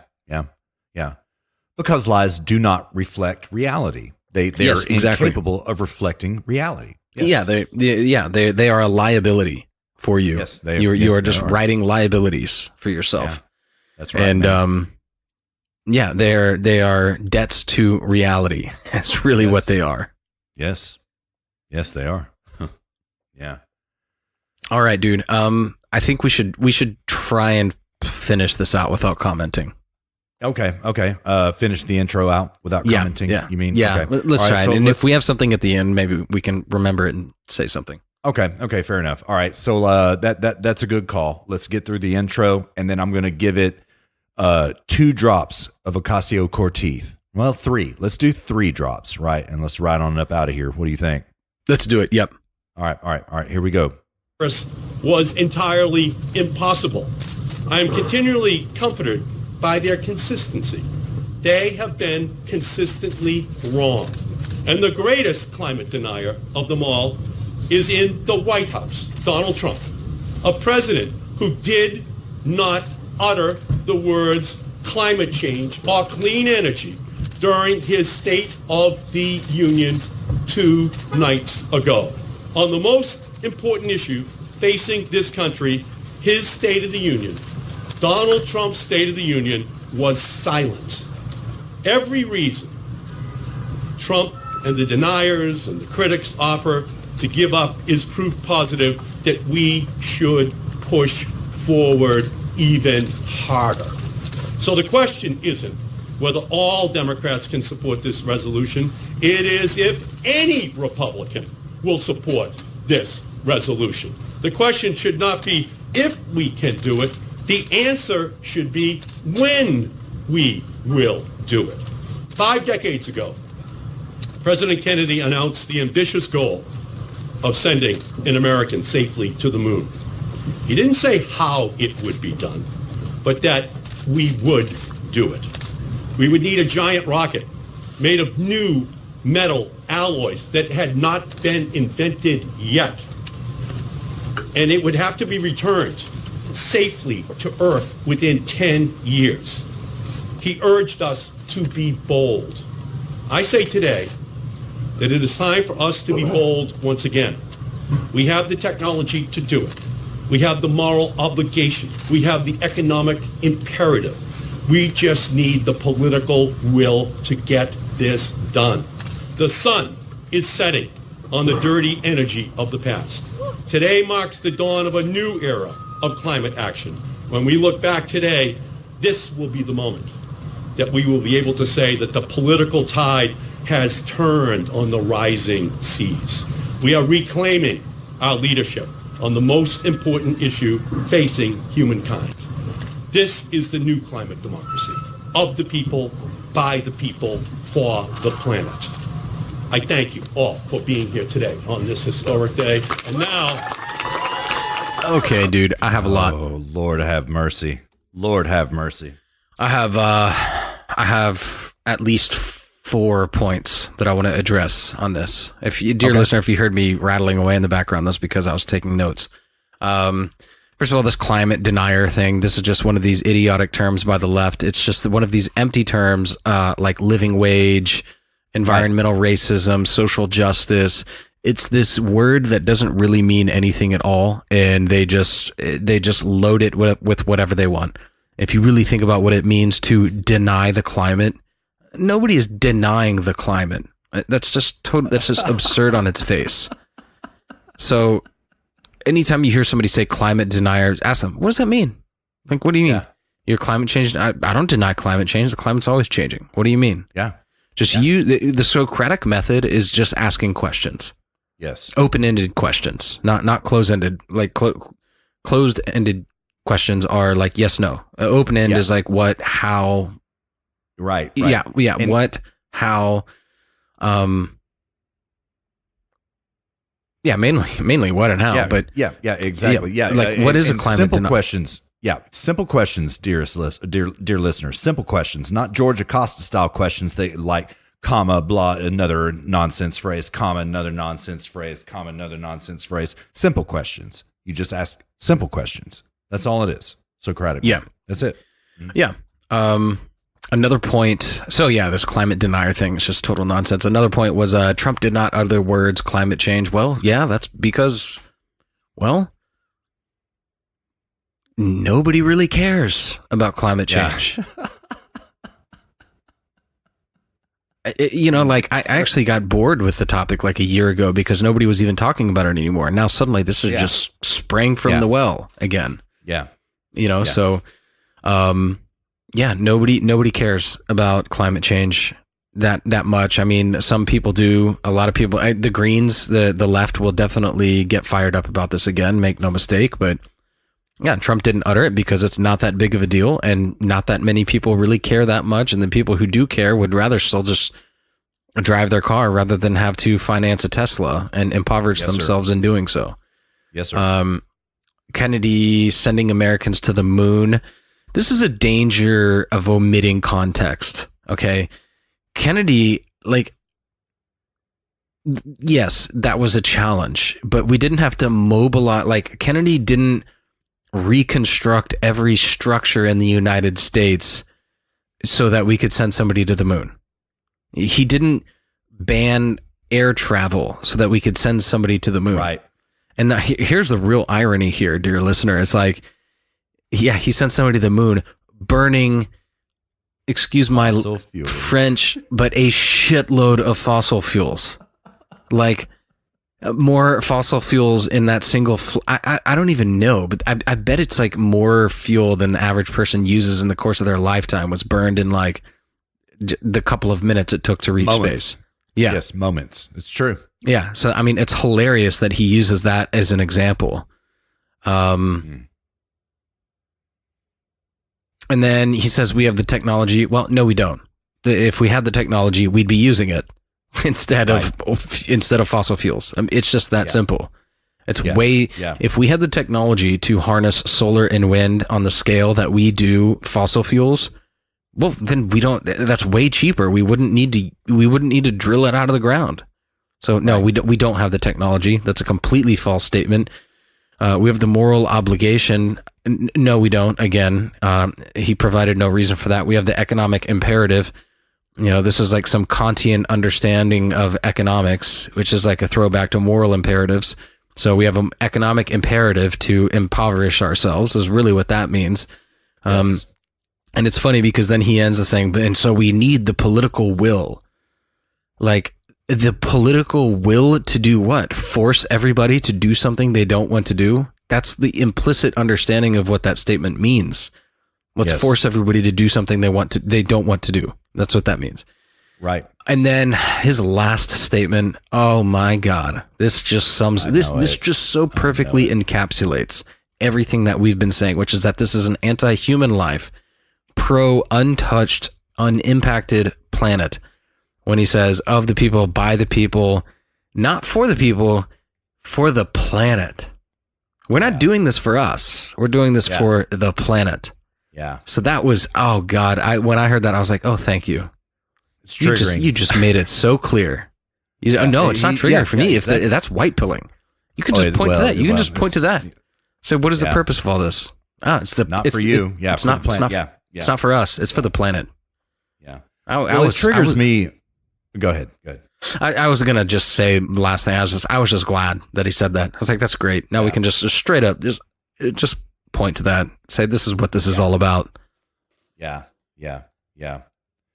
First of all, very well said. I agree 100% with everything you just said. But other than, I find it triggering for him to say nonsense like what he said, but whatever. It is white pilling because, it makes it clear, dear listener, that it is not for humankind. It is for this existential thing, which we call the planet, right?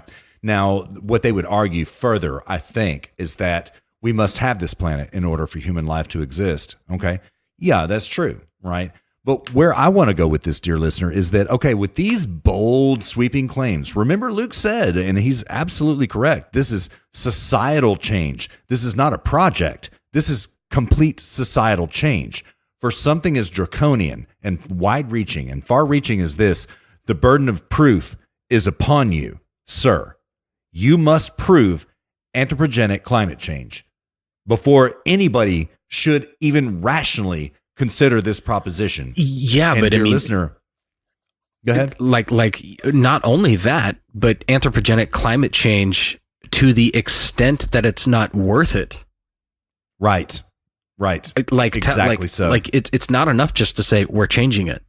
Right. You need to say not only are we changing it, but it's not worth it. Yeah, that's right. That's a damn fine point, sir. That's a damn fine point. Nonetheless, there are only, dear listener, there are only models that suggest that human beings may be changing the climate. There is no smoking gun evidence of it whatsoever. Okay. Now, other than the climate always changes in response to the organisms which inhabit that climate, right? The dinosaurs most certainly changed the climate. All right, you're going to blame methane coming from cows for heating up the ozone, for putting CO2 in there, up in the ozone. Think about dinosaurs. many multiple times the size of a cow, and they were everywhere, right? So the climate was changing and responding in accordance to even dinosaurs as well, all right? I want to hear something about, what would you call it, Luke? Dinosaur-genic climate change? I don't know. Yeah. I want to hear some refutation about this, but there never will be, because humans are to blame for everything. I'd never say human as a noun. Human beings are to blame for everything. We're just guilty. We just deserve our enslavement. That's it. Yeah.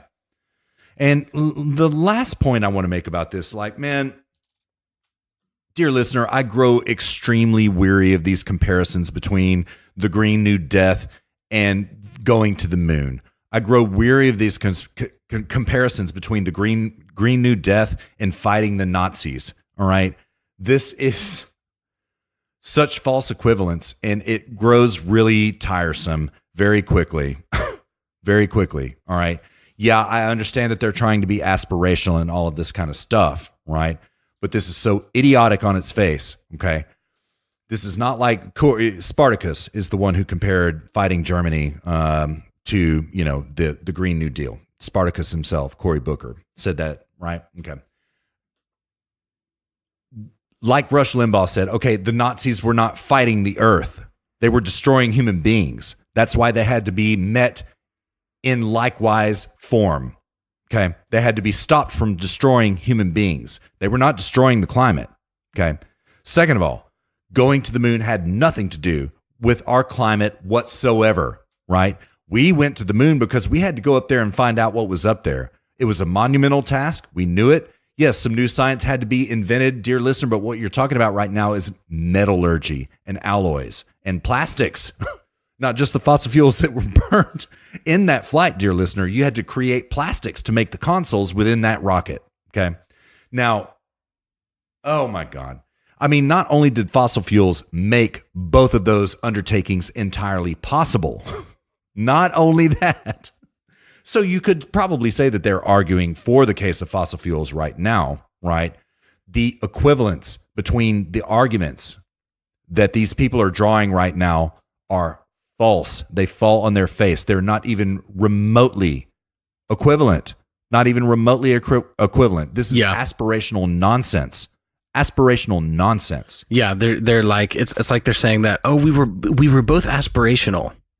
Yeah, right. It's like because that's like the one unifying thing. As long as it's aspirational, that validates our cause. Right. It's as shallow of a comparison as you could possibly make. Yeah, as shallow as possible. Yes.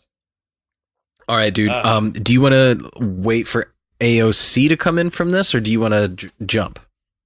Let's jump. Well, I don't know. Your call, man. But let's wait. I really don't want to. Yeah. Let's do it. All right. So play it from right here. Yeah, play it here. Yeah. Let's do it. All right, dear listener, coming at you. Now, I want to introduce to you my phenomenal partner on this resolution, the great Alexandria Ocasio-Cortez. Thank you, Senator, and thank you to all of my colleagues here that have joined us today. This is so incredible. This is such a major watershed moment, and I am so incredibly excited that we are... Whoa. It just We are stopped. going to sorry about that, dear transition listener. this country into the future, and we are not going to be dragged behind by our past. I'm so excited by that. I think that today is not just a big day for us as a delegation, us as a party, us as a movement, but this is a big day for activists all over the country and for frontline communities all over the country. Today is a big day for people who have been left behind. Today is a big day for workers in Appalachia. Today is a big day for children that have been breathing dirty air in the South Bronx. Today is a really good day for families who have been enduring the injustices of drinking dirty water, or who have seen their living rooms being flooded in with the waves of rising sea levels.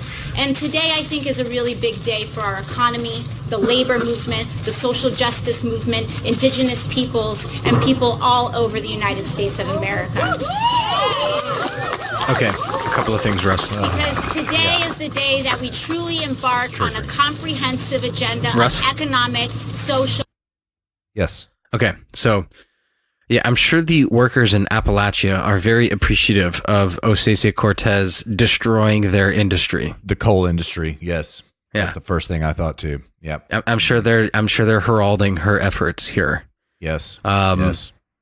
And then, which the irony, she says, all the poor families drinking dirty water. I wonder if she realizes that it's actually fossil fuels that we use to purify our water. Right. I mean, we always drank dirty water before fossil fuels. Yes.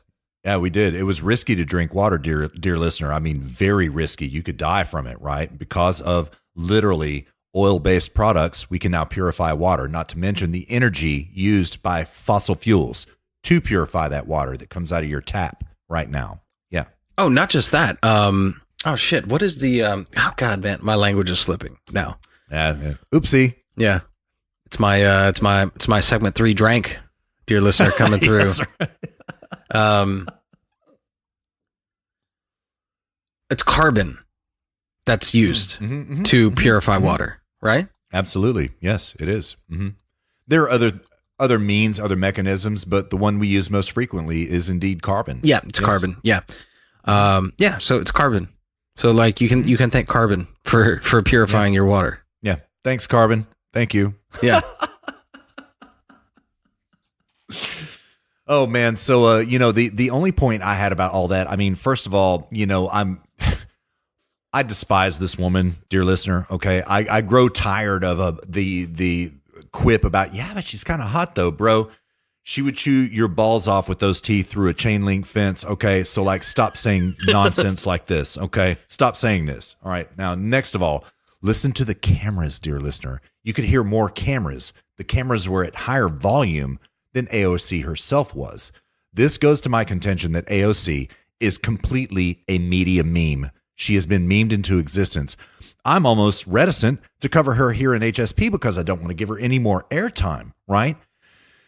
What I am going to suggest to you, dear listener, is that at some point in time, this media flurry, this media adoration, which she now enjoys, which created her very existence, her very candidacy, and her very election, this is going to turn against her someday, dear listener, right? I mean, literally, there are more camera pops in that audio than there is AOC's voice. It's disgusting.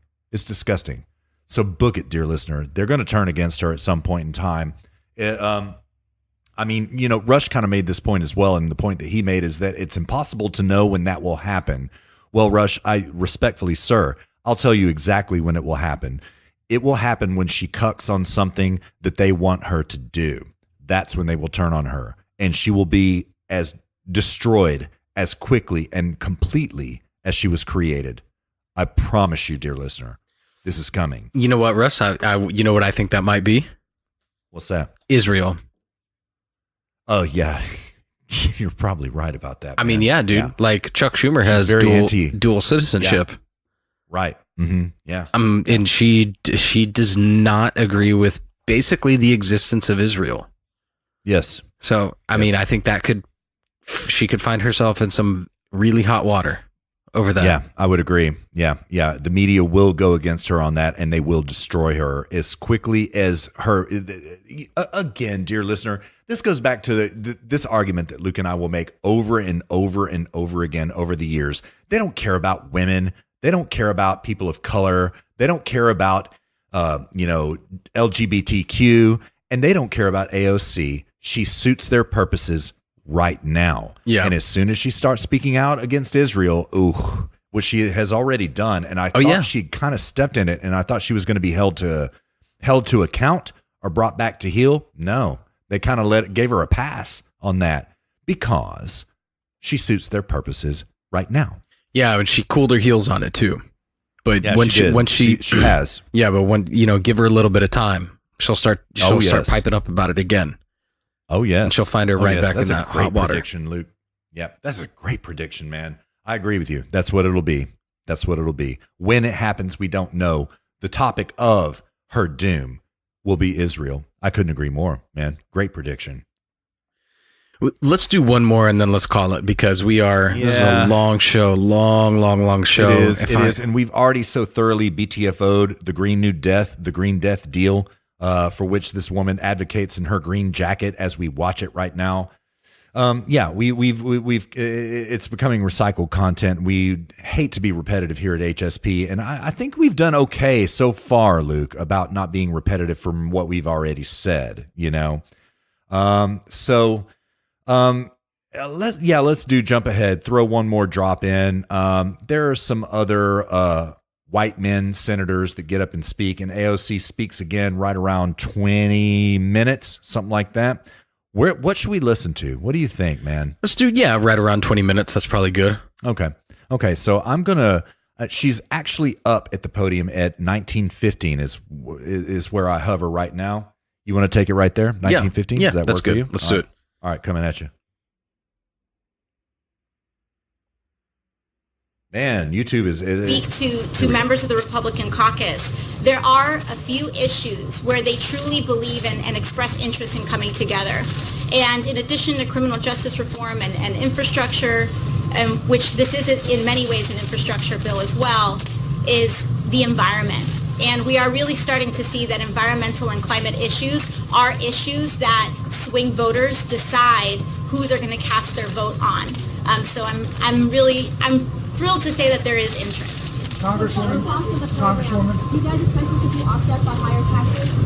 So, do you want me? So you go. Yes, please. So I think, and I spoke about this morning, is that I think that part of this is also really examining the role of government and what government is for.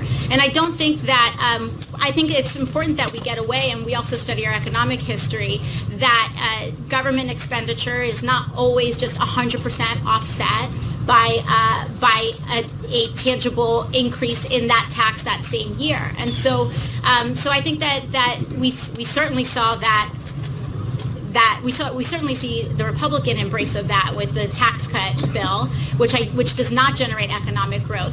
But I'm looking forward to really communicating that this is an investment. For every $1 that we spend on infrastructure, we get a return on that investment. For every $1 that we spend on tax cuts, we get less than $1 back. And so this is about making smart investments, and this is about making investments that actually generate returns and not lying about the fact that they generate returns. They actually generate returns. Oh my God. Dude, yeah, I was like listening to that, and she's like, and that,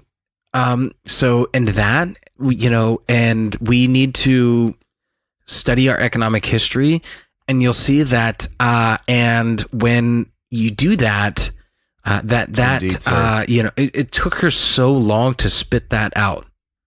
Yes. That is how somebody has no idea what they're talking about. Exactly. The lengths to which this woman strives to appear intelligent is just staggering, man. It's just staggering. And, and I've said this before, dear listener, I go back to her vocal fry and her and her hand gestures. Dude, what a disgusting human being. All right. So, first thing, dear listener. All right. This was bottom of the stack in episode number 23 or 24. I can't remember which. Okay. This thing that she said about tax cuts, all of it, every single last bit of it is simply a lie, an absolute 100% lie. Okay. Now, I put this bottom of the stack because I really wanted to talk about it, but I'll just mention a couple things now. Okay. Every time we cut taxes in our history, I'm going to call up two examples from our immediate past, JFK and Ronald Reagan. Okay. Those were big tax cuts there. When we cut those taxes, the economy grew and federal tax receipts increased every single time. Why is this? It has something to do with the concept of velocity of money, but let's just break it down and make it simple, dear listener. It's because when tax cuts happen, people have more money to spend, and so they spend more money. And this allows the government to take in more federal tax receipts, and more people are making money. So, dear listener, that is a blatant lie. What she said about the cost of Republican tax cuts. They're coming after they want that money back, dear listener. They want more control of your income. They're coming after that tax cut that our president gave to you and our Congress, to be fair. They're coming after it, right? But I can literally prove demonstrably in excruciating detail how much money we make more in the government and as human beings when the government lowers taxes. I can prove it. Yeah. Yeah, I mean, and the other thing that she talked about was like, there's things that we can do. We can invest in smarter ways. You know, she provided no evidence to back any of that up. Of course, probably because it's complete and total nonsense. You know, it's all a lie. Yes. Yeah, it's like her thing is we need to. What was the first thing she said? We need to invest in. We need smart investments and not invest in tax cuts. Like, you don't understand what an investment is. You don't invest in tax cuts. That's not an investment.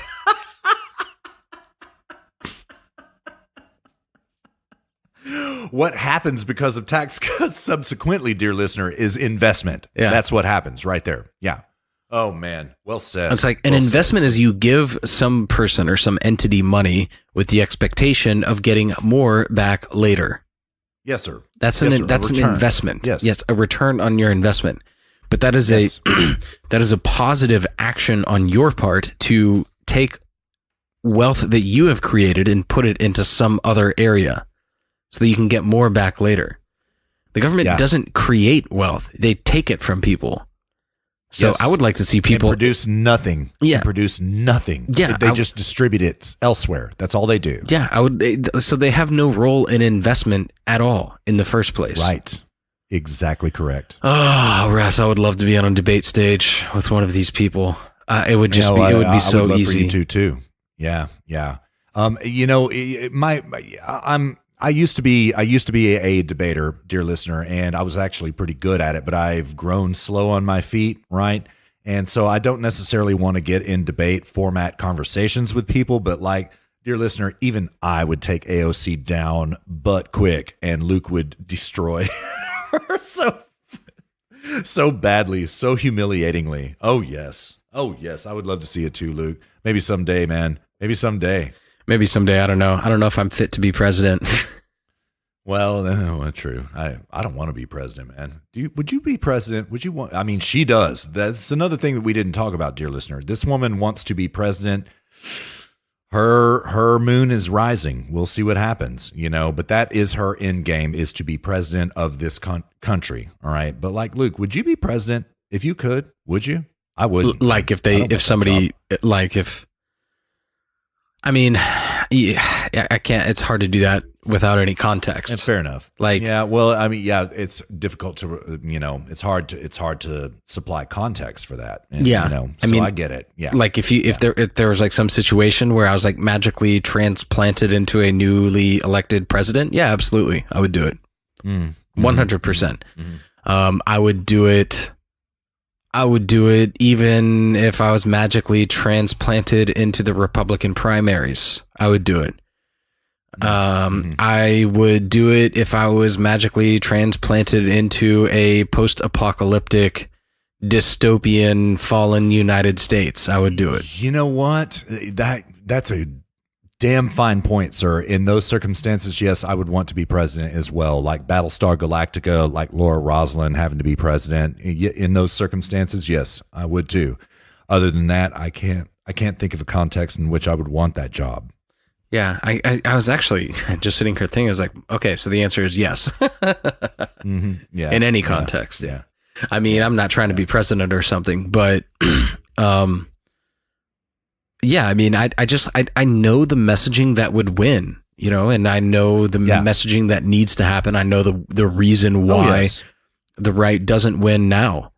And to me, it's just all so clear. And it just takes some, you know, it takes what Ocasio-Cortez is doing, and just doing the opposite. You know, she's reading and studying and holding her principles. But it's like our principles correspond to reality. Like, we are correct. She is incorrect. You know, that's all it takes. Yes, sir. It's just that. True. It's just that simple. And but I mean, it's just so funny. It's like almost every word, every utterance of theirs is wrong. It's just like, you know, honestly, Russ, if I were in a debate with somebody like this, like one of these people, my biggest challenge in that debate would be if I could write fast enough. Like by hand, to take notes on that would be the hardest part. Yes, sir. So that I could just remember, you know, everything that they said, everything that they're wrong about. Have to learn shorthand. That would be the hardest part. Yeah. I'd have to learn like debate shorthand, which I've never been like on a debate team, so I would need to learn that. Yeah. Well, I have been on a debate team, several debate teams, and I've debated by myself before. And really what it is about having your briefs drawn up in advance. So they say this, you pull this brief. They say this, you pull this brief, and you just kind of sit here and stack them.